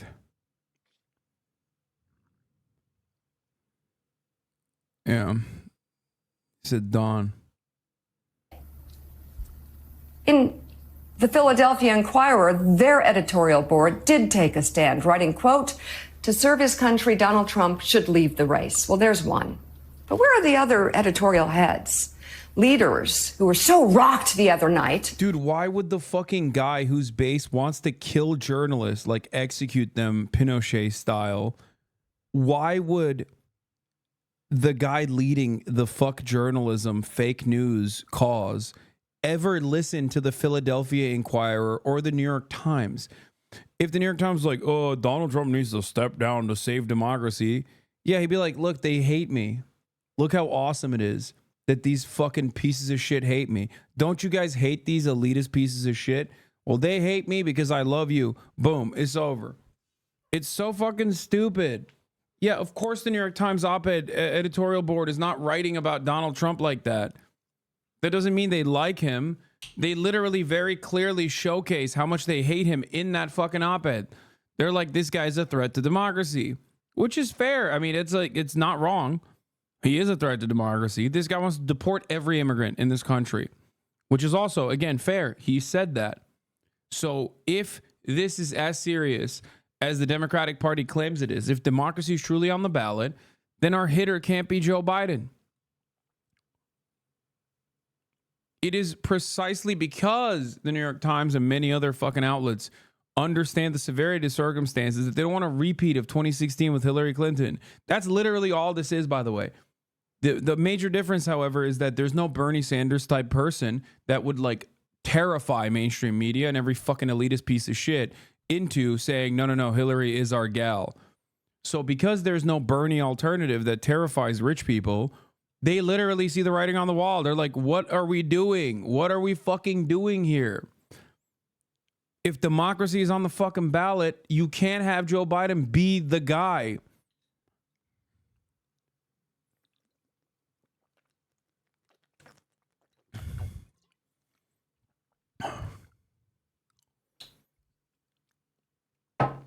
Like, what's the argument? Yeah, someone said Mika wants Trump to drop out because she wants Joe Biden to go up against a better Republican. Like, what's the argument? Is that what the New York Times is supposed to be writing? Hey, we here at the New York Times love the Republican Party. That's why Donald Trump needs to drop out so that you can find someone who can handily defeat Joe Biden. Like, that's a ridiculous article that the New York Times would never write.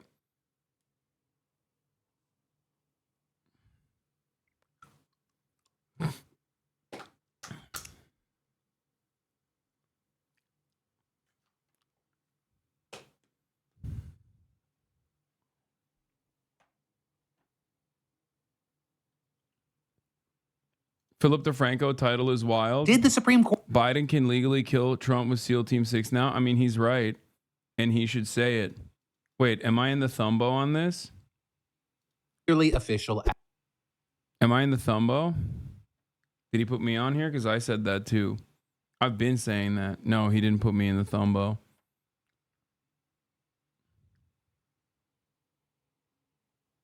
Did you see the Hawk Tuah girl came out against Trump? What? Okay, dude, you fucking suck. Taking a big hit, man. Okay, done hitting the vape. What should we do if voting hard enough is not good enough? Man, shut the fuck up. I have a game that I want to play with you guys. That makes me It's, nervous. no, it's not that scary, I promise. It's called Huck, Tuah, or Nah. And you tell me if you want to Huck Tuah on that thing or no. Okay. Okay. I think you might. Are you into like older guys? For sure. Okay. Oh, yeah. This is my least favorite meme. This is probably for like every normie. I fucking hate this meme. This is the most barstool ass meme of all time. I'm realizing that I'm no longer a normie. It's so forced. It's so barstool adjacent. I would have loved this shit if I was in college. Fuck, I got the Zen hiccups. Fuck, my phone's not loading. All right, ready? Come on. Oh, just a Huck? I'll give him a hawk. I'll give him a hawk. Okay, beautiful. There you go, Dave. You got a Huck. Donald Trump. No, absolutely not. No. It's a no from me. Okay, it's no. I have a game that I want to play with you guys. Like, Midas Touch covering this is so funny. Midas Touch, like, oh my God. The Hawk Tuah girl won't suck Donald Trump's dick. Sloppy style. What are we doing, man? What are we doing? Someone said coworker coded. Yeah, it's so. This is so fucking coworker tells you about this shit at the cooler. Coded as a story. Oh my God, I hate it. Oh, fuck.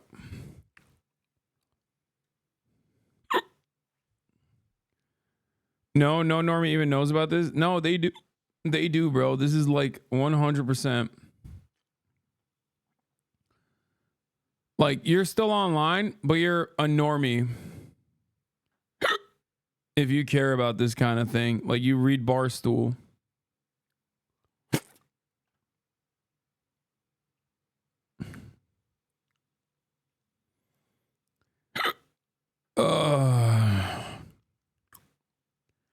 Please, I've had enough. Let's go back to covering the apocalypse. Man, shut up. It's fine to take some fucking breaks every now and then. I know you are, but what am I? Where am I? China. I'm 1,100 years old. I served in World War I. And I'll be hunting illegal aliens with a fishnet. I was a hunter-gatherer. We are renaming New Mexico to No Mexico, by the way. Gee, Mr. Wilkins, I'll take 2 milks for a nickel. You're ugly, you're old, and you smell like hamsters. As far as America is. Puerto Rico. That's pretty good. Like, he kind of nailed both of them. Not gonna lie, he fucking nailed it. I mean, that is a 1-to-1 on the debate. The No Mexico one is a funny joke, in my opinion. This guy sucks. I know him. Listen, I'm not making a fucking character reference here, all right? I'm just simply stating that was good, objectively.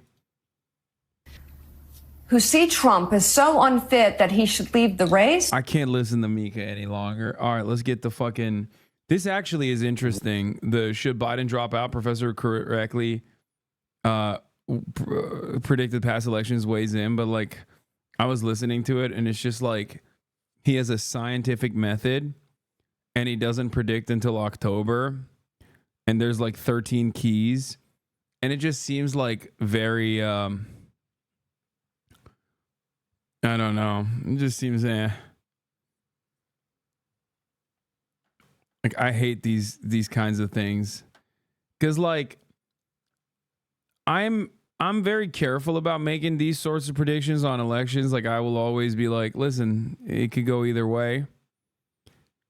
And then motherfuckers like Austin, if they get it right, will fucking rub it in your face forever. Like he's like, no, I was Joe Biden all the way. I'm like, yeah, dude, before COVID, like, what are you talking about? You had no fucking idea that a biblical Holocaust style event was going to occur. Like you just like Joe Biden and the Democratic Party and you said he's gonna win. And then literally an insane world-changing event occurred. And that's the only way he barely won. Like an actual biblical style plague, dude.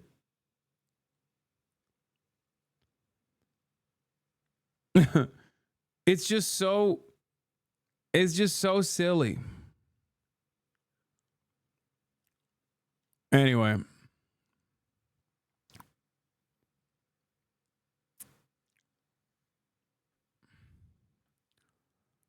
So I don't like this kind of these kinds of fucking takes. Let's get to France. Week of campaigning and deal making is beginning in France ahead of a second round of parliament. Here, now that we're done with like America's dying democracy, let's talk about France real quick. Have you been following the gnome drama on TikTok? It's pretty scary. Be careful. What? The gnome drama on TikTok? What, like duendes?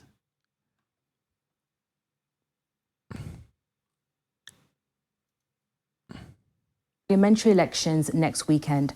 It comes after the far-right National Rally Party emerged from Sunday's first round in a comfortable first place, with just over 33% of the vote. President Macron, whose alliance trailed in third place on around 20%, has responded by calling for centrist and left-wing parties to unite to prevent the far-right from winning control of Parliament. From Paris, here's Andrew Harding. A dramatic win yesterday for France's National Rally. The party was for years considered too extreme for most French voters, with its anti-immigration, Eurosceptic platform and its links to the Kremlin. But last night, the RN, as it's known here, secured more than a third of all votes. The party's leader is Marine Le Pen, who has her... What the fuck's going on with the EU first, Italy, now France, fall to fascism, austerity, baby. You put like a couple decades of austerity, every euro is going to start treating every fucking migrant like they're Roma. You know? That's what's going on. That's it. Neoliberalism. It's fucking awesome. It's so sick.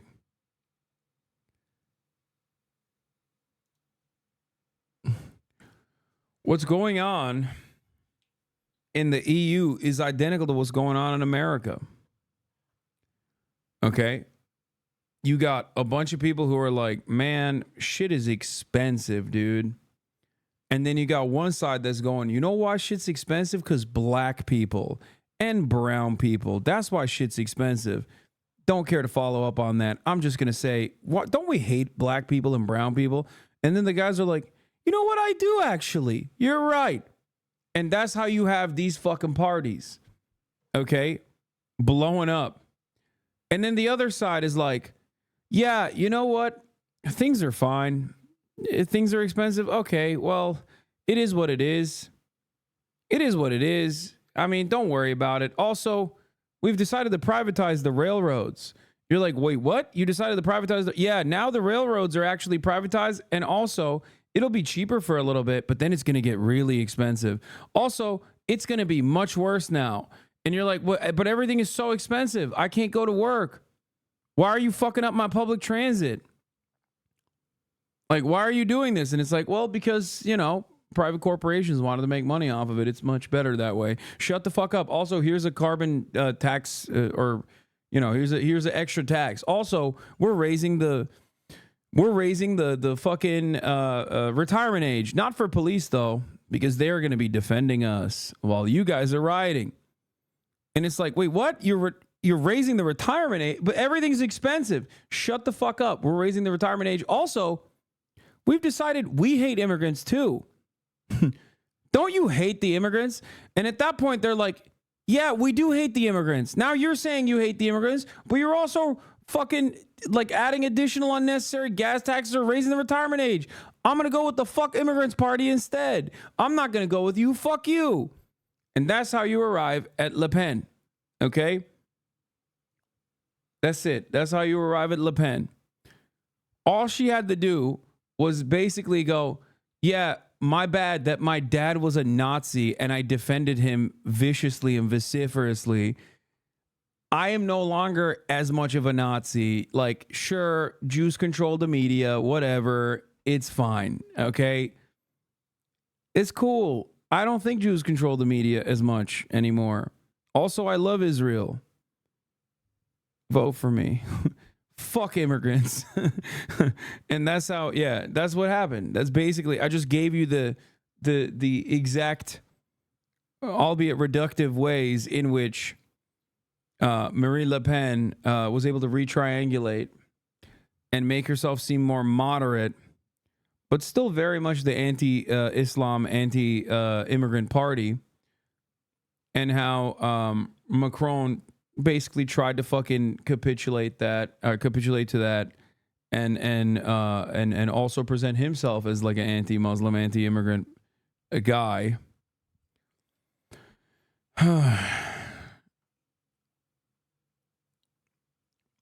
And now she won the first round. Now, this doesn't mean that she's going to win outright.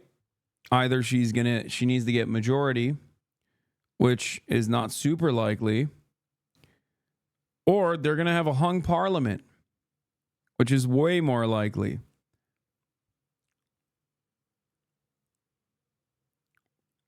Now, the problem is Macron sucks dick. His party got third place.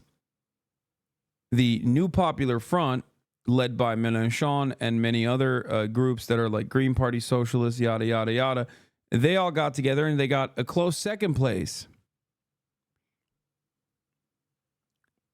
So we'll see what happens. Macron's party got third place. Okay? Now, if Macron is actually serious about combating the far right, which, by the way, this would have never even happened if Macron didn't, like, on a whim, after the EU elections, decide to fucking hold a snap election out of nowhere, without even telling his own fucking party, by the way. There would be no parliamentary elections in France, but he decided, like, no, we're doing that shit. Don't know why. Doesn't make a lot of sense. However, predictably, the far-right coalition is at the top of the ticket now.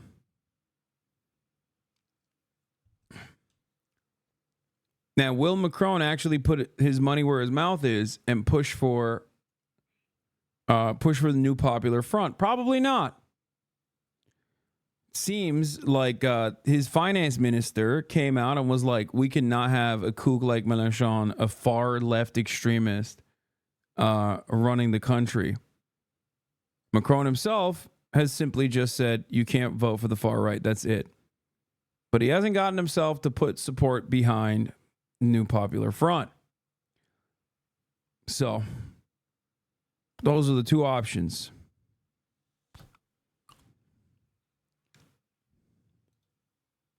On winning the French presidency next. Les Français ont ainsi, dans un vote sans ambiguïté, témoigné She told the country it had nothing to fear from a right-wing RN-led government. Et de la concorde nationale.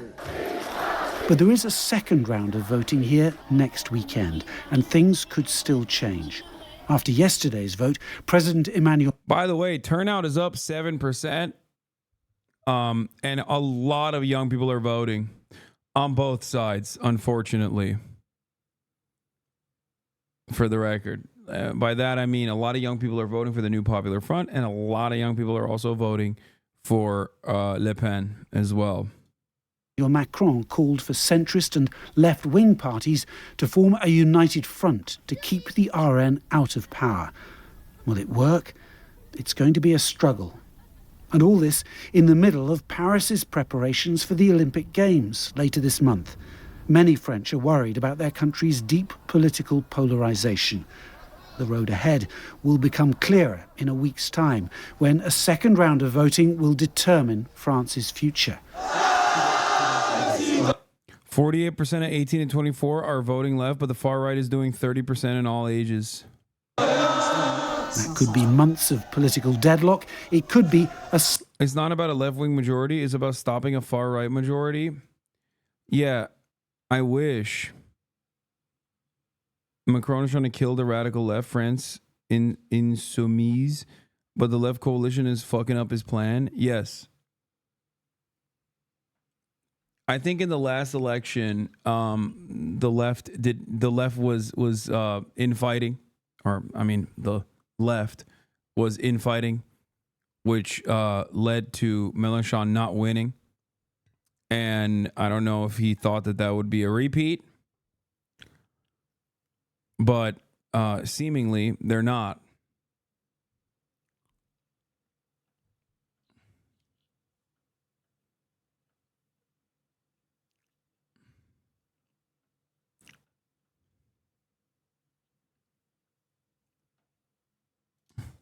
Seismic political shift to the hard right, with huge implications for the country and the continent.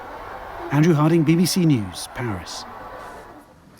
Well, let's speak to our Paris correspondent, Hugh Schofield. And Hugh, in previous elections, the left and the centre have come together to stop the far right from taking power in France. How successful will they be this time around?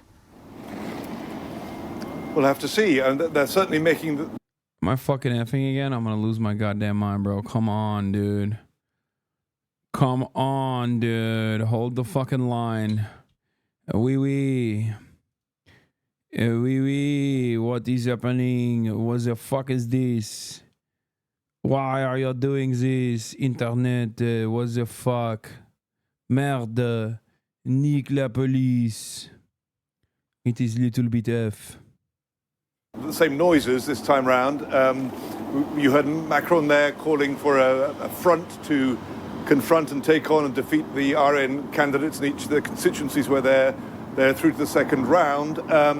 So yes, and there is certainly a determination on the part of the left to do this. They've promised that their candidates will stand down if they're in third place in a constituency in order to concentrate the vote.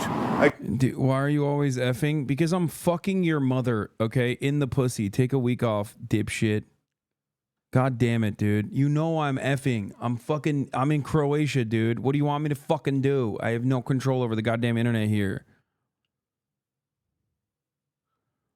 Dude, this dumbass, bro. I banned this person. I don't know if this is a he or she. Like, literally the other day. We're talking about fucking France. Shut the fuck up, please. Oh my God. PSL this, PSL that. Claudia Lariva is running in France too. Shut the fuck up. God damn, dude. Holy shit.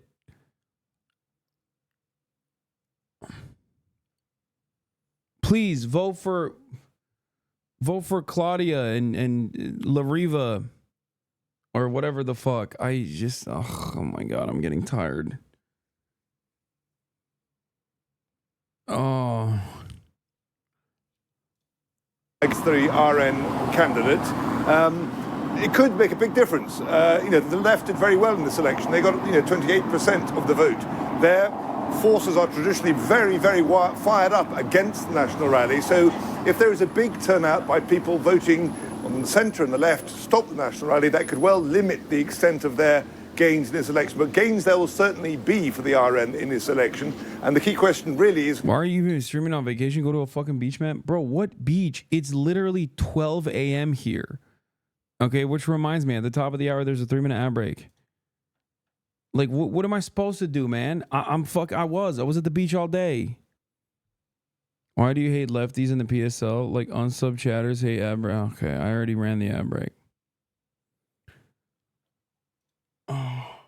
Not if they win, but by how much. If they can't get this point of 289 seats, that's an absolute majority in Parliament, they'll be left incapable of governing, and then we are really in unknown territory. And Hugh, where does this all leave President Macron? Because this was a huge gamble for him to call for this snap election. Enfeebled, solitary, isolated, embarrassed, all those things. You're right, he promised to return France to the centre, to be a kind of former bastion against the extremes of far right and far left. What's happened is that the country has become polarised. We have a far right that is not far from gaining power, and a left coalition which is dominated by the far left party, the LFI. So, explain to me why the far left is bad, please. Like, I can tell you with many words why the far right is bad, but I want to always, BBC and all these fucking European broadcasters always just leave it hanging. Well, the far left and the far right are the same. It's extremes on both sides. It's like, what is it? Why? Tell me why the far right is bad. Okay. Anti-immigration stance, ridiculously violent rhetoric. Why is the fucking far left bad? Explain. Why is it so extreme? What are they doing that's so extreme? What the fuck are they advocating for that you consider to be unimaginable, a threat to democracy akin to the far right?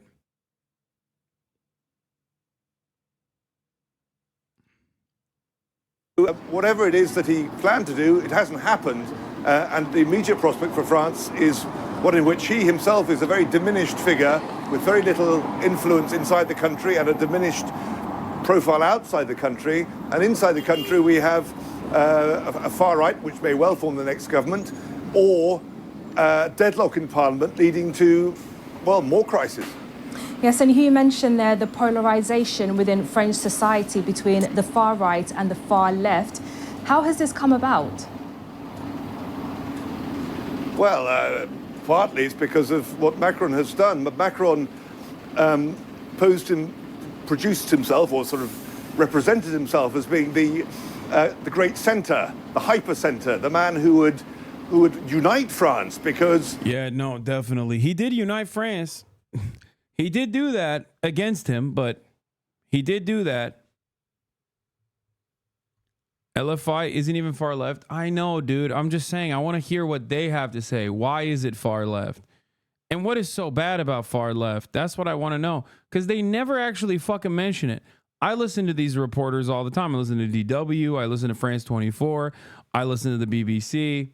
I have yet to hear why the supposed far left is so far to the left, and what the fuck they're advocating for that you consider to be absolutely unacceptable. Like, what have they done?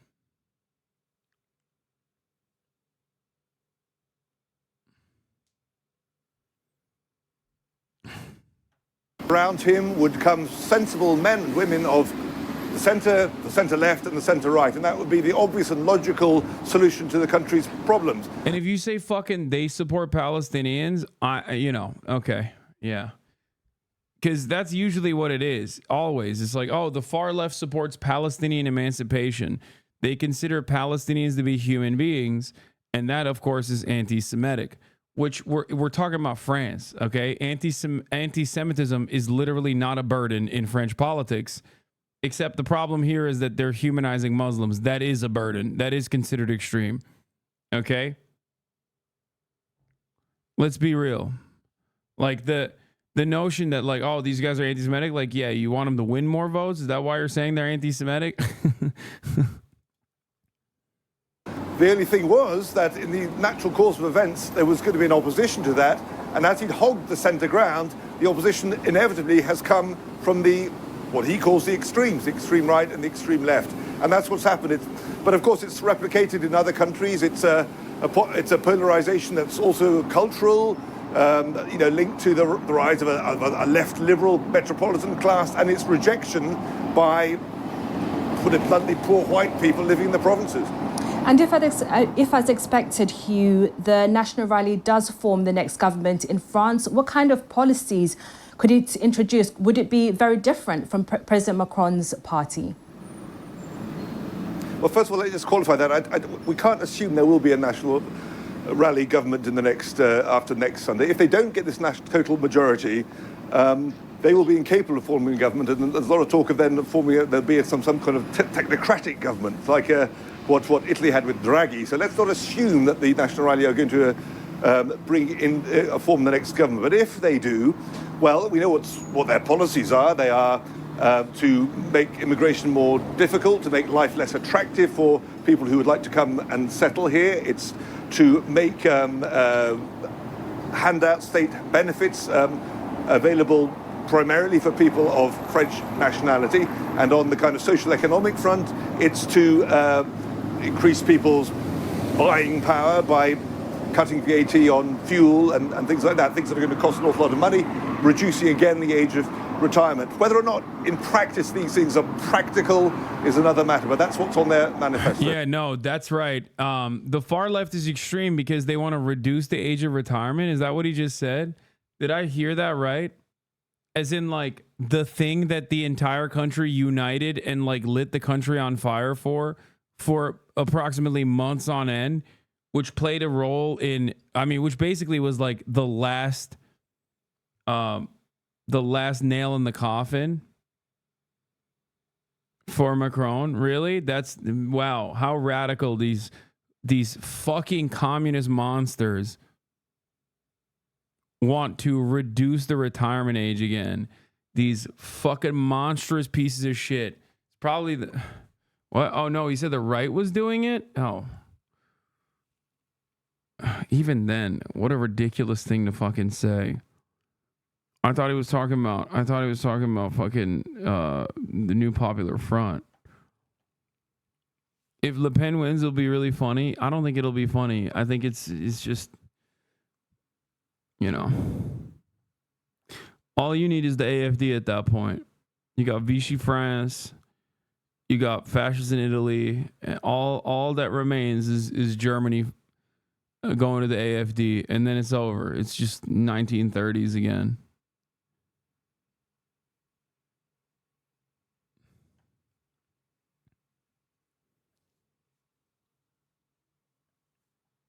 I don't think it's funny.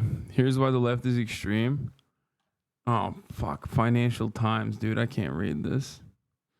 I'm blocked. This guy's the reason Gen Z vote is far right. They thirst after him. Jordan Bardella's journey has astonished many. I hate this guy.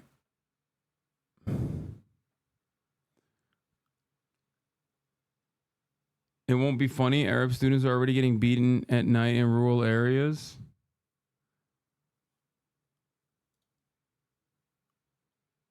Are you from Jihad City, you dirty Arab? You have nothing to do here. A group of 4 individuals aged around 50 riding in a 4x4 beat up a 19-year-old student and threw him into a canal in Medaison. Victim of an attempted drowning. The student was held with his head underwater by his attackers but managed to escape.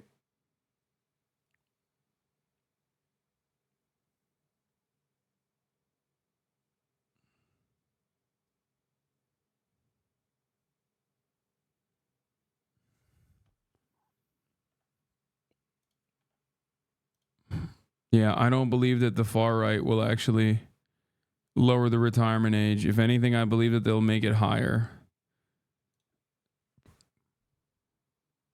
Nope.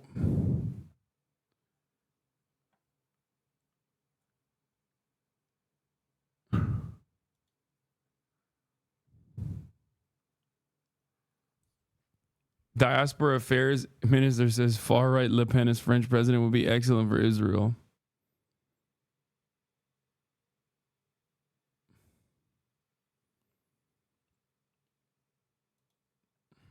This video is brought to you by Brilliant.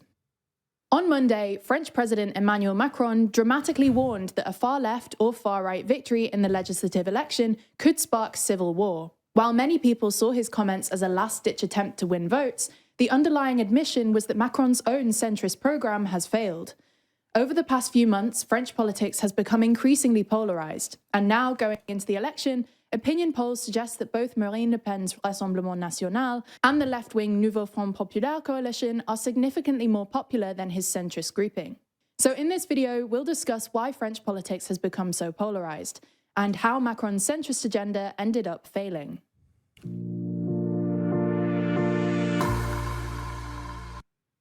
For every story of an Arab being attacked, there's 10 of the sand people raping, stabbing, assaulting, etc. Stop defending the cave people.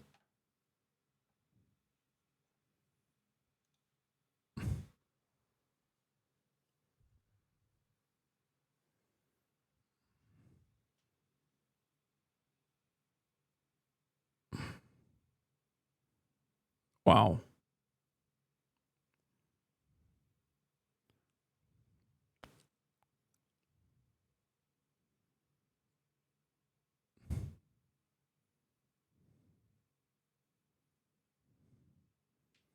Can't tell if this guy's French or just like or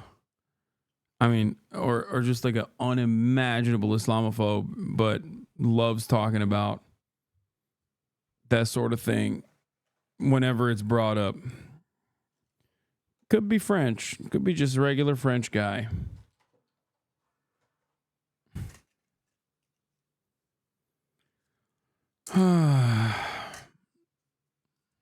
Fucking mutant, dude. Could be a Swede, true. I wonder what kind of racist he is.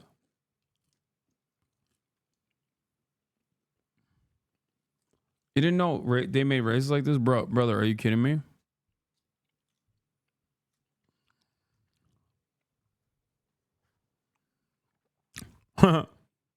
He said not Islamophobe.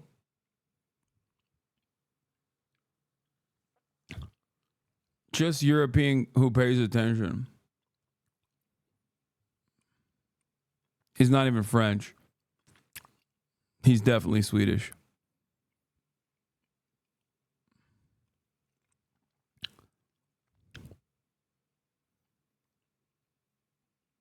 Yeah, he's just a noticer, dude. My money on German? Nah.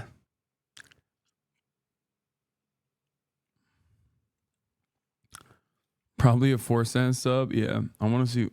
Oh, what the fuck? Holy shit. He got deactivated so goddamn fast. That's crazy. He got suspended so fast. I couldn't even read the rest of his fucking statements.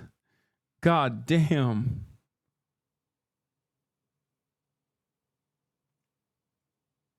Top 5 most racist things I've ever seen in this chat, and it's been a while. Yeah, I literally couldn't do anything. He cooked me a little bit. He came in so hot with the racism, it like fucked my brain up a little bit. Oh, that's the only thing he said? Oh, well, bye-bye.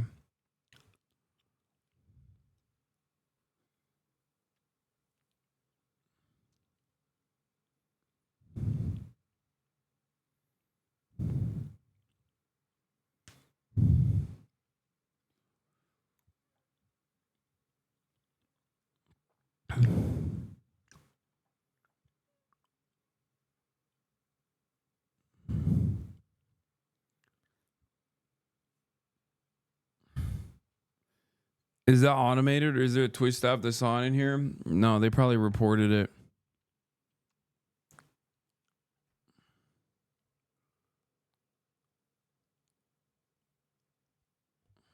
Someone in the chat said, honestly, I hope Arabs destroy Europe. Fuck it. Bro, that's not how that works, man.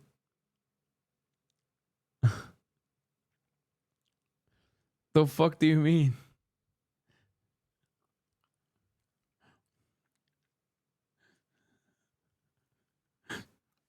Oh, yeah.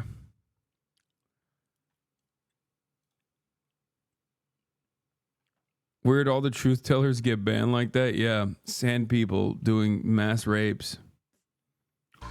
Before we start, if you haven't already, please consider subscribing and ringing the bell to stay in the loop when we release new videos. So let's start with the polls. The legislative election will take place in 2 rounds, the first this Sunday and the second a week later on July the 7th. Let's talk about women's rights in Arab nations, child trafficking, the drug markets run by the poppy farmers. What is going on here? Like, women's rights in Arab nations. Brother, I don't understand what any of this has to do with like a random 19-year-old Arab being fucking like attacked. Okay? Like, what do you think those 4 fucking racists were actually like fighting for women's rights? Is that what you're saying? Like, what the fuck does this have to do with a random 19-year-old Arab kid? I got fucking... Okay, I'm done. I'm done. I can't do this. I'm so fucking done. I'm so mad. I'm done. I can't fucking keep going back and forth like this.